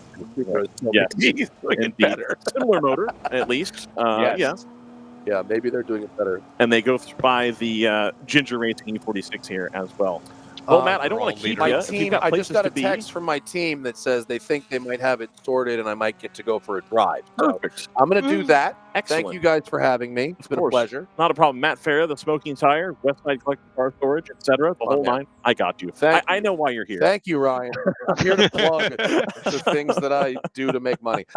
Thank you, Greg. Thank you, JT. I appreciate your time today. Not a problem. Thank you, Matt. Y'all have fun. I'll see you out on the track.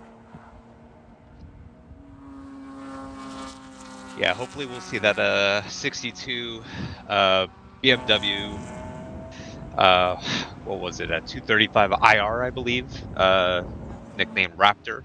Hopefully we'll see that out there running some consistent laps as they have hopefully diagnosed the issue with that car.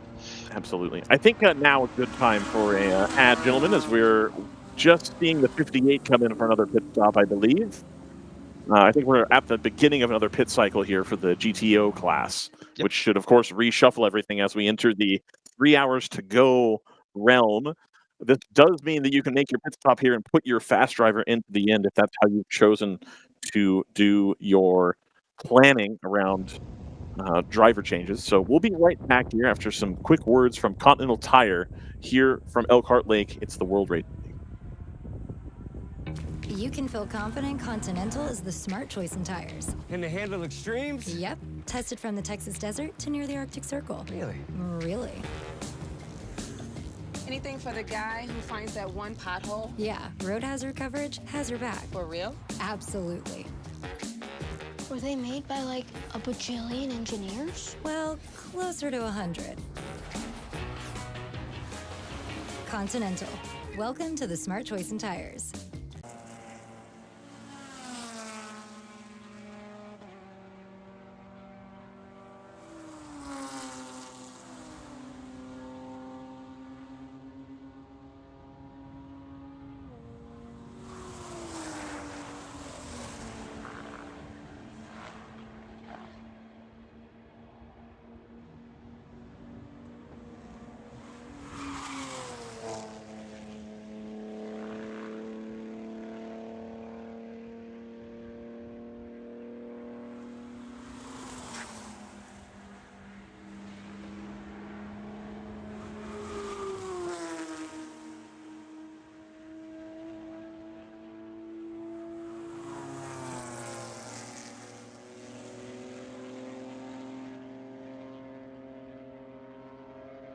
Welcome back to Road America. It's the final day of racing action from the World Racing League in Wisconsin this season.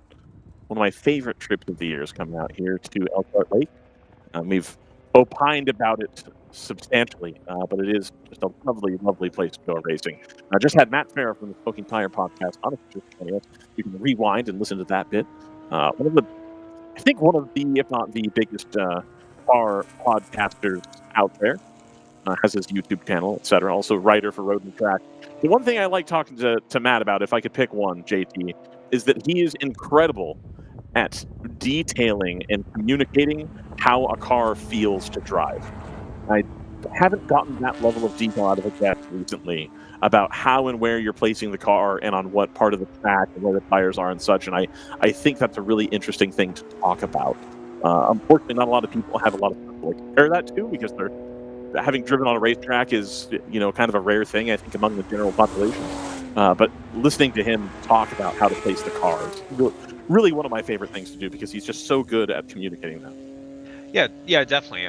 It's a very good aspect for a driver to have. It is essentially awareness, being able to, try things, get feedback from the corner. You're able to try different inputs and see, the results, interpret it, and, start to adjust your driving style to what works, what you're able to do with this corner. How am I able to optimize this?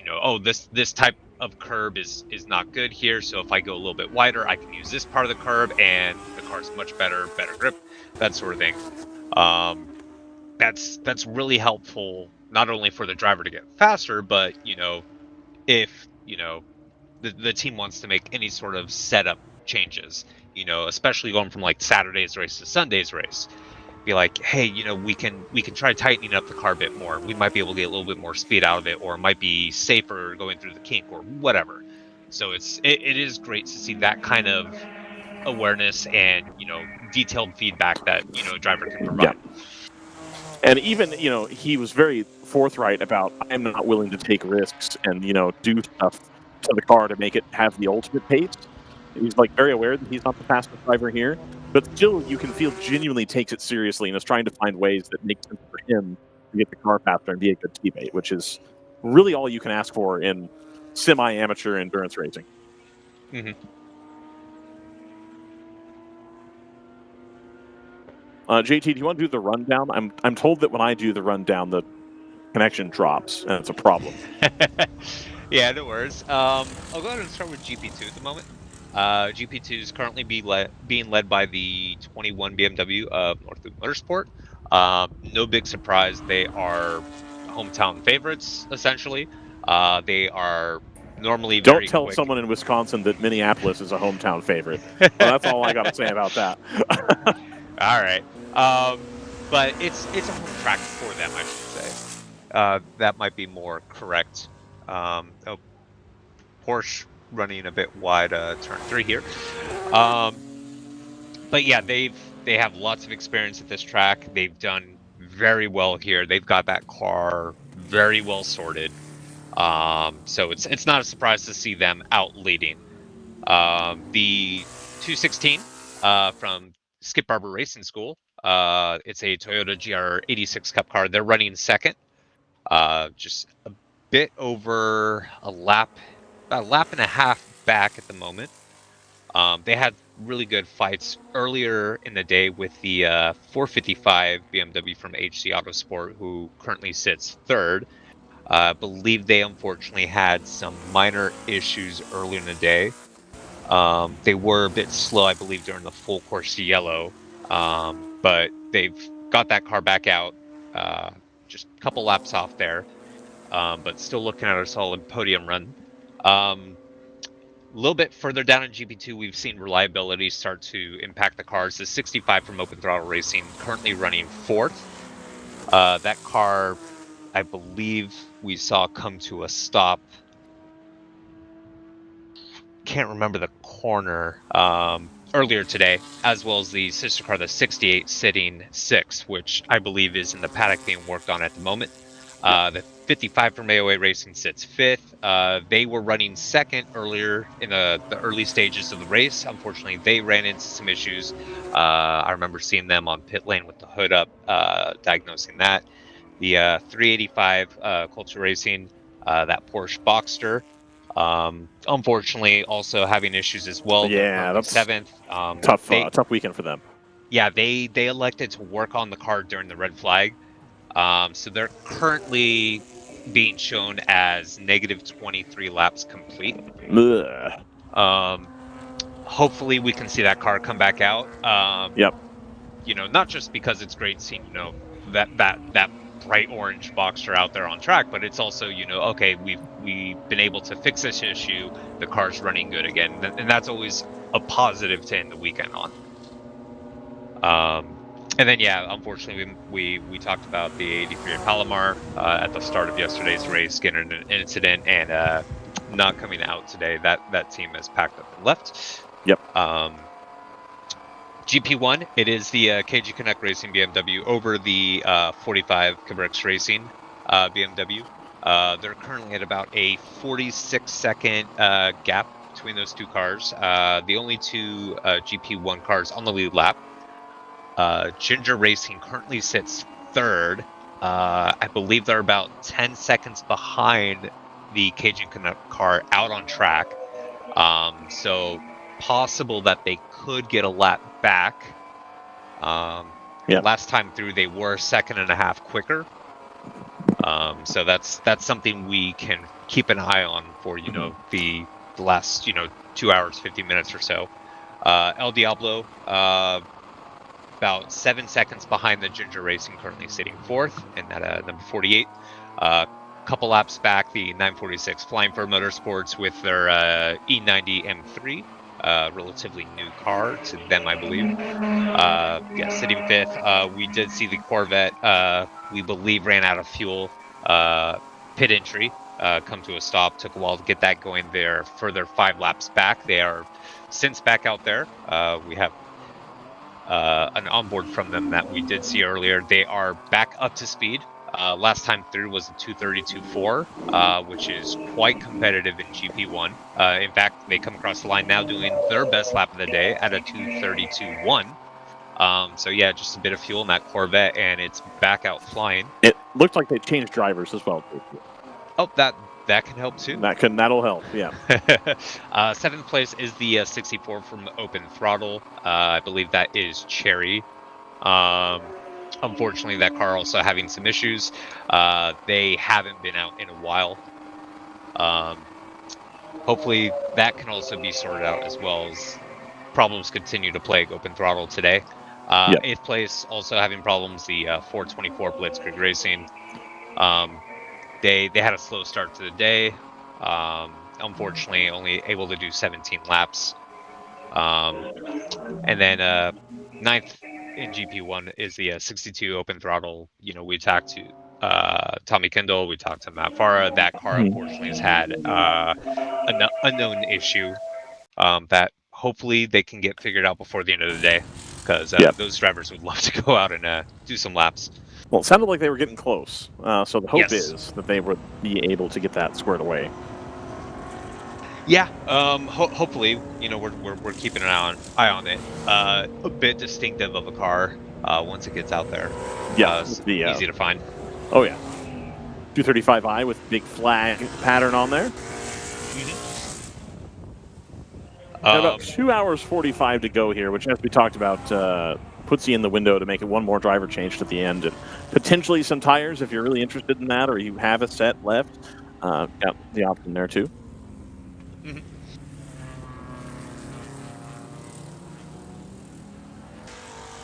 Where is Roberts relative to everybody else? I haven't kept tabs on that as well as I would like. They're on lap 89. They are a lap or so off the lead currently. So that trouble they had earlier, not super terrible, but it has taken them out of contention, I think, for the overall win, pending some yellow flag situations coming through here. Yeah, they're currently 5 seconds behind the 77 of Kingpin Racing and Cargo Shorts Racing. Got That Cargo Shorts racing car, after having a podium yesterday, a second place it turned out to be, not having nearly the day they were having before. But TCB and the 888 having a little bit better time, and the Stoic Racing, which is part of the TCB crowd, up in second instead. But ACP with Tangerine Associates consolidating their position at the front of GTO this weekend. Had a little bit of a tough time at Thunderhill, JT, but they were able to make it count, make it work a lot better here at a bigger track versus the handling track that is the Northern California spiritual home of DriversEye Live. Yeah. It is fun to think about, though, that these two tracks do have quite a few similarities. Yep. A lot of, good medium to high-speed cornering. Mm-hmm. Just a little bit longer straights here, I reckon, than at Thunderhill. Speaking of Thunderhill and California broadly, I've got Zach Clapman with me. We're going to complete the step to the 62. Zach, this is your first non-meme race as far as doing lemons, etc., and whatever else you've done in the past in your automotive journalism and production career. How's it been so far, aside from the car trouble? We'll get to that. Well, there's fewer science experiments that you look at here. There's fewer art cars. There's fewer rolling literal jackpot machines driving around, and not as many offensive jokes. So that took some getting used to. Okay. But it has been a truly amazing weekend. Cool. I am really fortunate and excited to be here. And the racing is a higher level. There's some really fast stuff in Lemons, of course. Right. But here, everything is pretty fast. It just goes from fast to faster to, oh my God, that guy's in my rear view already. Right. How was that getting to race, in like a multi-class environment where you've got prototypes and GT4 cars that are coming, and they're coming in a hurry? Honestly, Lemons does prepare you for that. It does? Okay. I had a medium speed car, but there are people out there that they run a race team, and then they're doing their little R&D project at Sebring. So there's a lot of speed differential, and I really do think that prepared me for this a little bit. Yeah, indeed. So, you've got the differences between the two, obviously, a little bit more serious here. Let's talk about the car. Yeah. Obviously, you've had some mechanical reliability issues plaguing you this weekend. But in terms of balance, I know that you were in like a Ranchero before for Lemons, I believe. Right, yes. How does this M235IR compare to a Ranchero? I mean, better in every way. Is that what you're talking about? Yes. This has a really even balance. It feels like it's a 50-50 weight car, 51-49, and just really neutral, and it does the things you tell it to do. The Ranchero is super nose heavy, and it's fast in a straight line. Makes way more power than our car this weekend. Right. But the weight balance is all over the place. Yeah. That's how they were made back then. Sure. You can only put so many fuel cells in the back of it. So that's what I really know. This is a much more fun track, not as tail happy. We have functional aero, which is great. And this car is probably quieter by 70%. And my brain and ears really appreciate that. So you could do potentially a longer stint than in the Ranchero. I mean, with all the modern amenities that are available to you. I did 90 minutes yesterday, and I got out and I thought, I'm coherent. I can talk. I go work out. I just felt pretty normal. And when I got out the last time, my brain was in, I walked it. Truly, this night was powerful. Mm-hmm. So there are a lot of differences. But to go back, on the track and watch them people run up on me over the GTO class. Right. Just for a moment, it's distant headlights, and the next moment they're right there, and you make sure you make room, and you're respectful, they're respectful, and it's honestly I feel like I'm a spectator with just a moving picture. Right. I'm like, wow. Look at the Cup car being chased by the Supra, and it's like, yeah. There was a JT. I don't know if you remember when Michael Waltrip ran at the wall. Do you recall that time period? Yeah, in a Ferrari, I believe. In a Ferrari. So Michael Waltrip, in probably 2009, 2010, something like that. Michael Waltrip was in a Ferrari 458. Nowadays it would be a GT3. Back then it was GTS, GT2, and he's talking about on the qualifying day. He's going through Indianapolis, so at the mall, you get a big back straight, and then there's one turn where it's like a right-handed banked pretty hard, and then it's like a short 90-degree left-handed. Kind of falls away, but it's a little bit banked. And he talked about going through that section and losing focus and watching the Audi prototypes go around the outside. He's like, "Whoa, that's a spaceship, man! I don't even know," and like ended up going off or whatever. And it's just like telling NBC, like, "Yeah, I messed up. I was watching it. It was cool." And so it's funny to hear like kind of the same, sentiment. But like, yeah, you got all these cool cars going around. It's like, wow, like that's really awesome. Yeah, sorry. Yeah, it's pretty cool thing to like behold, and I really like the different class racing. Mhm. I think it adds new challenges. You got to have slower traffic. You have to deal with watching behind you and let those faster people stay safe, and don't want to impede their lap time and their race. It's a lot of processing, but I Right. find it really exciting. Super cool. It's why we all get into it, even as like spectators, or we end up finding odd jobs around the track. It's because there's so much going on. We talked about it a lot earlier, where the track changes over time. If you get back in the car later, the track's going to be completely different. You might be on the old tires, you might be on the new tires. How is the setup? Setup that somebody else's, that there's all these different things going on to manage versus 25-30 minute sprint race. I'm in a Miata, I just have to get to the front, and that's all I'm worried about. And so it provides all these like really unique challenges that I think if you're a tinkerer and a car person anyway, that's what you like doing. You like making it your own. You like the challenge of taking all these disparate things and trying to find your path forward, the thing that you like and the way that you like to race. So that's how I feel about it anyway. And I was telling Matt too that I feel like there's this divide between car people and racing people, and they intersect a lot much more than both. I think there is genuinely something for everybody in endurance racing because that's what's going on. At 62, I was just watching his headed back now, so that's what I was looking for there. Oh, very cool. I'm not sure who. Yeah, Tato was one home and watching that. How it does. I gotcha. Yeah, that'll be exciting. Did you get any? Presumably no feedback today. Yeah, and that's okay. Mhm. I really empathize with Open Throttle, and they're trying very hard. And cars are complicated, and obviously we wish we were driving. So Right. it is what it is. Well, they've taken some big swings recently on trying to modernize the fleet a little bit, and you end up with these, installation problems. It was just that. Was it Daytona or was it the Sebring that they were just at yesterday? Maybe you weren't here. I'm sorry, I didn't catch that. No, that's fine. They were at a camp car race, and they did like 2 hours, and they were fine, and it was a great thing. And then now they're having all kinds of issues with them, and so nobody in this paddock is genuinely and does to keep the cars on the track. So when there's not that many circulating, I know he's in there just like pressing out. I mean, as a BMW owner, I know that 10 weeks they work, and then you come on the next week, and you haven't done anything different, and then they just decide that they don't like those coil packs anymore. Right. They're like a spoiled 5-year-old. They're like, I don't want this. You're like, but you just asked for this cookie, and they just throw it on the ground. Yeah. No fun at all. How did you get any real time on the Hellcat at all? No, I rode right seat with Matt just to kind of for orientation around the place. I hadn't been here in 10 years, and the last time I was here, I was filming a show for Haggerty, looking at their.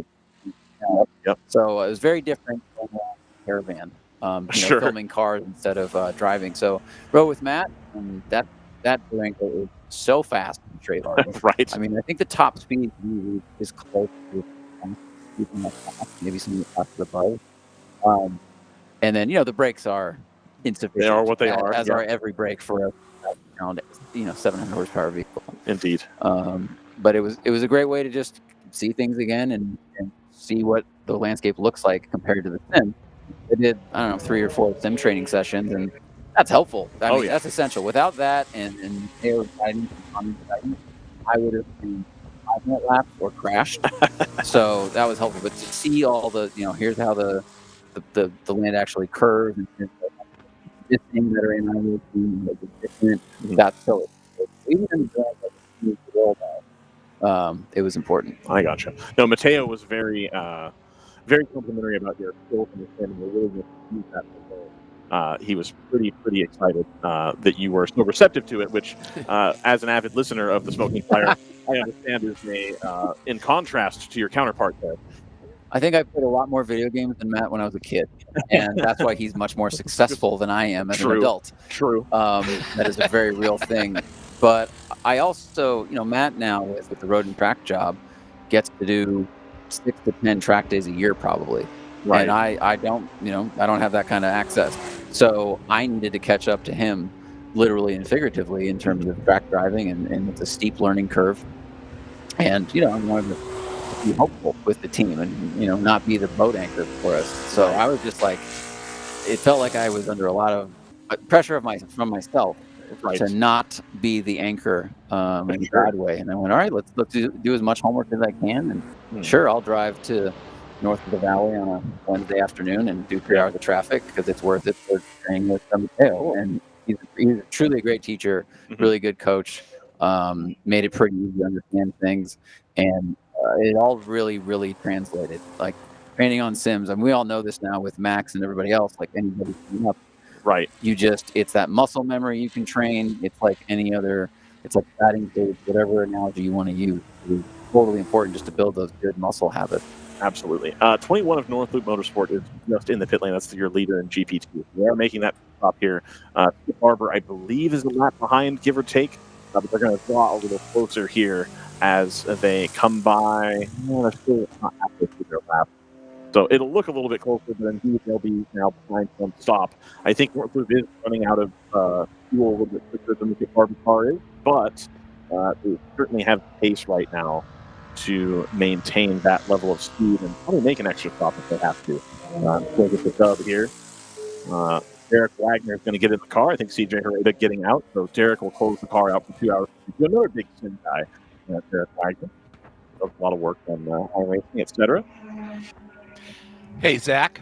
Yes, sir. Yeah, Greg Creamer here. I just wanted to go back to something you were talking about a little bit earlier, which is being in a car when there's overtaking going on, and understanding that the rule says it's the overtaking car that has to execute the safe pass, etc. But there is an art to the overtaking process that involves both the overtaking driver and the one being overtaken. And there's no substitute, and like you said, even in Lemons racing, if you're astute, you tend to learn. Even if you're in the slower car that's going to be overtaken on occasion, you understand how to allow that to happen with the minimum time loss, and that's so important in multi-class endurance racing, is to be able to execute that art on both ends really, really smoothly, isn't it? Yeah, I think it's something that I'm still a novice at, but trying to get about. And just yesterday in the camp, that Cup car was coming through, and all in ass, and he was going to pass right at that apex, and I said, okay, but I got to make a mistake for him. I want to keep my speed. I want to keep safety for both of us. So move here, lift here.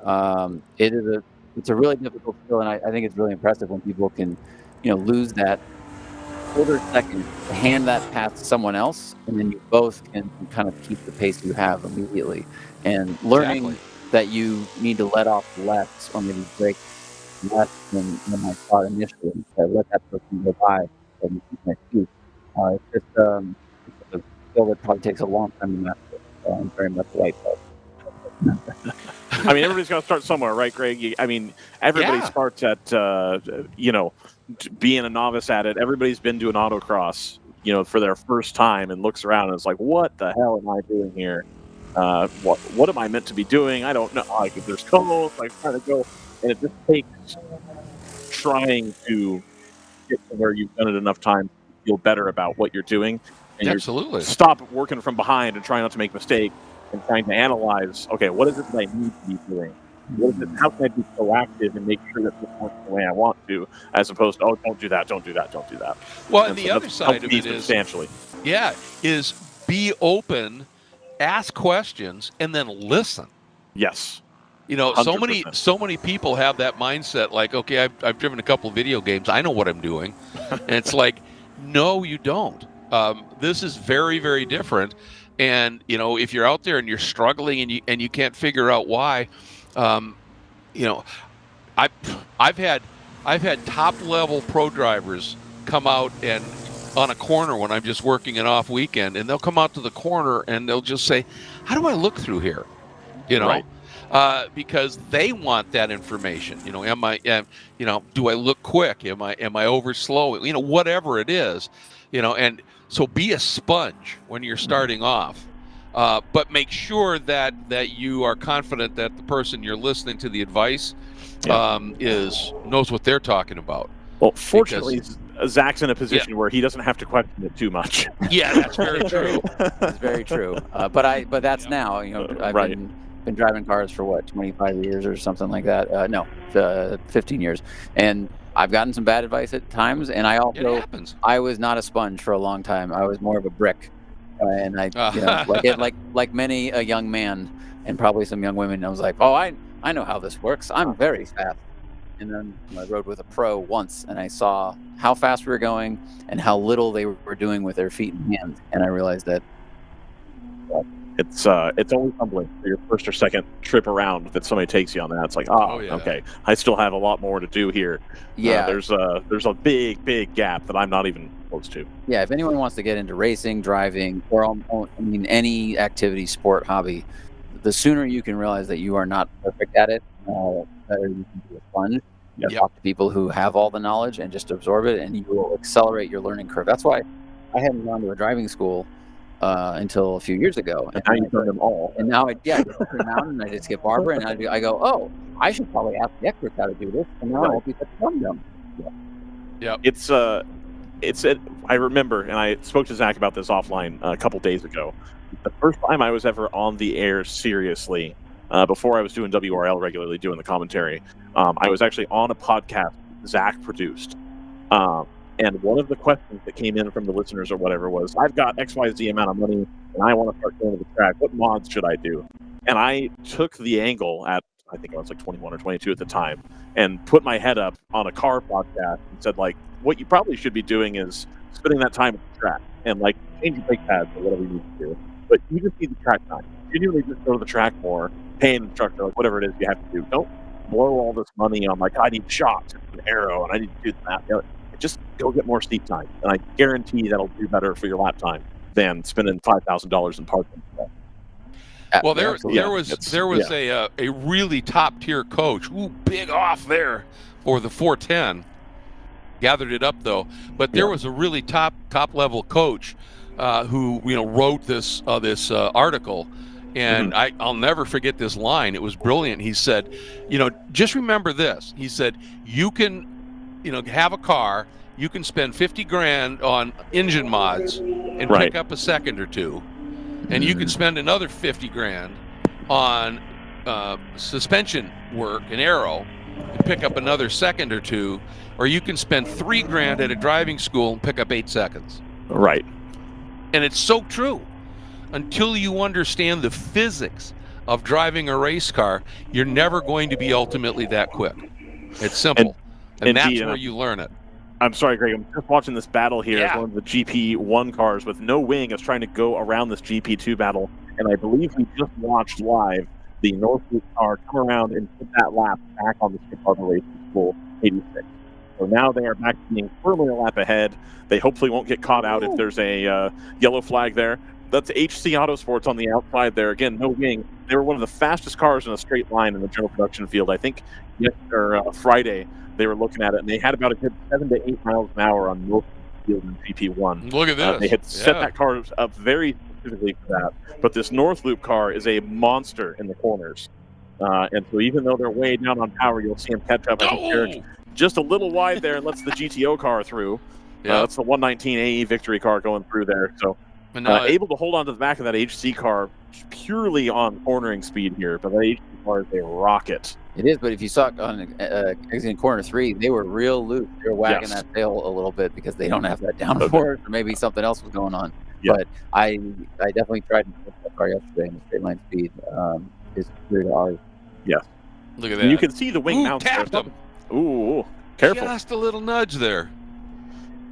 As Kurt Busch told us 2 weeks ago, it's not happening, it's moving. Just moved him. Move him. We moved him out of the way. It's not hitting, you're moving. it's Yeah. real twitchy through the carousel here. I mean, look, it's got the wide front end. It looks like a drift car anyway. Let's just Right. fully commit. Yeah. Well, did you watch through the carousel there the front wheels of the 455 that you're talking about? Through the carousel, there you could see correction after correction after correction after correction because of having no grip in the back. And really, the only thing you can do if you're going to peel the wing off to try and get the back to stick is just soften it up a bunch. Right. But and that helps you get some plant out of the turns. But again, that in these long high-speed corners, that doesn't help much. Ooh. You want that a car really is stable moving. platform. Oh, it is. It's moving around, and they've still got the GP2 leader right behind them, which I can't imagine is helping. They're hopefully going to get a decent run of speed here.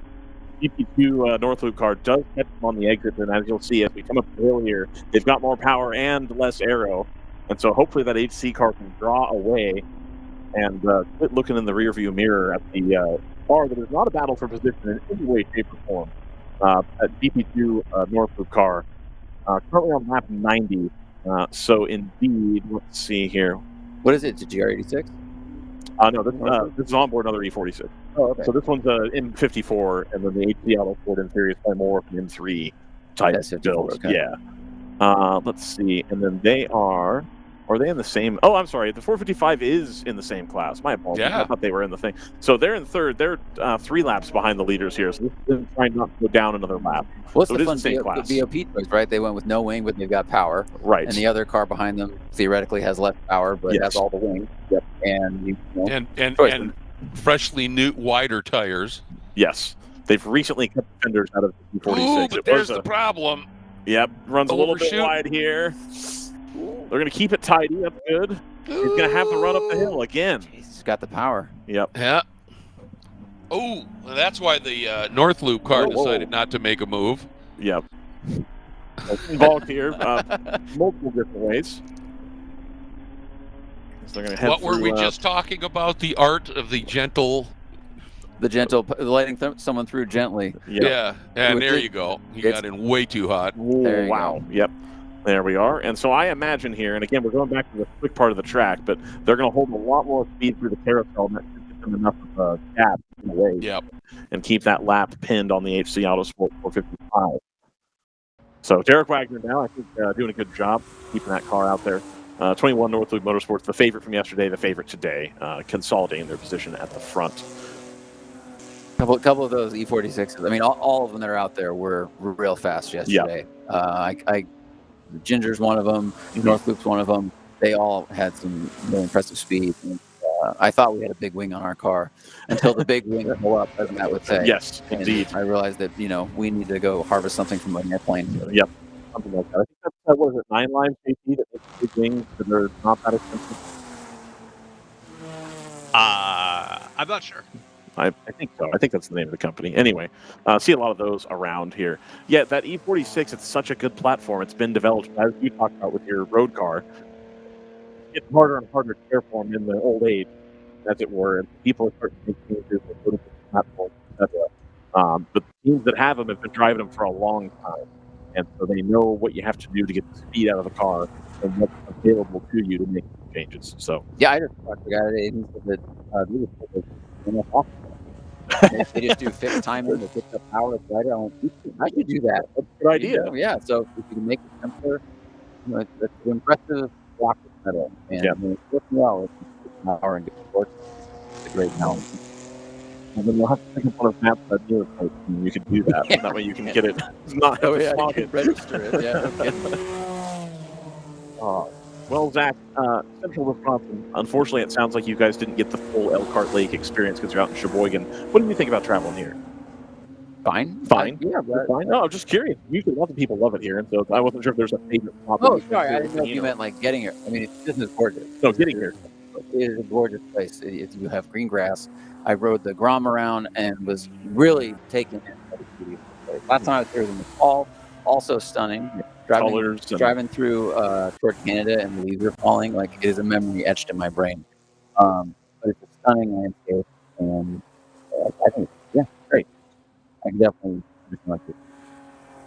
Well, Zach, I will not keep you any longer. So get down there and either help them fix it or start early on the beers. Although you're not supposed to do that until the checkered flag, so don't. But whatever you need to do down there, I'll let you go. But thanks for coming and chatting with me. I really appreciate it. Gracious as always. Yeah, thank you so much, and thank you, Greg. You guys, by the way, are doing a great job commenting. I mean, this is a very hard thing to keep it going the whole time. Thank you. It is a true skill. Man. I appreciate it, man. It's been a long time coming. A long time working hard at it, for sure. Keep it up. Awesome. Thank you, man. Thanks for visiting.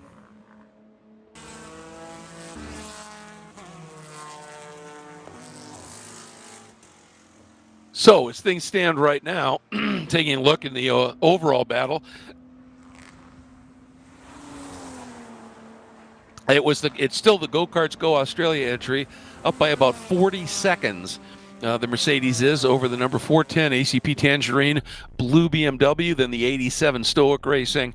The Toyota is a further 17 seconds back, and then the 77 CSR Kingpin Racing entry. I think that car is actually now, and maybe and JT can correct me if I'm wrong. It shows they're a lap down on scoring, but that may not have necessarily cleared the coming up the start straight. And then it's the number 2 ACP Tangerine BMW that was so quick early, now sitting back in 5th spot. And then the number 54, that 888 Racing Porsche, a big chunk of change back, almost 72 minutes. So it's really down to that top 5. And indeed, the number 2 car is still on the lead lap, but it is a chunk back. A minute 36 seconds adrift to the leader and 40 seconds back from Stoic Racing. So work to be done, but there is time. It's still have over 2 hours and 15 minutes left to go in this one. Yep, the 77 does pit from 4th place. They were due, so this is a scheduled stop as we have a very slow car at the kink. Looks like one of the open throttle BMWs leaving. They had pulled off for a moment, but they continue. Yeah, I believe that was the 64 out of GP1. But yeah, so far we have 4 cars on the lead lap still in GTO at the moment. Now that the Supra from Kingpin has pitted. There's the car that looked like it was going kind of slow, and I don't know if it's back to rate. Well, he's pushing it pretty hard here. You wonder what may have happened, and we'll see if he pops into the pits. And yes, he does. So he sensed there was some issue there. And there's the 410, who has cleared one of the lap Toyotas, so he's got just clear track for a while now. And time to just drop the hammer here and see what they can do. They're 45 seconds adrift at this stage of that Mercedes. So you got to get serious about it here. Not that they aren't, but you know what I mean. Really start your head down. We're getting into that final 2-hour window here in fairly short order. And there was a quick shot of the prototype, just went out of screen. And then there is the number 2 that is on the tail end of the lead lap here. And they are still running some fairly, competitive times, a bit off where they were, but so is everybody at this stage. Quickest car in the track, not really a big surprise, continues to be the Mercedes. Fastest lap they ran was a 250.5, and now they're lapping, they're consistently throwing in 222, mid 222s. 22.4, 22.5, somewhere in there. And the only car, there is nobody at this stage that's in the 22s consistently.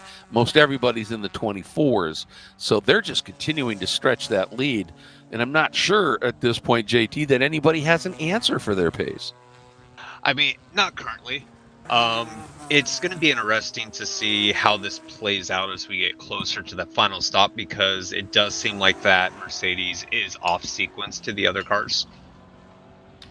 That's a really good point, because, and you can, off sequence can be good and it can also be terrible.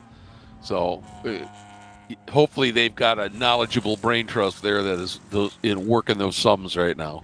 Yeah, because if you look at big hit. That is the number 455 that we had just been following around, and that is a monster crunch. That's the HC Autosport entry. No, that was a significant hit. I'm pretty sure this will become a very quick full course caution. And everything we were just talking about, JT, changes because all those gaps in the GTO class evaporate. Yeah. What I did want to point out is the second through fourth place all pitted lap like 93 to 98, whereas the Mercedes had pitted quite a while ago at 86. Oh, okay. So the idea was that there is a bit of a difference with that strategy. Now that they're all probably going to come on pit lane here as we go full course yellow, they will have a longer stop in their pit box than, say, the BMWs or the Supra if they also come down pit lane as well. Right. But they do have the pace advantage, so that could still be beneficial for them in terms of this full course yellow here. Yeah, absolutely. And this now, the team needs to get that job done really quickly and effectively. And if they have to, if they've stretched it so far, they're going to need 3 full bottles. They need to get that done really quickly and get that car back out. Because as you said, with this full course caution, it's one thing, when you've got a huge 45-second lead, you pit, you come out, the others are going to have to pit. You're still going to have that lead. Now, and we saw it before with the number 2 that came in, they had a rough pit stop, and they came in from the lead, and they ended up, after everything cycled, back and forth. And so, now they, as you said, that Mercedes just seems to have a little bit better speed here. And, I really think a part of that is the simple reason that it's in the cold here, that Mercedes has such a pliable, compliant platform that still keeps it very stable. But I think it is just, in this cold weather, I think it's just got a bit more grip. And I think that's, unless that wastegate's messing up again. But I'm watching what that Mercedes is doing, and it's just using less racetrack, gliding through corners. It just looks really good. So one of our spotters just said that the driver is out of that 455. That's great news. He's out and having a chat with the safety crew right now. So that is great news. Yeah. That was a pretty serious whack. Yeah, that's serious damage to that BMW. Yep. But yeah, great to see the driver's out on his own ability, and otherwise looks okay at the moment. That's always the most important thing. You bet. And that speaks volumes to me of that's why a series like the World Racing League is so stringent in its safety tech of these vehicles. Is they want to make absolutely sure that should there be an incident like this, that these cars, the protective cell of sorts that the driver sits in, that it will do its job. And you sure don't want to be racing in a series that's a little lax in their safety tech. I wouldn't want to be there. And this series is really, really good at it. So.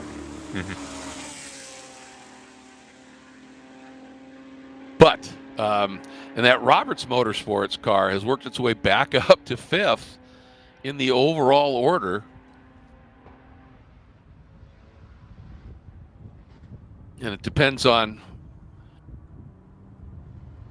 what they do in terms of pit stops. That car has a little bit different. Well, JT does it. Is it also a car that stops about every hour? Those GTU cars? Ryan can correct me if I'm wrong, but if I recall correctly, they have a smaller tank. They generally run, I want to say, like 50 to 55 minutes for a stint, so a little bit shorter than the GTO cars. Okay.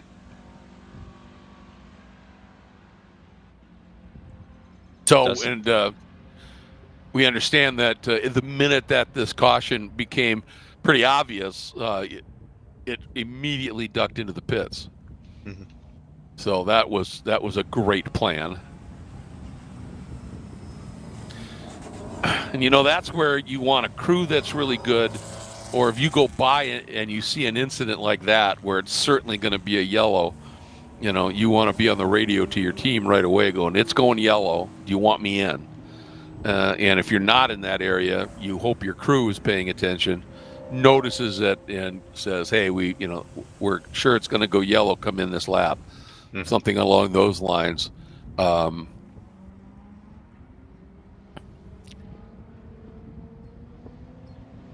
kind of an interesting, in terms of the yellows, we had a few early, and then we've had a really nice long stretch for a while. Yeah, we definitely were getting some good green flag running there. Believe about 2 hours, 2 hours 15 or so.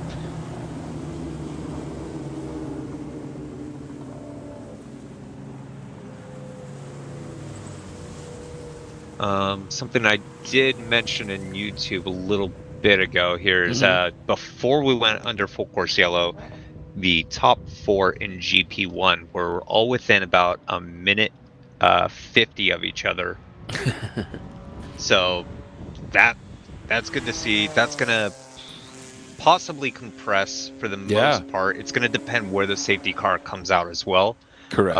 Hopefully that doesn't catch anyone out and splits them.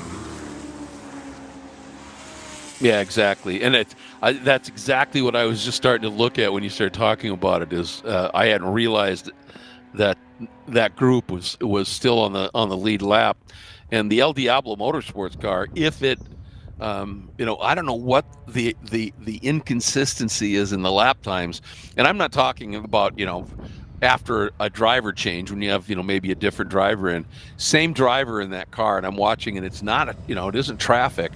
And I think there's something electronically that's just still a little off in that car, because it'll be wicked quick and then suddenly it'll be 4 seconds off the pace. So, they need to kind of get that one figured out. North Loop, has that stranglehold on the class right now. The Skip Barber car, they're doing a really good job, considering that Skip Barber Racing School car, as I understand it, is helmed by, recent graduates of the Skip Barber School. So I think they're doing an absolutely fantastic job. Yeah, definitely. And I mean, it's when you see the best lap difference of being roughly 5 seconds. The fact that they are still relatively close to that car is fantastic. Yeah. Well, one thing that I haven't seen that car do so far this weekend at any point is dropping tires off the edge of the track, really missing apexes or whatever. There might be, you could drive a little bit faster perhaps and still be there. But obviously the Skip Barber instructors have really beat into these students' heads that the idea of endurance racing is, just stay on track, stay out of the pits, be a little conservative, stay out of trouble and just keep on going. And they are doing an absolutely fabulous job of that. And then, they also tell them, we're here to have fun too. And, if we have a car that's got issues, it's not fun. And that car has just been clicking along. It's been, very, very consistent.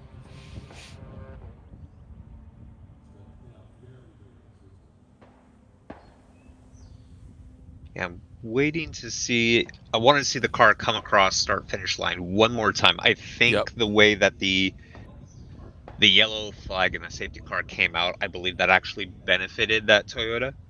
So they might now be on the same lap.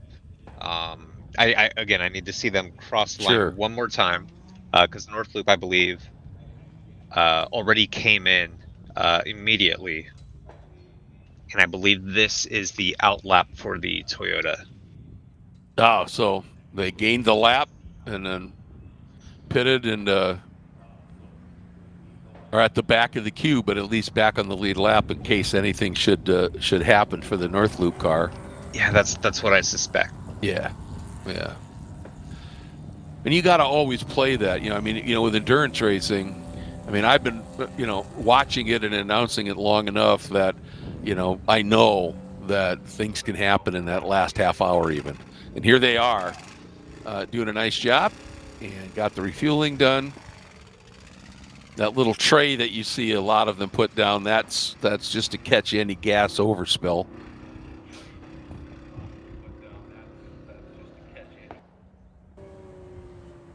So now they're going to need to hustle a little bit. So I'm thinking because of the way the timing thing triggered, I'm incorrect. They will remain a lap down. Oh, they will. Okay.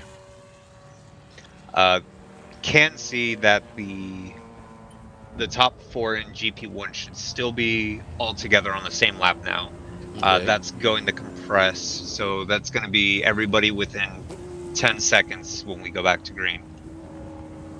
Yeah, and it looks to me like the El Diablo car, that those top 3 look to be, literally 1, 2, 3 together on the track. Just looking at the gaps here, that El Diablo car, I'm guessing, has a few cars between it and the Ginger Racing entry up front. But still, within the realm here for sure. Yeah, they'll be relatively close together here. And after those stops, did the 87 of Stoic Racing do its stop? I haven't seen them come in yet. Okay. I need to get a good eye here. I don't believe they have. I believe that is them. That is like the 3rd car behind the safety car. Right, that just behind the prototype. Yeah, so they, I guess, have decided to stay out. They were one of the more recent ones before Full Course Yellow came out. Okay. They had pit on lap 98, so they only did like 6 green flag laps after that. Oh, okay. Well, that's a pretty savvy move because staying out here is giving them 4 positions. They're about. Let's see. Weren't they like in 4th or 5th? Yeah. They were 3rd at the time. Oh, okay. And if they made that recent a stop here, we got 2 hours to go. Boy, it'll be tough for them to make it on one more stop, won't it? Yeah, I'm thinking so. Not without some help. Yeah, with that. Now, it depends on how long this caution is, too, because, you use, a third of the fuel under caution. But the lights are off, so, boy, I'll tell you, that Road America safety team doing the job again. That is fantastic for an incident of that significant a hit to get it cleaned up that fast. That is special. So, all right, folks, almost on the dot for 2 hours to go here. And we have the yellow ending, and we're green. There it is. Here the cars come up and over that final bit of the hill. Fanning out 3 abreast going into here. Boy, and that prototype wants to stay, does not want to give it up to that 77 Toyota Supra. It wants to get clear of these guys now and then just set sail if he can. There's the Mercedes just lurking back there, obviously. One of those super quick Mustangs is up front, giving that Stoic entry a nice tow, so that little prototype down at a 5 might be in trouble. He's just going to have to stay to the inside and hope. Here we go. Did he do it? Nope. 2 cars going by it. Porsche out deeping him on the brakes, but he's going to stay around the outside of the Porsche. Roll that little bit of extra speed. Now the Porsche's got the grunt, which should set him up. But again, that prototype probably go right around the outside of turn 6 as well. And tries it, can't get it done. And now the Mercedes is going to get a run. But the prototype gets a little help from that other Toyota Supra there, and just has to open the wheel up. Oh, big off for the Stoic car. Totally misjudged that one. Coming back the Mercedes. Going to lose lots of positions. And here comes the 410 as well. There it is. Yep. Well, they're getting serious out here right now, so that's going to give the Mercedes back the lead easily at this stage. There it is. And there's the 410. That's now up into the second spot. And that 410 has got to show some serious hustle right now to get up to that Mercedes. From the top here, that Mercedes is silver with a green roof. And then 3 cars behind it is that 410 that is second in the class. Yeah. Now the 87 is going to need to worry about the 2. Yes. Just a couple seconds behind as well. Who's trying to navigate the GP1 leaders at the moment. Yep. And the one thing we've seen from those ACP Tangerine cars is, after a stop, they tend to be really quick relative to other cars, which tells me that, when they've got a full tank, the balance is a bit better perhaps. And the like, and, the car is just a little bit heavier. So maybe, the setup is working and it allows it, with all the other cars being full of fuel, to be relatively a little bit quicker. But then they get past a half hour or so, and it just seems some of the other cars tend to come alive a little bit sometimes. So let's see what they can put together here. There's one of the Ligiers. Boy, that was hugely costly for that Stowick car, wasn't it? Mm-hmm. And that fuel strategy kind of went out the window as soon as that happened. Yeah, and, unfortunately. Yeah, and those cars, that's a GT4, so now they've decided, let's just come in, get back on sequence, and see what we can do. But there we go. Yeah, and they're getting a third jug ready, so yeah, they're doing the full top off. But the thing with these GT4 cars is they have ABS, and ABS, a lot of people, might think of it as a panacea, that it just, no matter what's going on, you can use the ABS and it'll correct it. And that's not the case. You still have to obey the laws of physics of energy and momentum going into a turn. And they're going for tires as well here. Yeah, maybe that's what it was. They may have had a puncture from that off, which could also explain them running wide. But what I was getting at is, if you get into a turn too hot and you are just standing on that ABS pedal, there's a certain point where it just simply sort of goes numb, and you have no feel. The braking kind of goes away a little bit. So yeah, they're banging on that back. Looked like that back fender there. So they must have dinged something up in that off. It looks like they put the same tire back on, so they were maybe, yeah, that's very good. Dustin just pointed out maybe they had something that was caught up in the wheel well, and the driver could hear it, and it was a problem. But boy, that's a long stop and down a lap, as you can see as they come out. And there's the number 2 car. The Merc is now up to third in this queue. And the 2 cars in front are obviously a lap down already. And they're about to go another lap down. Boy, that Merc just gets out of the turns so well. There's a bunch of smoke coming still from the Stowick car. Yeah, unfortunately, yeah, you can see it. Yeah, so there's something still that is rubbing the tire. Look at it coming in here.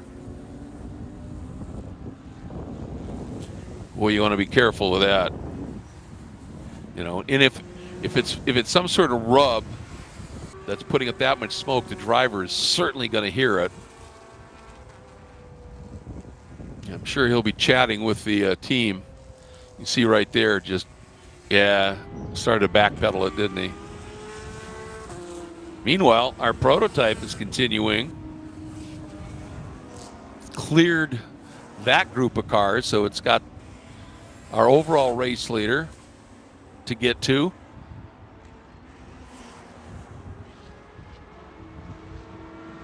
Real quick GP1 update. Ginger Racing did take the lead upon the restart. Cage and Knapp falling down to second place.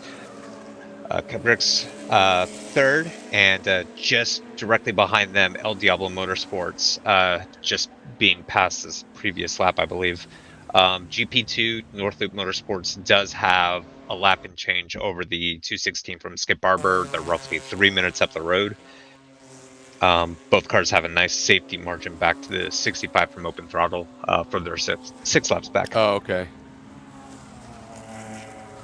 Yeah, those 4 in GP1 still in the lead lap, but that Ginger racing car just turned a lap a second and a half quicker than Cajun Canuck.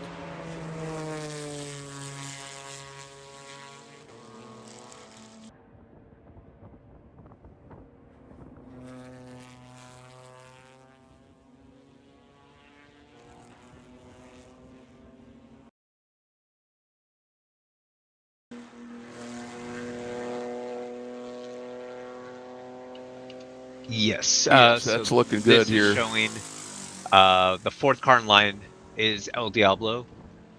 There is the GP2 leader. Second car in line, dark blue. That is your Cabrix Racing BMW. In between them sits the TC Klein Racing Corvette, which is unfortunately 4 laps down to the transmission issue that they had. But yeah, so from the Cajun Canuck back to Cabrix, it's about 10 seconds. But then El Diablo, as you said, right there, they came through this time, and they were a half second back at Cabrix. But now Cabrix has been able to get around on that Corvette. So we'll have to see what El Diablo can do.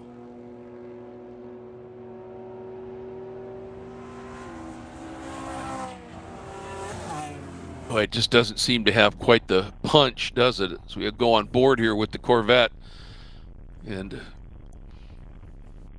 El Diablo wants to come flashing into the frame here down to the inside, but not going to be able to do it here.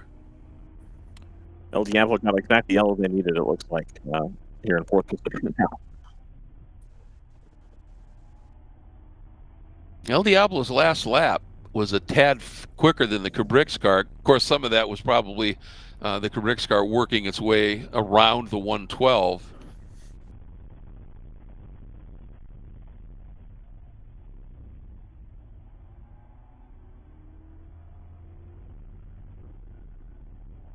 Yeah, it's just fascinating watching how this 112 in most places is just totally avoiding the curbs. And when it does get on the curb, you see very little movement in the driver's hands. So this car is just soaking stuff up, and they're being very, very careful with where they're placing the car into the kink.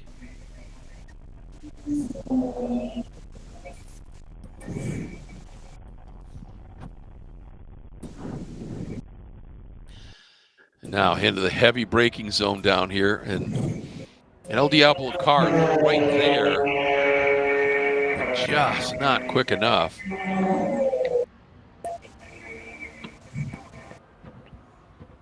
Indeed, the El Diablo car, a lighter weight car among the GP1 crowd.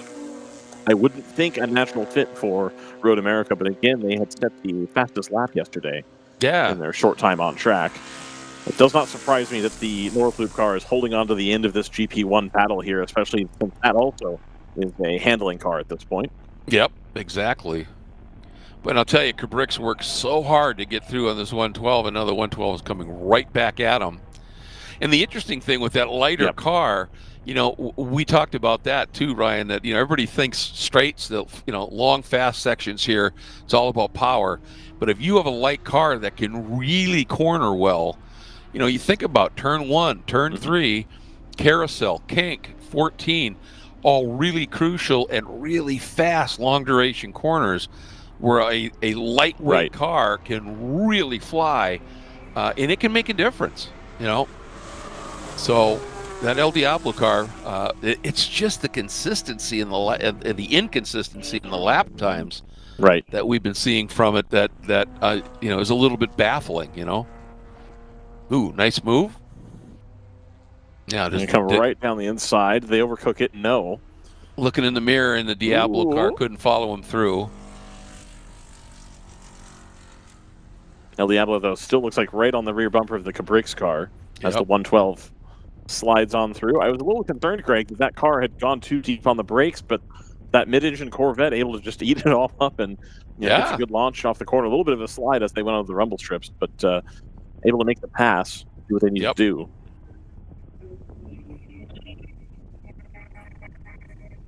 Yeah, I mean, from inside the cockpit here, the little corrections that you see being made here, some of the other cars, the corrections are significantly more severe. The car's moving around a lot more. And this car with that, with that mid-engine balance, especially in these long corners, it just flows. Yes, absolutely.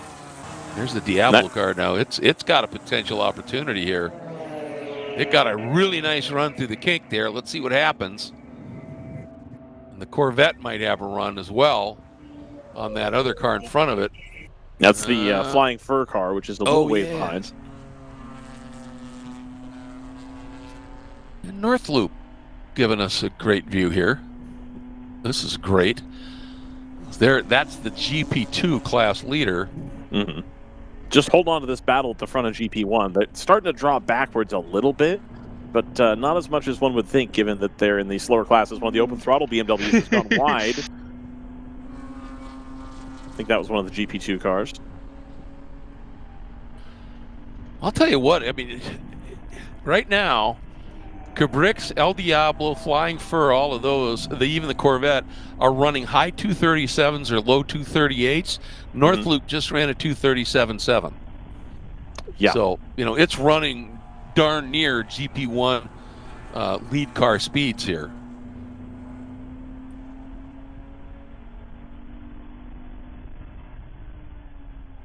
That's the way they like it, Greg. And it happens a lot in WRL where and indeed in a lot of other racing too, where the slower class, the really tip of the spear of the slower class, is starting to get into the upper class by a bit, at least the back parts. But even, Ginger racing at 234, that's a lot of pace. But they're kind of mid-pack here in GP1. Yeah, they're right there.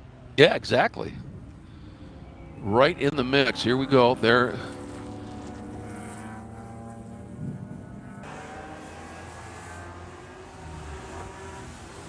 We've got a lead, or I'm sorry, not a lead battle, second place battle in GTO developing as well. The team cars, yeah. Yeah. In the ATP with Tangerine Associates M4s. The 410 still a little ways back, and they are separated right now by the PCB Supra, that's the blue one. But that battle will come together in short order. Yeah, I think they're just turning the wick up on those GP1 cars a bit, and yes, the GP2 car now trying to fall back just a smidge, but still has that battle in sight. And I'm struggling to catch the number of is that the Flying Fur car in front of the Corvette? Yeah, that's what you said. Yeah. All right. Another one of those. Oh, look at this, the 45 Cabrix car, darn near got up alongside that Corvette. Might still be there. Heading into Canada corner. It would be ideal here for both of those cars, the Cabrix and the El Diablo car, to get by that Corvette together. You bet. They've got one of the slower open throttle cars down low. They'll have 65. To go single file. This is one of those things. I'm sure the Flying Fur team, they're happy to be out there after the problems they had. But, look at this. They're running near leader pace, but they're 4 laps down. And clearly that car, doesn't have a rear wing on it either, I don't think. Ooh, I think Cabrix is going to be able to get around the Corvette here. Where's Diablo? They do. They're going to file in. El Diablo was still, I think, just trying to grab onto the rear end of that Corvette, but I don't see him back there. There he is. He was pretty close, but not close enough. Not close enough to take advantage of it. Yep. They've turned the digital mirror back on, which is nice. Yeah, it's nice to have, isn't it? Yep. When a car that's right in the middle of a multi-car battle. Well, and for the Cabrix car, that is, they know the 112 is down a lap, and now they've been able to put a car between them and El Diablo. And that's all part of the strategy. Is if you can get another car or two between you and your pursuer, it always helps. Problem is, this 112 is pretty quick in certain spots. Right. We've got And our picture-in-picture here with the 111, or I'm sorry, just the 11, doing their good job. Car departs. I like that graphic there too. The movement. It's real good there, Dustin. Can you make it spin on the way in like a bad 2005 PowerPoint? Yeah, star wipe. There you go. That's what we're looking for. Oh, that's too bad. All right, no star wipe. Oh, he's just teasing you, man. Yeah. Man, Greg, I remember being in middle school, elementary school, middle school around that time when you started to get Microsoft Office 2003 and 2007. Yep. And they really had all those things, and all my computer teachers being like, no, don't use any of that. Like, yeah, but it's so cool. Look, why would they put it in here if they don't want you to use it? Like, no word art, none of that. No. Yep. That's not how you make a PowerPoint. Oh, all right. Fine. Yeah. This is getting really tasty here. What happened to El Diablo? It was maybe it had to lift big time because it got such a run through the kink. Yep. And that car, the Flying Fur entry, I'm watching it. It does not have a rear wing either, and so it is in a straight line. It's a rocket ship, but everywhere else, it's a bit sketchy. And going through the carousel and the kink, as you can see, the Cabrix car gets through the corner really well. And now watch this. This thing is just flying in a straight line. And, this whole group will catch it through the carousel and into the kink. And there's big compression at that point. And, the El Diablo at the back of this gets a monster toe. And it's light, it's fast, it's quick through the kink. And then it's got to check up big time. Yeah, see, he eats right here behind the Corvette, catches way up in the braking zone. And I expect that they'll catch way up in the braking zone here into 3. And then going into 5, that Corvette just has such a good run through 5. They're able to stay pretty late on the brakes and get the power down. Yep. Going towards the Corvette bridge there. But look at that Flying Fur. Look at the gap it gets. Yeah. Because it doesn't have a wing on the back, but now it's got to brake early. I don't know who's behind the wheel of that car, but they are working some magic. Yep. In being able to hustle through these corners. What's that? No big V8 BMW with no wings. Going to be among the faster cars here in a straight line. You bet, and it is showing it. But through a turn 7 here, this is the section that's called Hurry Downs, and you can see how much he loses to the Cabrix car in that section. The Cabrix car is so quick through there, almost has an opportunity to do the overtake, and the Flying Fur car covers him up. Ooh, late move there, although the Flying Fur car would say, well, no, I was just turning into the corner. And it had Cabrix dancing at that point. And look at that green machine in the mirror. It is not far back here, and it is really quick through the kink. If he reads this right, don't get too close. There you go. Come through the kink. Get that run. That Corvette might get stuffed here a little bit, and maybe he can do something. Checks up again a little bit.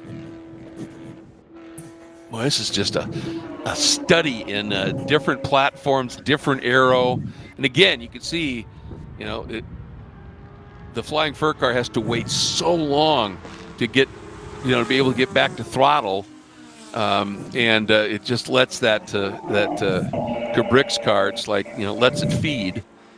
Now the Cabrix going to try the over-under here and can't quite get there, and away goes the Flying Fur machine.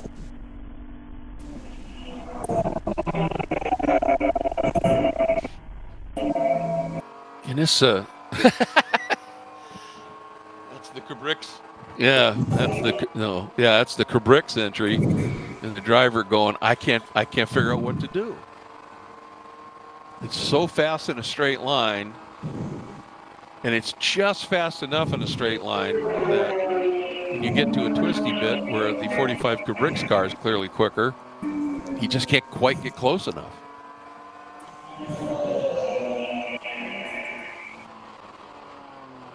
Going to end up having to be a pretty big lunge in order to get that move done. Yep. Yeah, you just look at the gap available here and it just gets sewn right up. Yeah. You've got the new BMW versus the old one. The E36 also a pretty lightweight car, a little bit lower on power. Yep. And so these cars, about 15, 20 years of design in difference. Right. As BMW went away from being the strictly driver's car, super lightweight deal. So that E36 occasionally had a disadvantage in WRL, but in certain situations, a great solution. Yep. And while we were watching some of that, El Diablo did get through on the Corvette.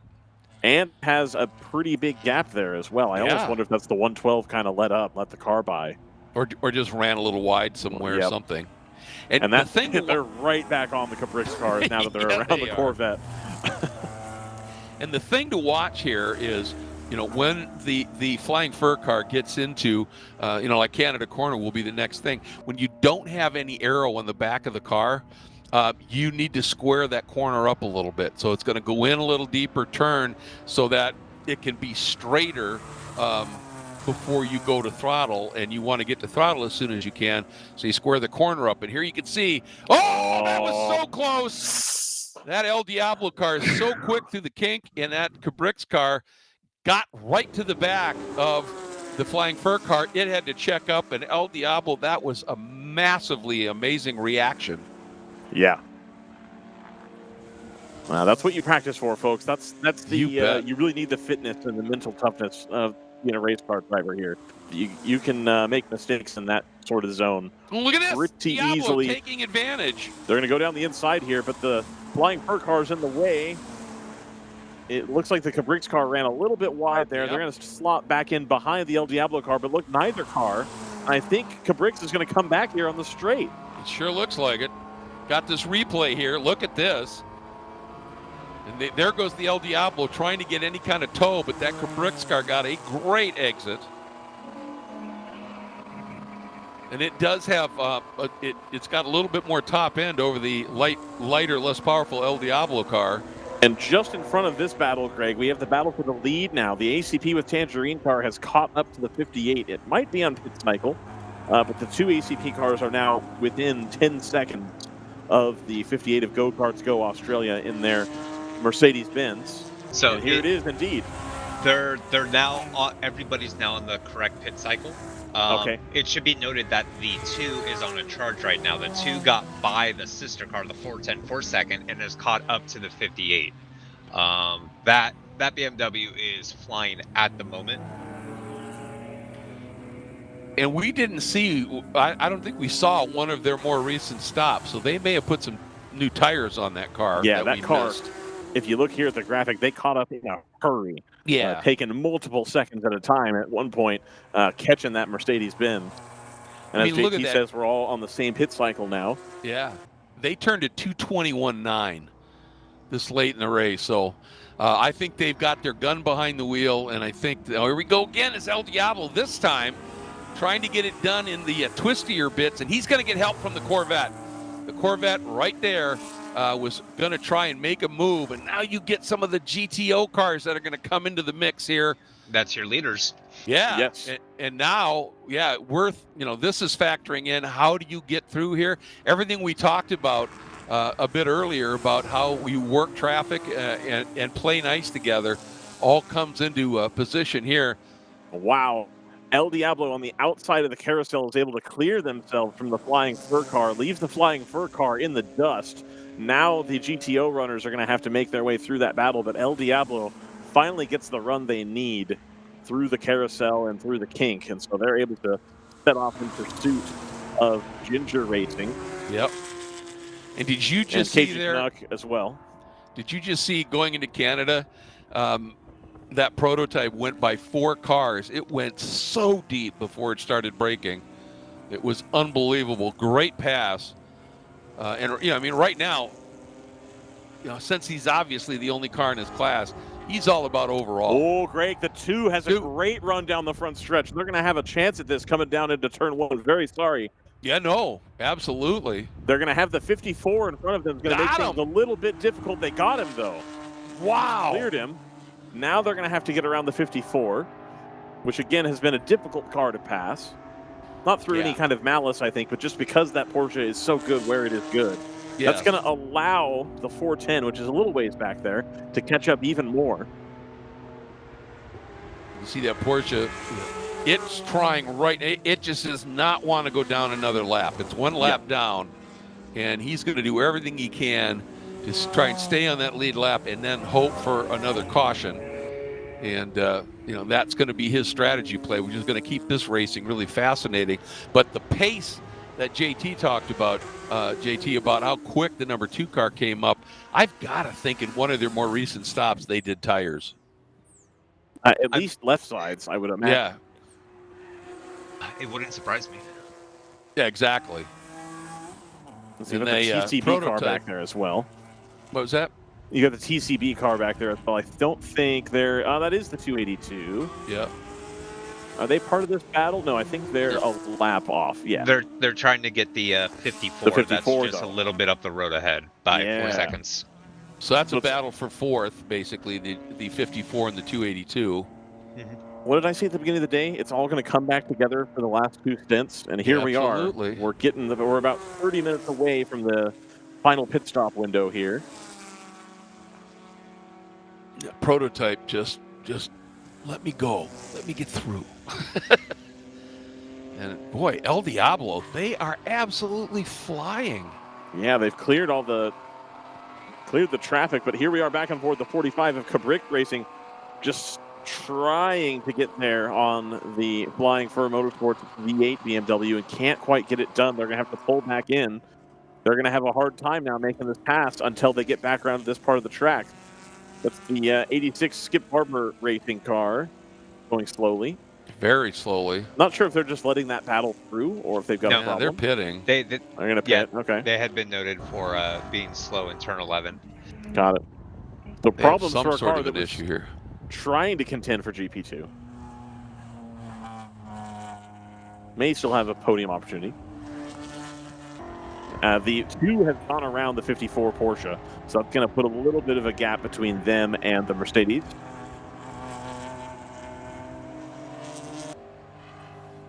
And realistically, we see that Cajun Canuck car. This is the bright yellow car here. Yeah. Really not that far ahead of El Diablo, who are on a charge right now. Yeah, El Diablo just ran the previous lap, ran a 1.5 seconds faster than Cajun Canuck. Incredible. And like that's another car here where the time has come down substantially. Now they were a little bit closer, but they were having to make those moves at 238, 238. That's them getting held up. And they instantly out of a gun 3 seconds faster. Yeah. Than when they were in the pack there. So 3 seconds at a time, you know, you're going to make that catch in, you know, not that long, really. Exactly. And I mean, they were 0.8 quicker than Ginger Racing as well. So, you know, that's not out of the realm of possibility with the amount of time we have left. But you know, that car outside pass for the lead in the carousel, or for position in the carousel to clear that Flying Fur car. It's just stunning how well that car is handling. Well, and speaking of clear, that 2 got around the Porsche and has checked out from the battle behind. Now the Mercedes is going to be hurt and staying behind the Porsche here. They need to find a way by, or they're going to keep losing time in bunches. And this is where ACP was able to bring the advantage yesterday too, Greg. As soon as they get out from behind whoever's holding up the train, they're able to get away up the road, and then by that point, they don't have to look in their mirrors, and they can do some consistent times, and they stay away at that point. Yeah, just, you know, put the head down. Obviously, they have one of their quick drivers behind the wheel, because he is absolutely wheeling it beautifully right now. And that Mercedes, you know, bottled up here. It's, you know, you don't want to have that, I believe that's the 77, the Kingpin Racing car that is hounding it a little bit. And you know, that car obviously is 2 laps down, but trying to do anything it can do. I mean, you just never give up. You just can't give up in endurance racing. That's not the Kingpin. I'm sorry, Greg. That is the TCB. That is That's okay, TCB, sorry and about they're that. racing the Porsche ahead. That's right. That's right. So that's a legit battle for the TCB and the And Porsche. this is Ginger Racing, the leader in GP1, coming into the pit lane, making what I believe to be their final stop, at least one would hope. An hour and 29 is a long ways to go here at Road America, but they may be running into a driver time issue as well. So they're going to switch drivers here.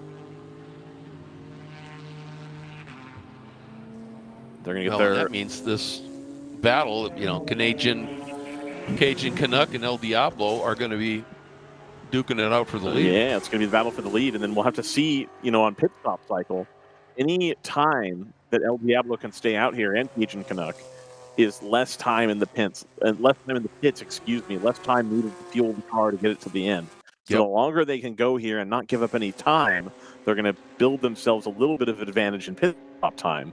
Exactly. Going to the end of the race, and this may still come together yet. Yeah, so it's interesting and should be noted, Ginger Racing and El Diablo did not pit under the full course yellow as they had just pit like the last 6 or 7 laps previously. Okay. Cajun Canuck and Cabrix, they had pitted during the yellow despite having pitted, the 7 laps previously. So they have a bit more fuel on board, so they can go a bit longer. That can get them closer to that one stop window. And the Mercedes has cleared the Porsche and is clearing out as well. And, car just very, very slow. One of the Supras. Yep, that's the other TCB car, the white one. Oh, boy. But this is exactly what the number, the TCB car wanted, the 282 there, the blue Toyota, because now it's right on the rear deck of the Porsche, and that is a battle for position, as you guys have pointed out, for fourth. Well, this car's really struggling. Fuel? Maybe that's them trying to stretch the fuel window a little bit too far. I mean, look at them weaving. 17, 18 minutes away from comfortably being able to make it. Maybe that's them trying to see if they can get it done, and not quite. If they stop here, they'll still need one more stop, I think, just a splash at the end. Yeah. Well, did you see him once they got out of 14 and were going straight, he started to give the car a couple of wiggles. Yep. And that's trying to slosh the fuel around. An indication that, get something into the pickup here. Yeah.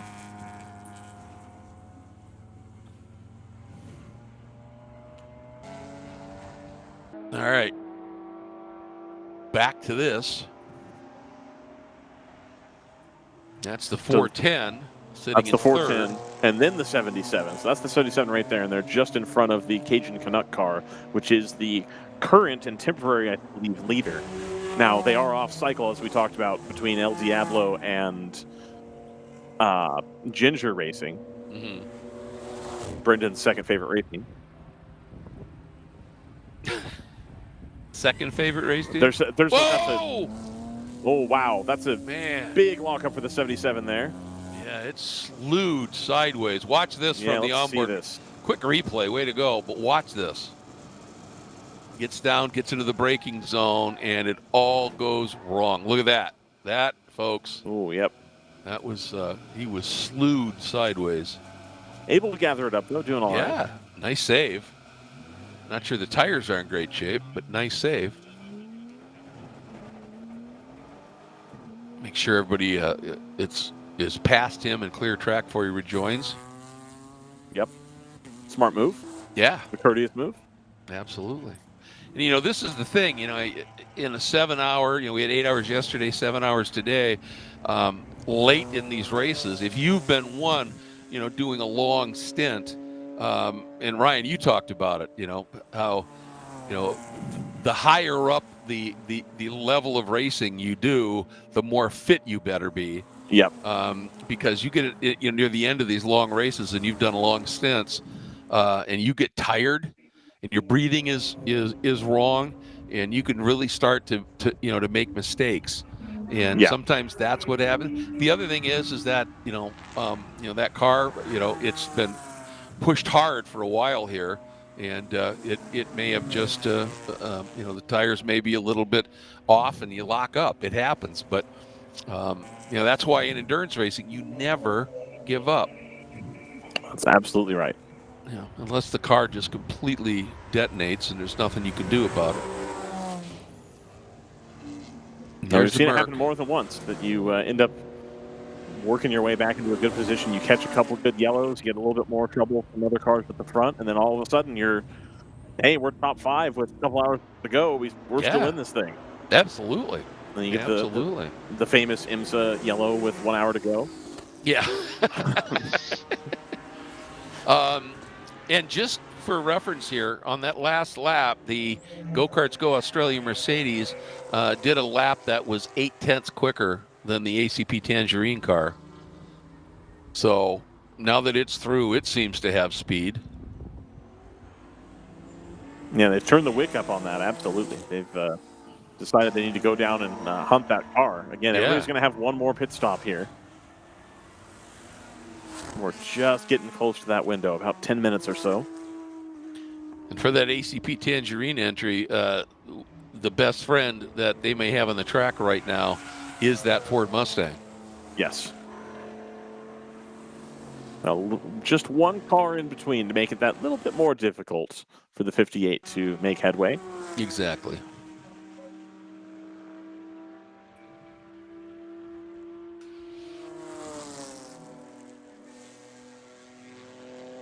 And then we have a little look at the 58 here, going through Canada Corner. Runs a lot of that outside curve on the way up the hill. Yeah.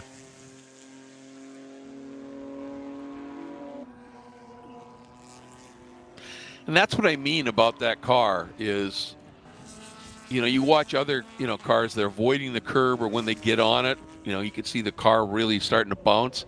And that Mercedes just soaks it up. And, whatever, like when you go to a Sebring,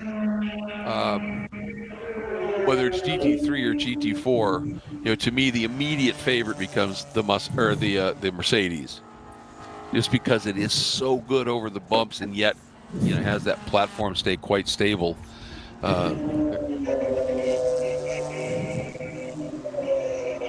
Somebody was given a penalty, we're hearing? That was the GTU car, it sounds like, the 109. Oh, okay. Well, he has been aggressive, and, he does have, I was just looking to, because I was expecting to see him, back in 7th or 8th and maybe a lap down, and now it shows him as 2 laps down.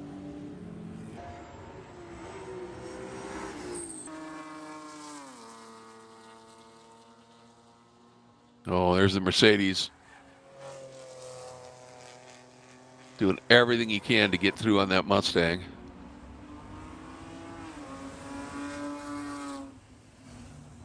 Let's watch him here down into turn 8. Got him.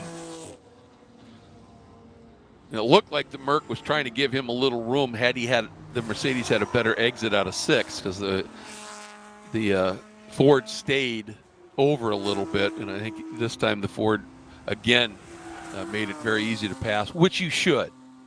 Late in the race, when you've got one of the the car in second place behind you, and your lap's down, at this point, don't get involved in their race. Let them go.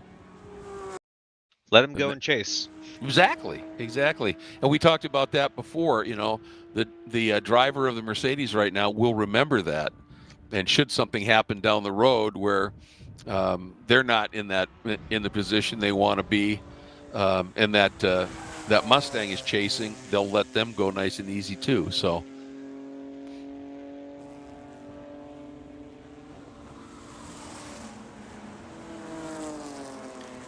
Certainly an oversimplification, but I've thought a few times the way that IMSA sometimes gets officiated, Ryan, that they have the big technical rule book, right? Huge technical rule book, and driver conduct that just says karma. Because I've seen that play out where, something that I would think would be an absolute, penalty for, a car with contact and all that, and they've just let it go and talk, chatting with them afterwards. They said, well, that'll come back to bite them at some point.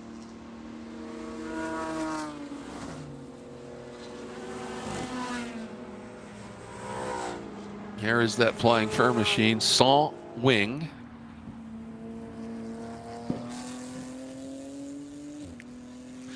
and doing a driver change. And I'm sure the driver that got out, he's got arm pump.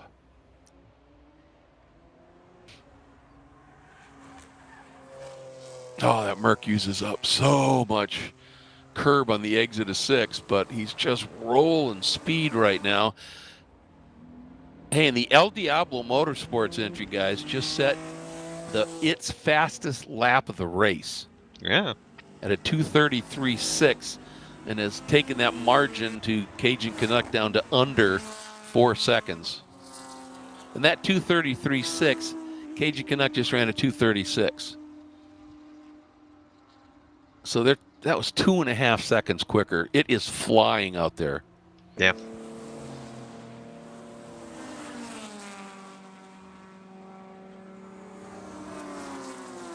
Yeah.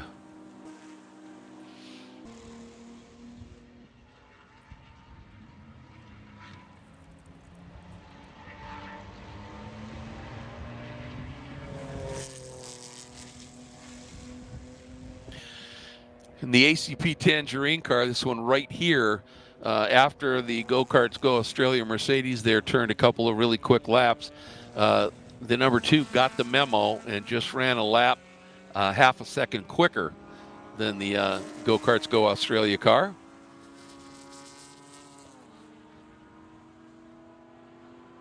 Yeah, they both come across the line here. There's second difference that time through the number 2 doing it. 2:22.4.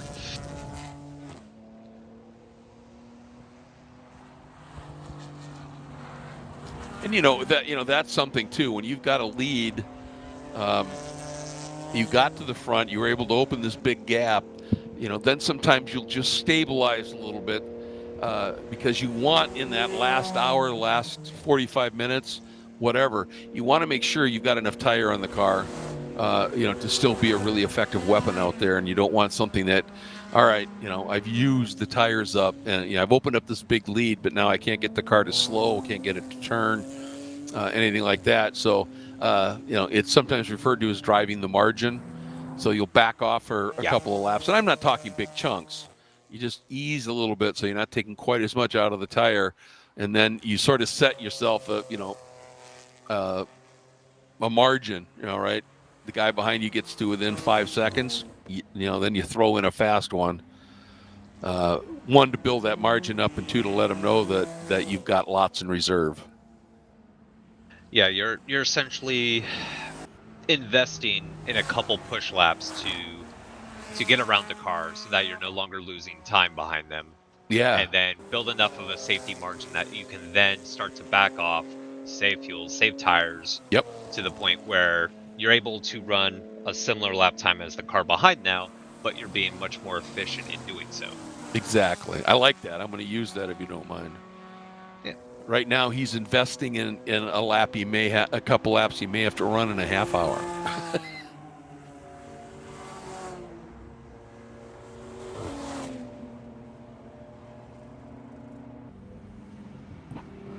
So this battle, though, that we've been talking about in the GP1 category, that margin now down to under 2.5 seconds. And here it is. That green car is the Diablo car, and there is that yellow machine. That is the Cajun Canucks entry that is heading up into turn 6. And this is for the lead in GP1. Keep in mind, they are coming up on a local yellow.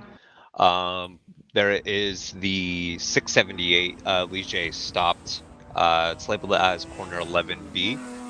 So we do have a safety vehicle here approaching the kink. Yeah, 11B is the past just the exit of the kink.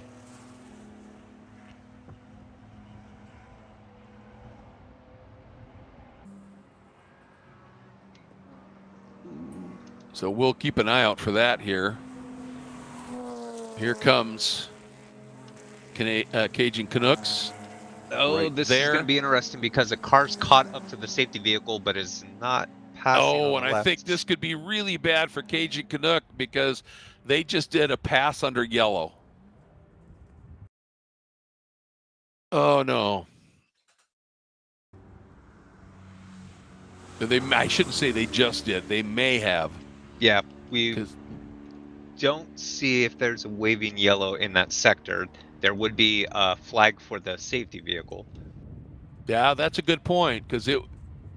Yeah, no, that's a really good point because they had the car up on the back of the flatbed, and so at that point, that would have been absolutely correct because that flatbed was moving. So just a white flag. Yep. Good catch, guys.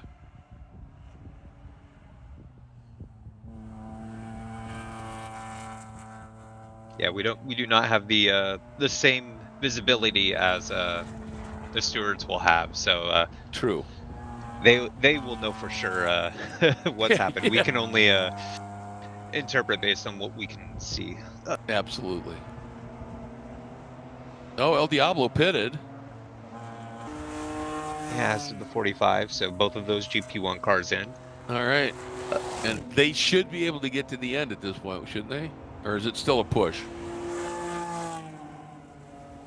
Let's see. 73 minutes might be a bit borderline. Okay.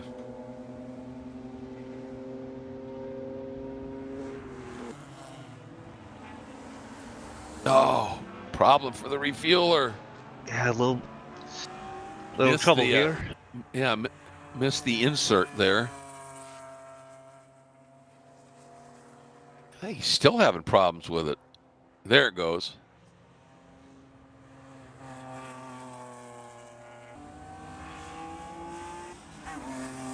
And that's what happens when, this is obviously a pretty small team operation. And, some of the other cars we've watched, when they're doing the bottles, there's somebody standing behind the pit wall. You cannot stack your bottles on the pit wall or in the pit lane side of it. They have to be behind. But there is somebody, on these other teams, they have somebody standing on the back side of that pit wall who hands the guy the bottle, takes the empty one and hands the guy the fresh one. And that saves time in that stop. It may only be 3, 4, 5 seconds, but when you're battling and you're 2 seconds clear, that's huge. Mm-hmm. So, well, I'll tell you what, this guy that was handling those fuel jugs did that all by himself. And that's a fair amount of weight when those jugs are full of fuel. Oh, yeah. Oh, you know what? That car, it wasn't on the tilt bed and moving. So, well, if they were under yellow, then that Cajun Canuck car could be in real trouble. Just in terms of, passes under yellow.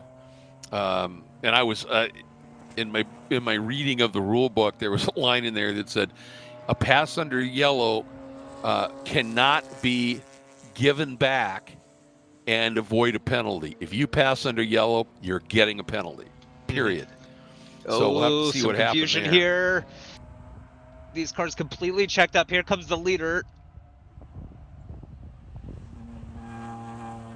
Oh, that's. Yeah.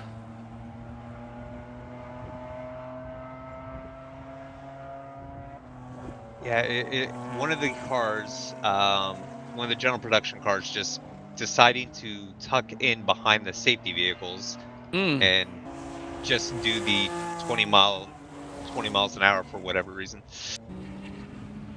Oh man, so that's got to be probably a new driver. Yeah, it created a very large stack up real quick. I bet. That's something you don't expect in that section of track. But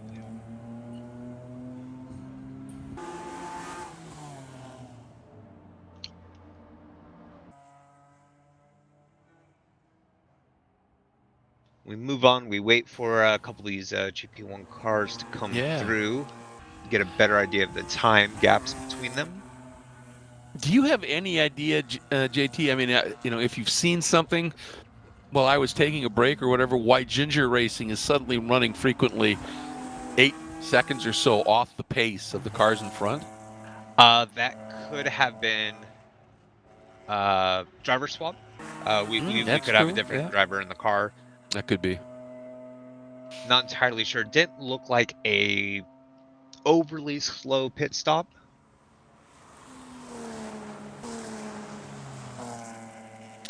There's the Forza 14 Motorsport BMW. well down the order right now, but continuing to put in the effort and hone the pit stop skills and the driver change skills. Work to bring it home.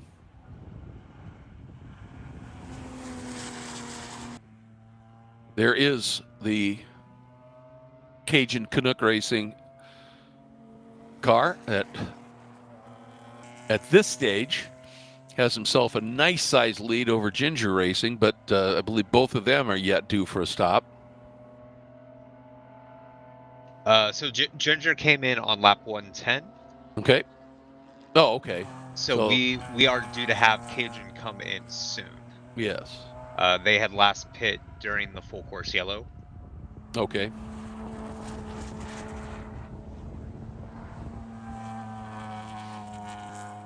I'll tell you, this could be a really interesting story for Cajun Canuck.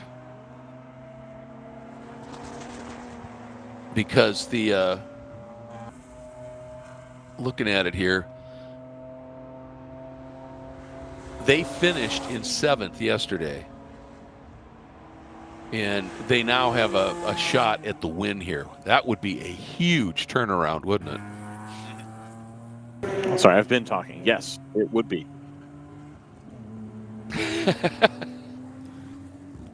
Indeed. Rookie there is that very car. Ryan, you and JT, which I don't know which one of you would have the better interest, but how did the name Cajun Canuck come out? I believe he's from Canada and lives in New Orleans. It's something like pretty on the nose. Yeah. All right. Yeah, that's fun. Or from New Orleans moved to Canada. It is geographical reference.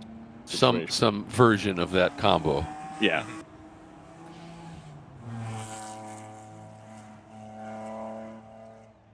Then he probably had to go with that because Poutine Gumbo Racing was taken or something. Yes, absolutely. Both of which are fabulous in their own way.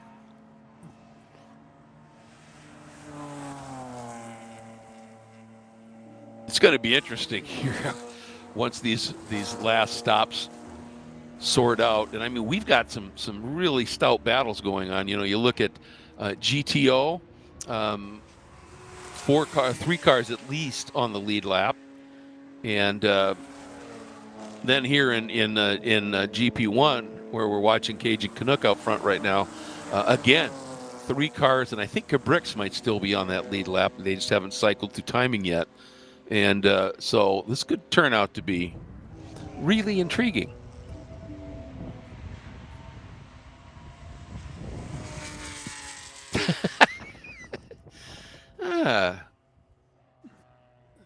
Is that a bag that got stuck in the wind? Oh, it's a hat. Oh, okay. Yeah. That's our producer was just saying, no, it's a hat, and I can't tell if it's connected to someone or not. Well, it could be Sabakal again, trying to put the kingpin hat on the stream. He was doing that yesterday. I want to say, God, what was it? Turn 7, maybe turn 8. And maybe he stopped and got out because he lost his hat.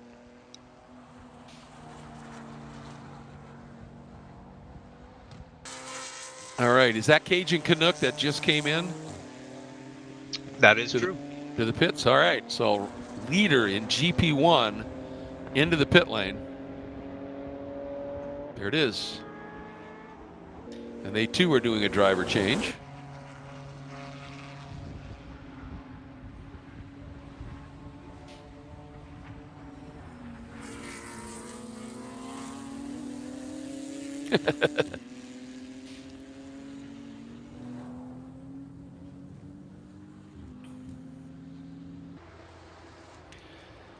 It's one of the things when you've got drivers of different sizes is watching the seat inserts fly every once in a while. Oh man, can you imagine a combo of Tommy Kendall and Brian Sellers? Oh, that's extreme. That's extreme. I mean, Jorg Bergmeister and Pat Long. Oh, yeah, another good one. They were a That serious was a pairing. real one. Yeah. Oh yeah, and they didn't have the setup in the in the car where you get in and then you could pull the pedals and steering wheel to you. They just had a seat adjust, and I'm trying to remember where it was. It was, and of course, as they always did, they were battling for the lead, and the seat bracket broke. Okay, here comes Cajun, and they are back out, but the seat bracket broke. And for the last, 45 minutes of the race, Pat Long was driving with the seat would go flying back when he accelerated and forward in the braking zone. And he said, I had great, force on the brake pedal. But it got a little difficult to hang on to things when I was accelerating away. But stop's done, and it looks like El Diablo is going to be well clear of Cajun Canuck, because here he is. Yeah. Yep, there's the set. There it is. So. Yeah, it should stay out ahead of the Caprix car. So yeah, that 555 should fall to third in GP1. But more importantly, should look pretty good in terms of not having to pit again. Yeah, Okay. it should be good to the end. Yeah.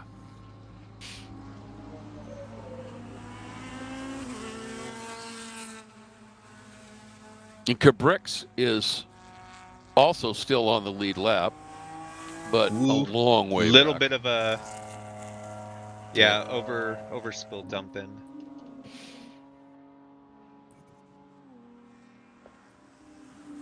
Yeah, and that's obviously they are trying to, in that stop for Cajun Canuck, they wanted to put every drop of fuel in they could. And so he's getting a little bit of the fuel sloshing out when he goes through left-handers. Yeah, so El Diablo looks to be about 5, maybe 7 seconds up the road here.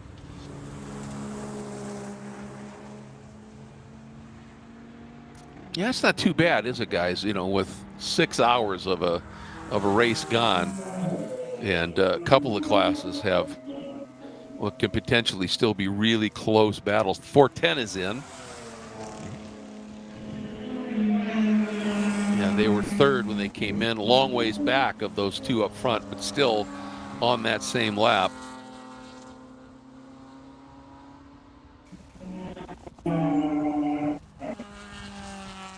And I've always been a fan of art and color, and that blue with that fluorescent sort of green on that car, that is just sharp.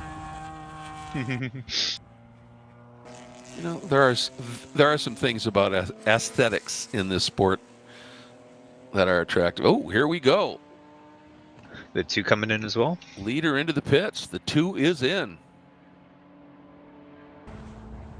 With a minute, by the time he gets to where he'll stop, it'll be, I bet you, about an hour one. Let me get that right, even. What was I saying about race drivers getting tired? There is your new leader now, the Go Karts Go Australia Mercedes.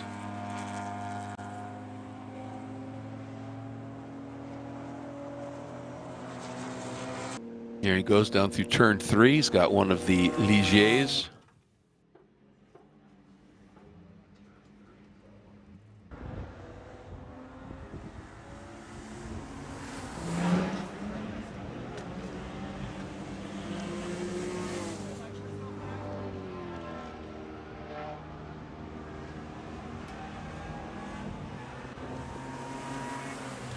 Again, you got this full hour yet to go. You're going to squeeze every drop of fuel you can in.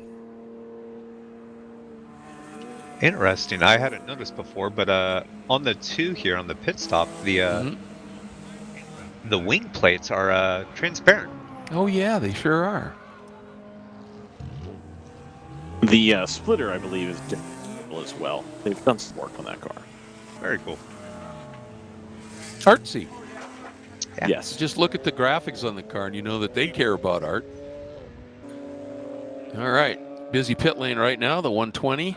is in the AE Victory Racing entry, and right in front, is that the team car?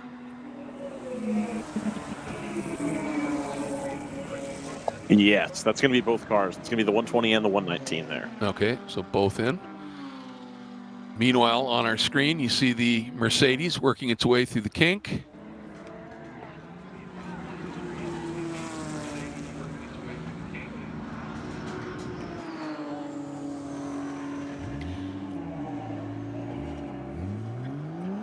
So all the cars that are feeling pretty good about their top line speed here should be really excited about the next rung of the championship.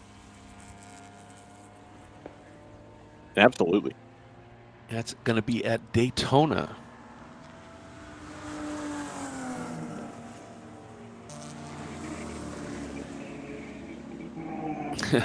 Daytona, of course, one of the favorite spots for WRL to arrive at. That's our big long race of the year, usually a 14-hour race. Greg, are you up for 14 hours? 14 I hours can of be. just straight content, ready to rock. No, we'll take breaks. We'll get it figured out. Yeah, no, that'll be fun. So is that on Saturday then? Or? Saturday, Yeah. yes, sir. So it's one event, 14 hours. Yes, sir. Okay. Into the night. All right. Friday night to bed early. Got it. Absolutely.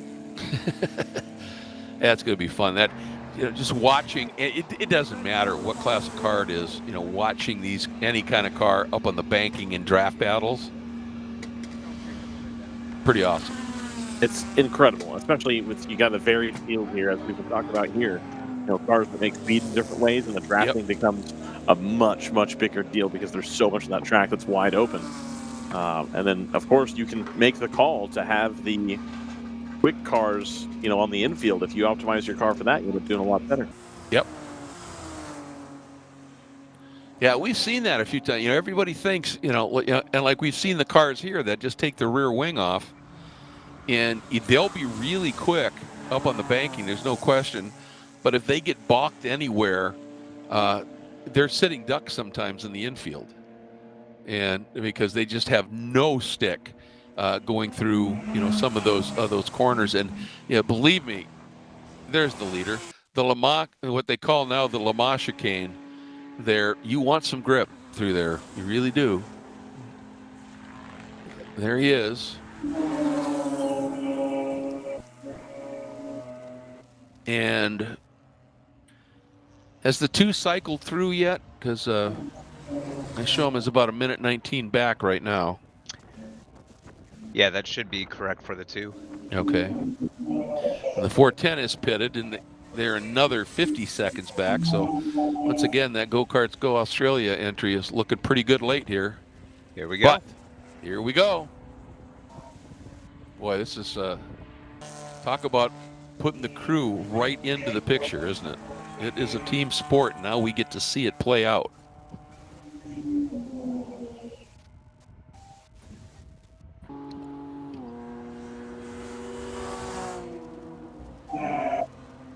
There is, well, where is the number 2? Sorry about that. Number 2 is going through the carousel now. So the 2 is going through the carousel, and be interesting to track that, while we've got the pit stop here for the Mercedes. Yeah, it's another stop for the Mercedes, so they knew that they weren't going to be able to make it from their last stop, I presume. But they ought to be able to get this done. Well, they're going to still need to top off, but it may not take 3 bottles because they were in more recently, so we'll see. The other part of the story is, where is the number 2? Number 2's coming through turn 13 right now. Oh, they got another bottle to go, or at least part of it here. It's okay. It takes about 6.5 seconds. No driver swap. Oh, they're going for another bottle. Yep. So they are going for the full 3 if they can. Meanwhile, here comes the 2 down the front straight. Mercedes just sitting there. Now it accelerates out. And it's going to be right here. By pit out, so it's going to retain the lead, or is it? It's the second car coming on the right. So the 2. He's got 2's going to go on the outside. New leader. Great coverage on that, Dustin. That was a great cut with images. I mean, that just tells the story right there. And of course, the Merc has been sitting stationary for a little bit, so its tires will have cooled a smidge. And that BMW should be plenty toasty and ready to go racing here.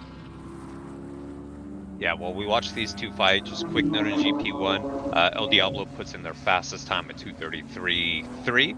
That has them about 7 seconds back from Ginger Racing, I believe, as they come across the line here. 10 seconds. Ooh, look at this, into 6th. The BMW runs a little wide. The Merc's going to try and go around the outside. He's going to, oh, this is so close at the exit. That is off camber. To do that, you have to have huge trust in the people you're racing against here, and the Merc gets it done. Boy, and I'll tell you, that was a lot of respect that the number 2 gave the Merc with that outside move. It's so easy to just drift over a little bit to try and dissuade them and get them to make some sudden reaction move. And they played it very clean. And that, you know, that's not the surprise, is it? That's what this series is all about. If the guy is established position, you give him that space. We race with respect in this series. It says it very much in the rule book. This is a no contact sport, you know, and if you drift over and tap the guy, that's on you. So that was beautifully done by 2 drivers showing real respect for each other.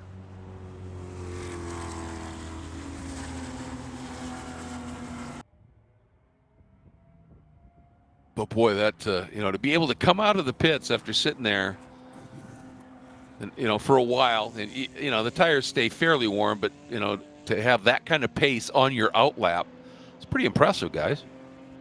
Yeah.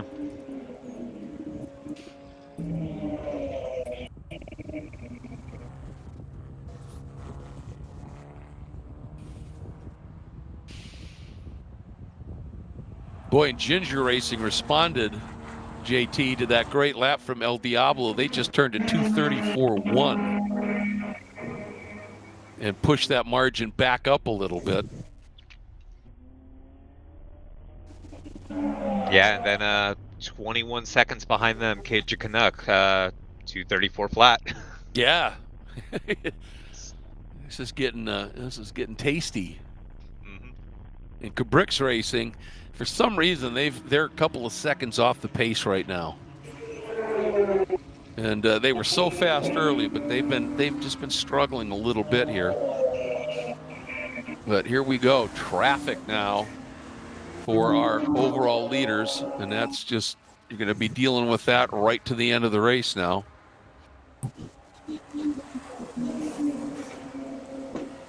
Here you can take a look at some of the times of the cars in 2nd and 3rd.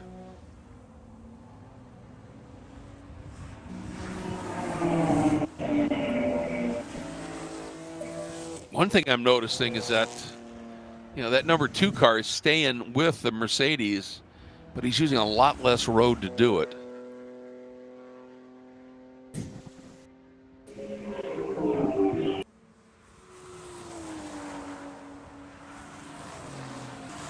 Turn into the kink, exit.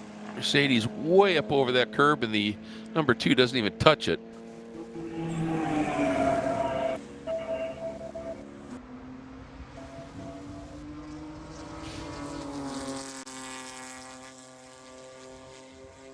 What do you think, JT? You think that number 2 is still investing, maybe? Oh, absolutely. Exactly. Yeah, they got 50 minutes to make sure there's a nice, good pass. Absolutely. Absolutely. And he's saying, you know, there are spots of the track where, like the exit 14 here, where that's just the line. But everywhere else, he's being very, very circumspect about bouncing over curbs right now. And the thing is, you know, when you go bouncing over curbs, you know, certainly it rattles the car and all of that. But tires don't particularly like it either.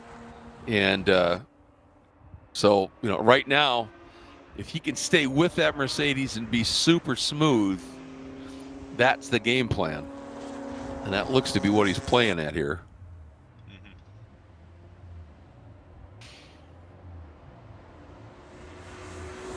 Yeah, I mean, as long as he can stay relatively close to the Mercedes, 50 minutes, it's a long time. There's going to be plenty of traffic.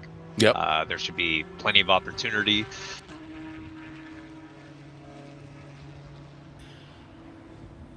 Is that car that's right in front of them right now? I'm trying to remember. Is that one of the Kingpin cars? That is a wounded TCB. I believe that is the 282, which currently sits fourth after the pit stops came through, allowing it to get past the 888 Porsche Cup car. Okay. Which is themselves currently 8 seconds up the road from the 120 Supra of AE Victory Racing. Okay. Yeah, okay.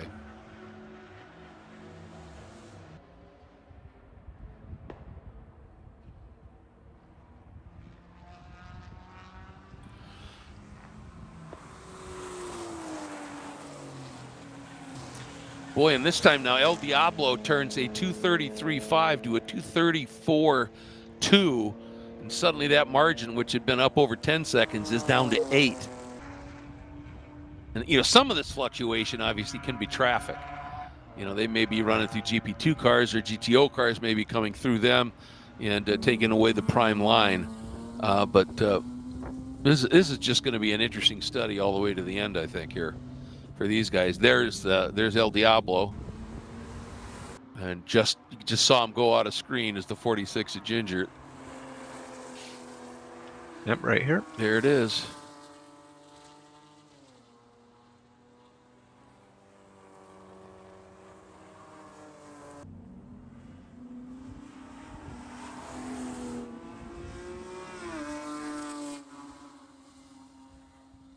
Is that no, it's somebody on the other side of the track.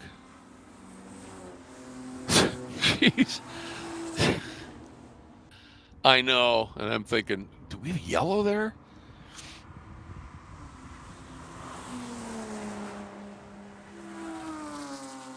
Okay, good.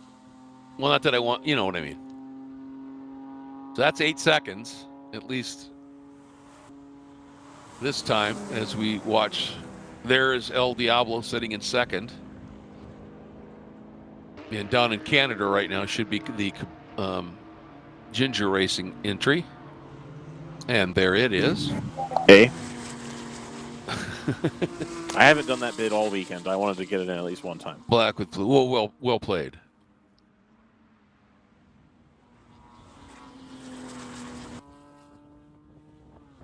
And Cajun Canuck is, still within 22 seconds of the lead here with 47 minutes to go. So, as we've said, and we keep saying it, things can happen. Yep. So 46 minutes remaining, though. Yeah, absolutely. We're getting there. And let's see what the lap times are this time through.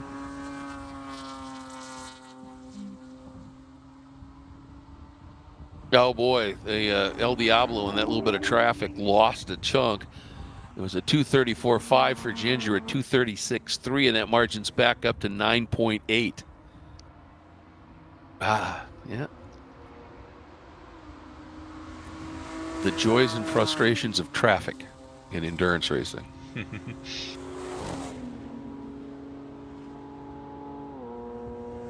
But I'll tell you what, when he's on a free lap, that El Diablo car and driver are pretty darn quick.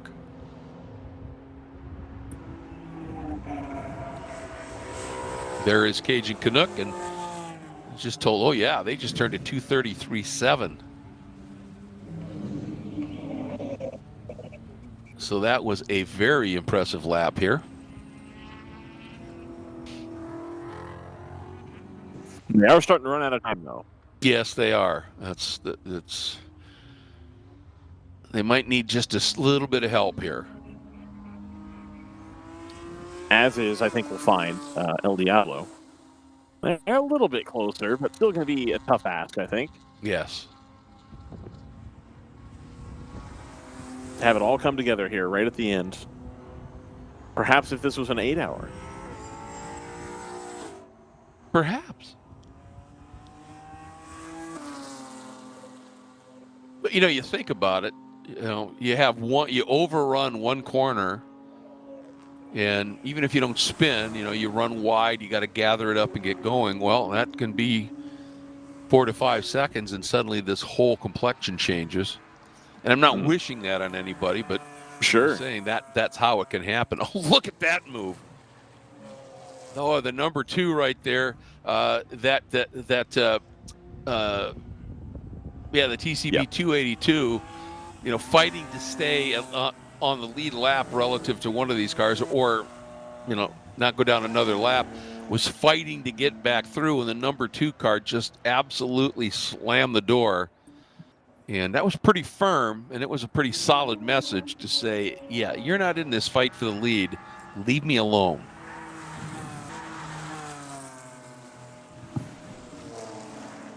But, the TCB car is certainly saying, look, I'm only a lap out here. If I could get back around you and the Mercedes has a little issue, and then we've got a caution, and I'm right back in this thing. So, and that's, Brian, that's really the mindset you have to have for endurance racing. It is.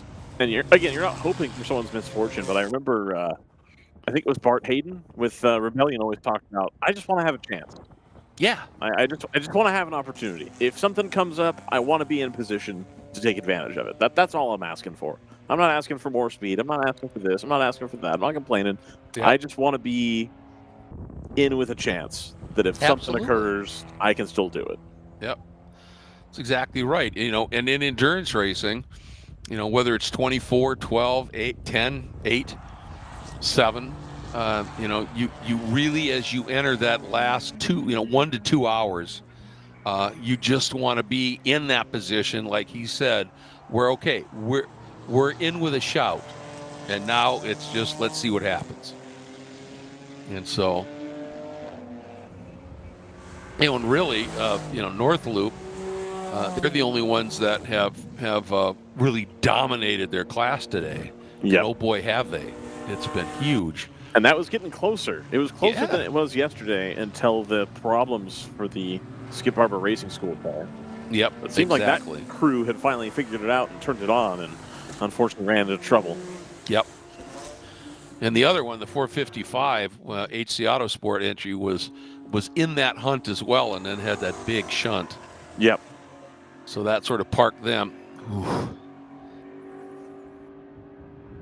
That was a nice bit of communication between the Mercedes and the BMW there on that pass. That BMW driver being very sportsmanlike right now, very aware of what's going on around the track, and that's where you want your crew to help. And you would hope that your crew might have our live stream up.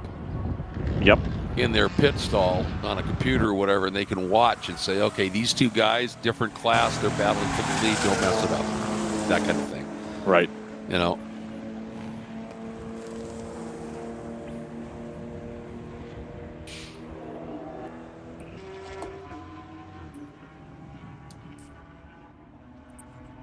Exit of Canada here. Looking at,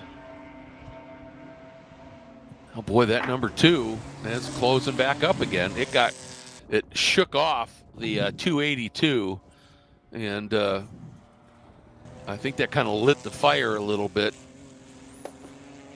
And it is down now to 1.5 seconds between those 2. They head up the hill. Our 2 overall leaders, 1 and 2. Real quick, I do want to draw your guys' attention to GP2 at the moment. Mm-hmm. Still North Loop leads by a very large margin at the moment. After the Skip Barber Racing School Toyota ran into issues, they were slow out on track. They came to pit lane. They have not come back out. This has promoted the 65 from Open Throttle and the 55 of AOA Racing up into second and third. At the moment, there's roughly I believe a 70-second gap between the 2 cars. However, last time through, the 55 was a full 10 seconds quicker. 9 seconds quicker. Since the pit stop for that 65, that car has been, unfortunately, a bit off pace at the moment, but noticeably so. whereas the 55 has been consistently running into like the 45s, 247 range. So that gap, while large at the moment, is coming down at a relatively quick rate. Yeah, if we're talking, you're talking 8, 9, 10 seconds quicker. There's plenty of time for that gap to be erased. And the North Loop guys, they just ran a 2:58.7. Now they've got so many laps in hand that they are just cruising right now, I'm sure. Yep. Just avoiding every curb, just being really, and you have to get to that point when you got such a big lead and you're getting near the end of the race, you might be a little fatigued, whatever. You almost have to say to yourself in the car, just hit your marks. It's all you've got to do. Don't go too slow and get out of rhythm and make a dumb mistake. Just avoid every curb and hit your marks. So I believe that's an in lap for North Loop. Oh, okay. I believe Well, that's that would them coming explain onto that, pit yeah. lane for what I assume would be an unscheduled stop, seeing as they had pit just like 7 laps previously. That's interesting. You want to And check of the course, car a little bit? Everything I just said, forget about. Oh, look at this. Is that pit Oh, exit? no. They have pulled over. This is pit exit. If we go to cam 1, you can see them parked on the that's grass turn as well. 1 up in front there. So they had, look at that. What happened? Drama. Yeah. Did they drive down pit lane and then come back out and stop? Or did they drive down the front straight and then pull over there? That's just... Now, they've got an 11-lap lead. Yeah. Over a car doing 250s. Yeah. It's going to be pretty close. Yeah, it is. They'd really like to get that car recovered to the paddock and probably get another couple laps. So, so they've got, what, if we do the math real quick, that's what, 25 minutes in play? Yep. Ooh. That's uncomfortable. Yep. That may have been the announcer's curse, and I apologize profusely.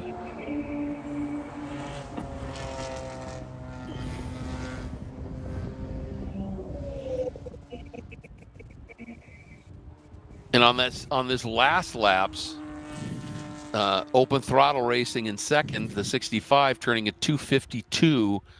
The number 55 AOA racing entry turning at 2:44. So 8 seconds again quicker.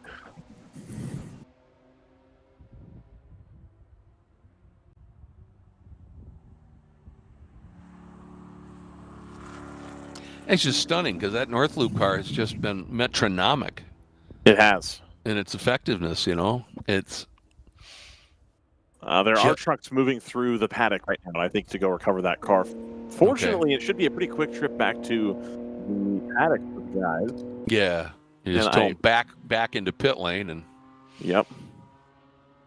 I mean, even if they have to go through the next cutout, it's not going to be that far. So that's somewhat optimal.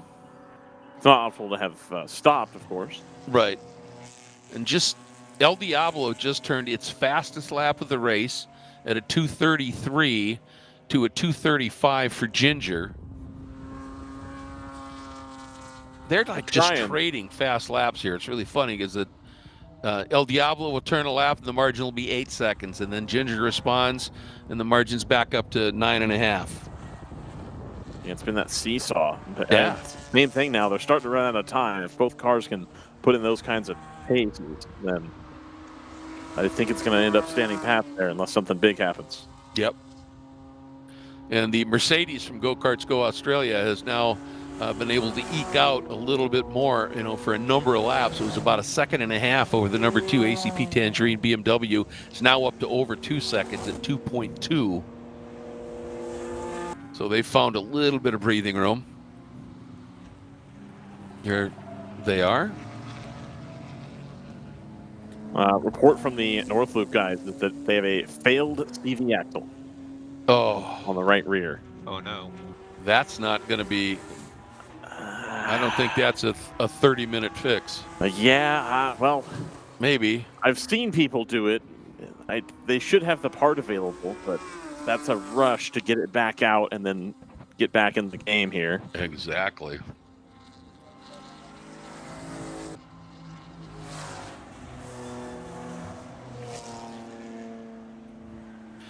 And I'm still not convinced that the Mercedes is going to be able to maintain its pace relative to that number 2.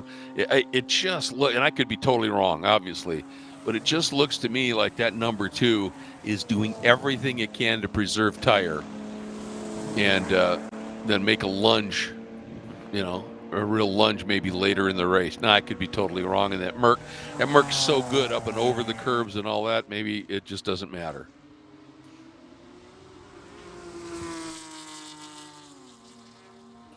And that Merc did late. I mean, it just turned it. You look at that, consistent 222s for the number 2. The Merc a bunch of 222s, but that one lap it went 221, and that's where that little bit of an extra margin of 6/10 or so happened.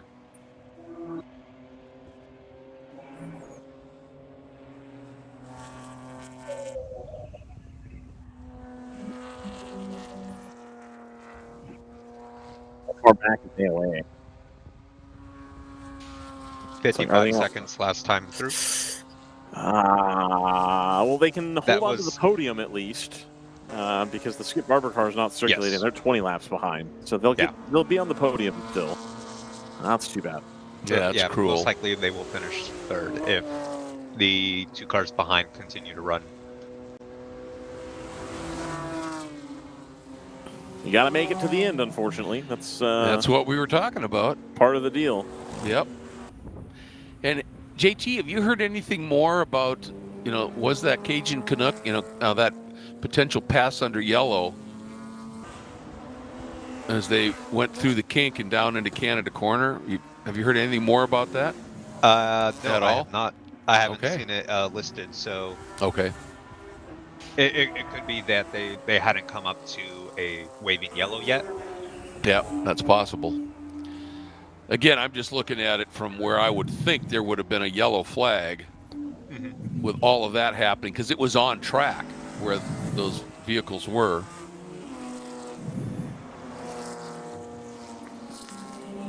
But the officials have a far better idea than do we, so. Indeed. We rely on them. Boy, Diablo carries a lot of speed through that carousel, doesn't it? They're trying. Yeah, that margin's down now to 7.5.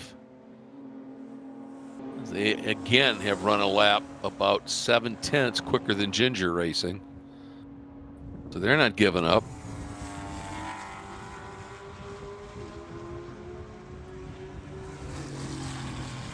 Yeah, they're starting to come down with some consistency here. Mm-hmm. Now, I don't know if that's Ginger managing. I mean, it could be. If you're managing, I think you're giving up too big of a chunk. Yeah. At this time. Yep.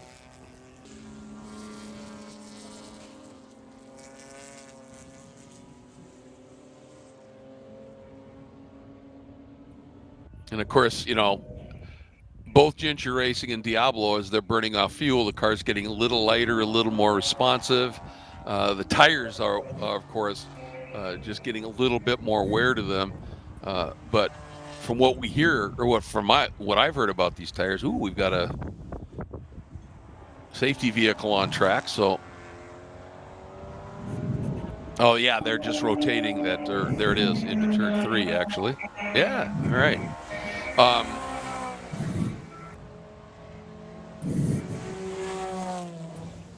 Poof, that totally distracted me. I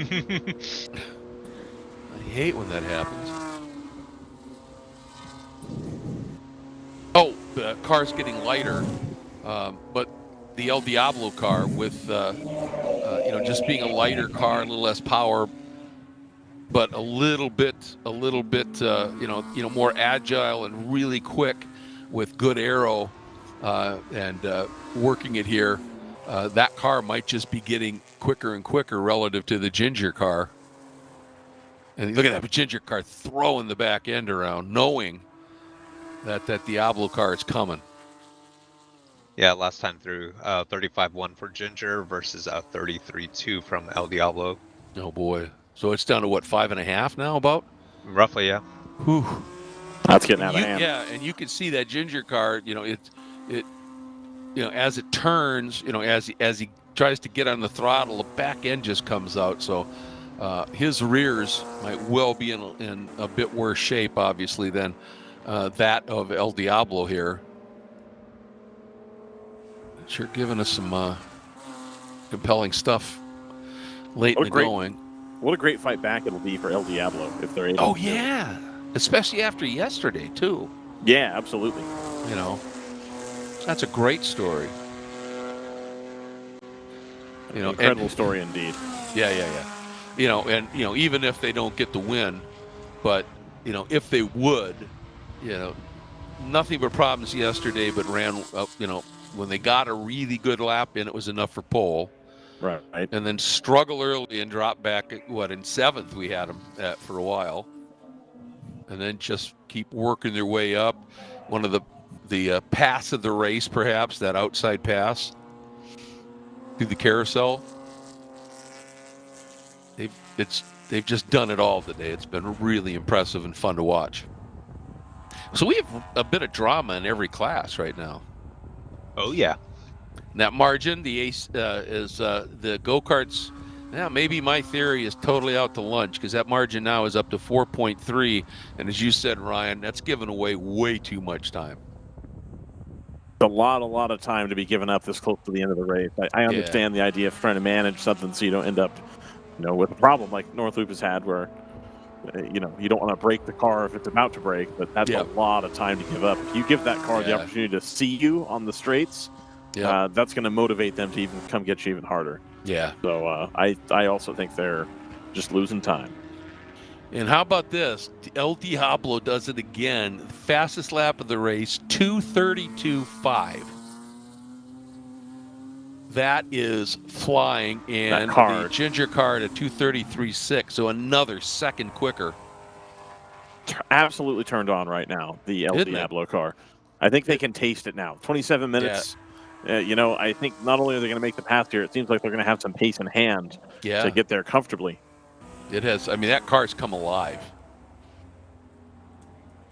The one thing I notice here, there's the Ginger car, and then El Diablo comes through. They're just using up more track and more of the curbing. And I understand, the bounce over the curbing, but it opens up the radius if you can use the entry curb. If there is one, you get up on that a little bit. That opens the arc on entry, and then you can track out wider. And it allows you to roll enough speed, and he uses a little bit of that entry curb there, but it allows you to roll just that little bit more speed because the more open the radius is that you're driving through the corner, the quicker you can go. And he is just laying down some laps. I mean, obviously the cars come alive, but whoever's behind the wheel right now is getting the job done. Really impressive.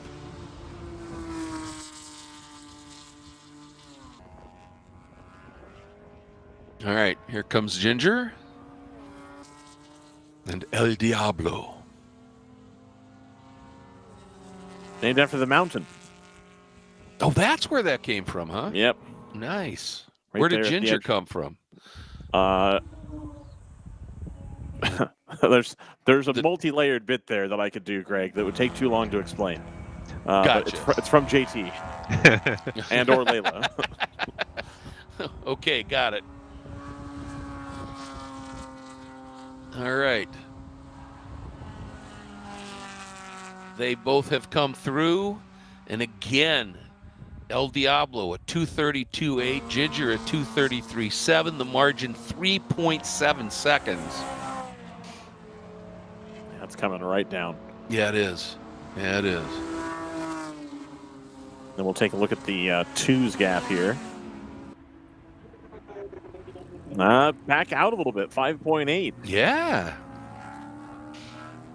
Yeah, look at that. There's a 224 in there for the two and a 221 in there for the Mercedes. So I guess, that Mercedes is just quicker right now. And it might be because, like I said, that Mercedes does soak up bumps and the like so well, and you know, maybe it has nothing to do with the number 2 saving anything. The Mercedes is just doing what El Diablo is doing right now, opening up the radius of every corner, and as a result, just flowing more speed. All right, and now Ginger Racing is going to have to deal with this little prototype. El Diablo just let it go. I think it cost El Diablo a little time down in 5.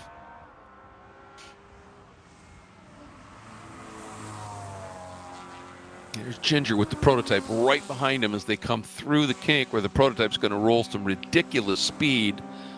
They both go around that lap car, and now the prototype might just dive down the inside into Canada.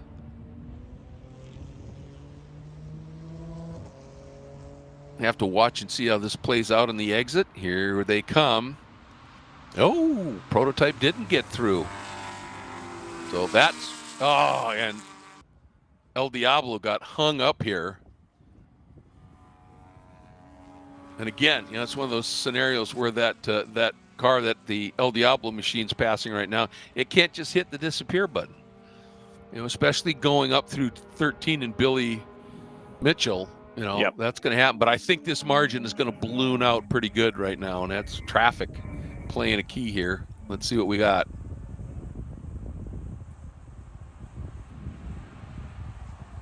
Well, it didn't balloon out by about 0.2, but, you know, considering El Diablo was just carving in at about a second a lap, that didn't help their cause anyway. Up front, the margin between the Go Karts Go Australia Mercedes and the ACP Tangerine BMW up to almost 6 seconds right now.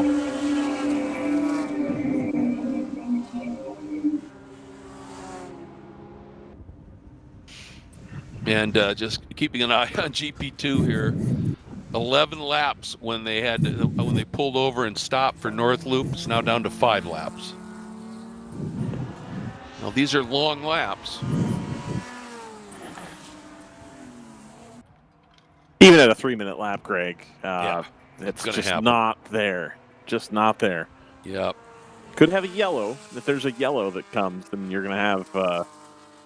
It's going to be a lot closer. Yes. I don't think so.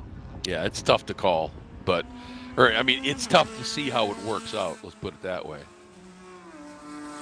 All right, El Diablo now coming up on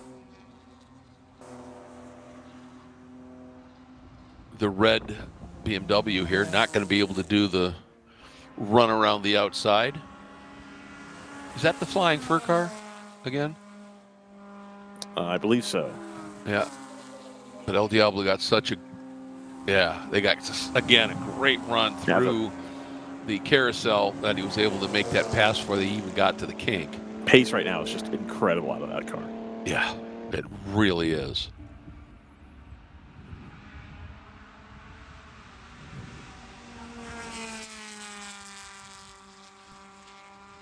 Yeah, they're a lap apart at this stage. Oh, big hit! Oh my goodness. That's El Diablo. That's going to be a yellow flag there. El Diablo had it hooked up and was gaining, and I think pushed it just a little bit too hard here. Might have been a mechanical error, but that's going to be a full course caution, I reckon. Well, what's crazy about that is we've been watching him for lap after lap, and it doesn't matter where he was. That car, the back end, never stepped out. No. It didn't overshoot. I mean, it was just like it was on rails. But that's you hate to see that. Yes, I mean it was flying. That car was just the most hooked up we've seen it all weekend, and really about to have the drive they needed to get to the front and salvage a win here. It was going to be an incredible opportunity after having had a bummer day yesterday, and just not quite what they needed here. Yep. Yeah, hopefully the driver's okay. That was a big hit. Yeah. They slowed the car a lot, but it was still, unfortunately, no tire wall there. Well, that's one of the, the emphasis down in Canada Corner is, what are the likely arcs you're going to go off, from this long, fast run here into Canada Corner. So that's where they get all of that tire wall up there. And I wonder if he just came through, did a big, tank slapper. Yeah. And just could not save it. Yeah, as best as I can see, it looks like it was a correction. Yeah. That suddenly hooked. Oh, it's too bad. Now, you mentioned this could be the saving grace for North Loop, potentially, and in the overall GTO battle, if this full course caution is going to put Tangerine again right back with the Mercedes, and that number 2 seems to get going quite well after a caution. We've seen that happen a few times already today, so we'll see how that plays out. But boy, drama with 20 minutes to go, guys.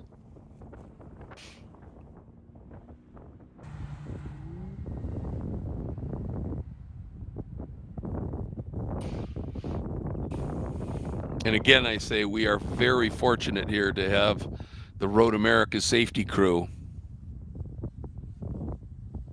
be ready, and their response is just remarkable. They're very quickly. Yeah, they're there quickly. They know what they're doing. They're well trained. We're good. Oh. Well, this is kind of actually great how they're doing this. If they're just going to line everybody up so they don't have to, you don't want to go through that area.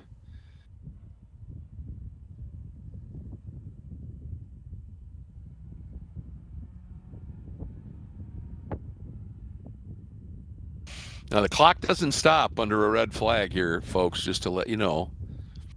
Yep, just the cars. Just the cars. What we'll do now is we'll go ahead, if Dustin is ready, we'll go ahead and say hello to Continental Tire one last time. That sounds good. Let's do it. We'll be back. You can feel confident Continental is the smart choice in tires. And they handle extremes? Yep. Tested from the Texas desert to near the Arctic Circle. Really? Really. Anything for the guy who finds that one pothole? Yeah, road hazard coverage has your back. For real? Absolutely. Were they made by like a bajillion engineers? Well, closer to 100. Continental. Welcome to the smart choice in tires.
Welcome back to Road America with 20 minutes to go in the 7 hours here on this Sunday afternoon. I had a big incident in turn 12, and as a result, we have been under a red flag, and the incident is being cleared up, we believe.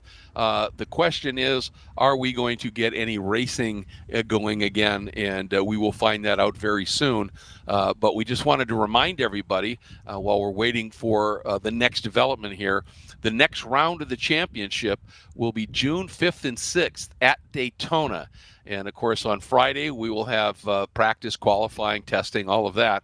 And then Saturday, it is the 14 hours, the WRL 14 hours, one race, and it's going to be spectacular because, of course, it finishes under the lights at Daytona International Speedway. It's everybody I've talked to has said this is a very popular event, big entries, unique machines come out for it. And so we're looking forward to that as the red flag has been rescinded. And we are now under a double yellow here, which will, try and get the field all around and packed up behind the safety car.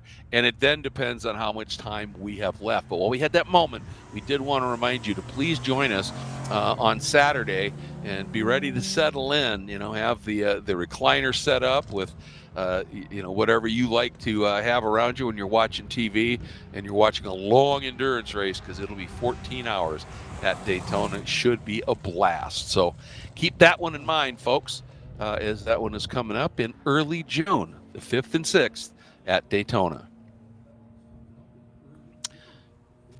Oh, it will be on our director's birthday. So depending upon how much celebrating he's doing, we'll see how the quality of the cut is. Yeah, that was a very popular event last year. Yeah. We had 20 cars in GTO, 21, I think, in GP1. Wow. I think 11 cars in GP2, and then like 10 cars in GTU. That Daytona race is always super, super popular. Get a lot of really cool cars that come out. It's a big event for everybody, and Sure. for good reason. It's such a cool venue. It is pretty spectacular there, isn't it? And for anyone who has never been there, and especially if you're a driver, and when I remember going, and I wasn't driving there, I was announcing, but the first time, and you come in up from that one of the tunnels, and you look up at that banking, and you go, okay, this is different. It is a massive facility, and it's going to be really cool. Fun little stat about that: when they did their transformation, their most recent complete update, and they basically rebuilt the front straight grandstands, and they lengthened them, and that run now is so long that the architects and the engineers had to factor in the curvature of the earth in building that grandstand. So that just is a taste of how massive that place is. So if you haven't been there, it's as different as it gets from Road America, the outdoor national park that is just spectacular and beautiful and all that. And Daytona, it's all contained within Daytona Speedway, and the infield road course and the banking. It's very different, but it's still really, really fun and exciting there. And so if you can, if you're in the area, come on over to Daytona and watch. So 3 minutes, 20 seconds to go. And JT, were you talking about that there was a regulation about after red flags, you have to have 2 caution laps? Yeah, usually, Okay. if I recall something Yeah. like that. However, I suspect we might be getting the white flag this time through. We'll have to keep an eye out on the starter stand. Okay, yeah. Most likely we will be finishing under yellow here. It's looking like it, yeah. Light's still on. And coming up the hill here, and yeah, there's no way to be able to get around and get another lap in, and they do not extend time at all in this series, so, and everybody understands that, and there is indeed the white flag. So we're going to finish under yellow.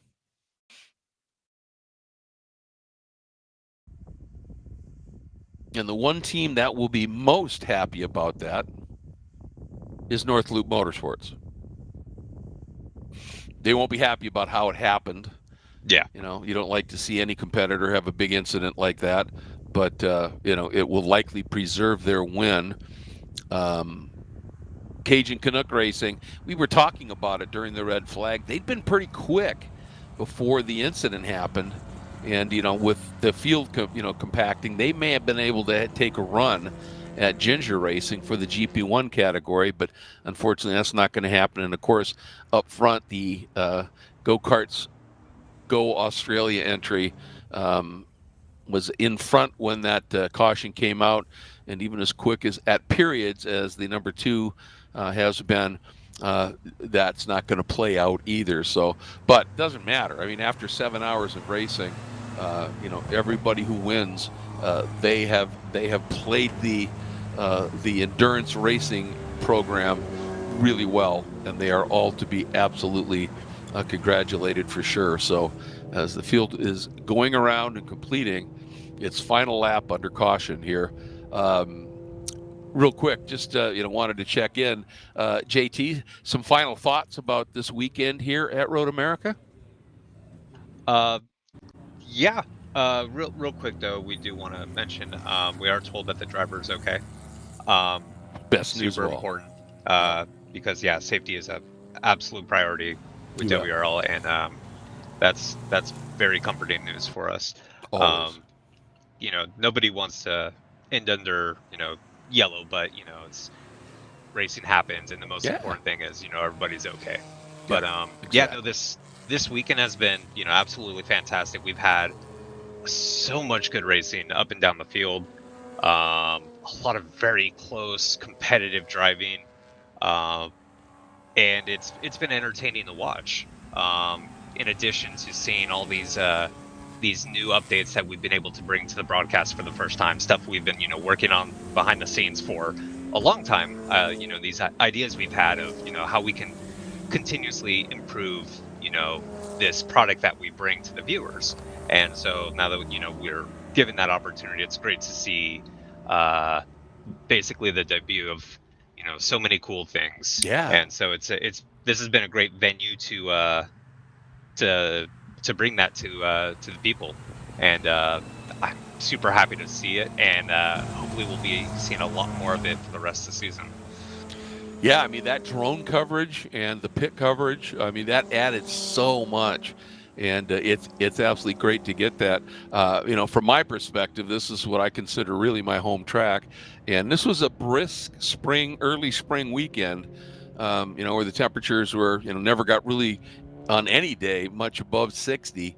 And today it was, just into the 50s. But the sun was out. There wasn't a lot of wind.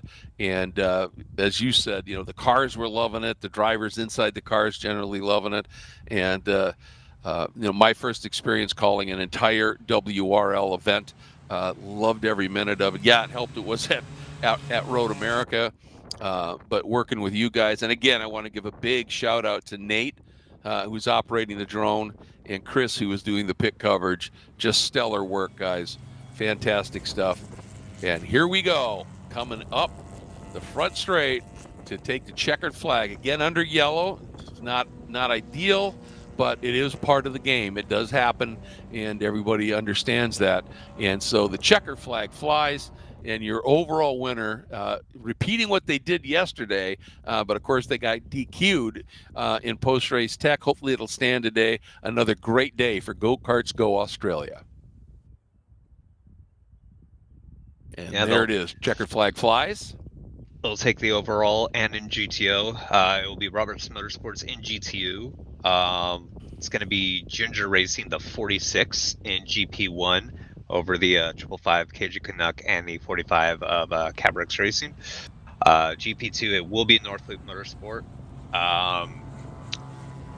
Not taking the checkered flag, but they will take the win in GP2.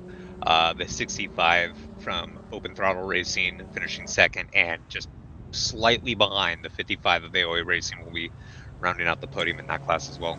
Yeah, absolutely. And important to note here as well that, and I missed this here, in GTO, again, ACP Tangerine Racing got 2 cars up on the podium today. And that is a good day by any standards for sure. And for North Loop, just to talk about how close the margins can be, prior to the caution, when they had their issue, they had 11 laps on the field. They have, as the checker comes out, it was down to 1 lap. But that's all they needed. And they get their 2nd consecutive win here and 3rd in the last 2 years, including this year, because they won one of them last year as well. So, just a fabulous weekend of racing here and great competition. Love the professionalism that this series is run with.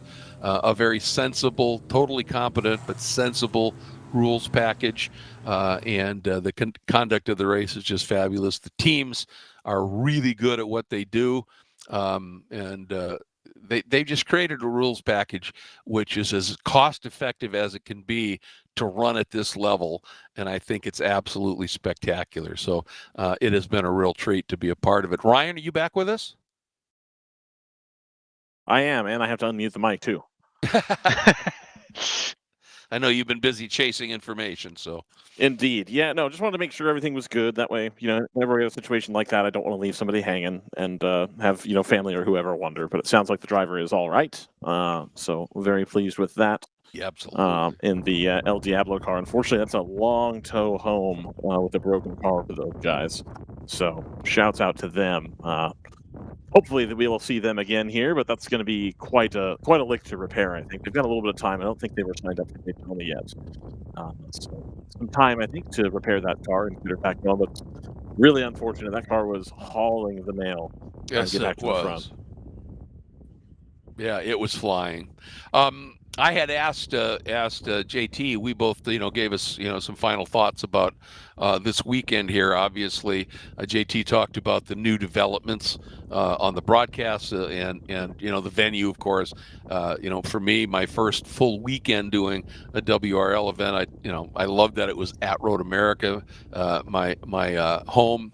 And just how great this series is, from the rules makers to the officiating and down to the competitors, everything. How about you? What are your thoughts here on this one? No, it was a great weekend. We always love coming here to Central Wisconsin. The weather was incredible. We had a little bit of rain on Friday, but not anything too terrible. So it wasn't muddy. It wasn't super cold. As we get later in the day here, it's been cooling off a little bit. I think people putting on the jackets and sweatshirts, of course, but for the most part, really pleasant weather. The village, of course, Elkhart Lake, lovely people as always. And the racing, I think, pretty darn good. We had something to watch the whole time. That GTU battle just kept giving and giving and giving. And of course, with that GP1 battle towards the end today, was actually becoming really quite fascinating. And it was for like the last 2 hours or so. And great guests as well, genuinely. We had very thankful for all the folks we had up here. Old friends, new friends, everybody. It's been a wonderful weekend, I think, for most, and we are happy to still be doing this WRL thing. How many years, JT? It's 5-6 years later. We're still doing it, and something like that. Yeah. I can't wait for more. It's always lovely. Thank you, Greg, for coming out and helping us with this. Thank you to absolutely. Chris. Thank you to Nate for the great camera coverage here. It's been absolutely lovely. So, well, Greg, for all of us here at the World Racing League at DriversEye Live, we hope that all of you have a wonderful rest of the weekend. Get some rest, get ready for Monday, and hopefully these teams will be ready for Daytona, the 14 hours, June 5th and 6th. It's coming up, folks. We'll be at Daytona. We'll have some great coverage again there. So until next time, for everybody here at DriversEye Live in the World Racing League, we will see you again soon.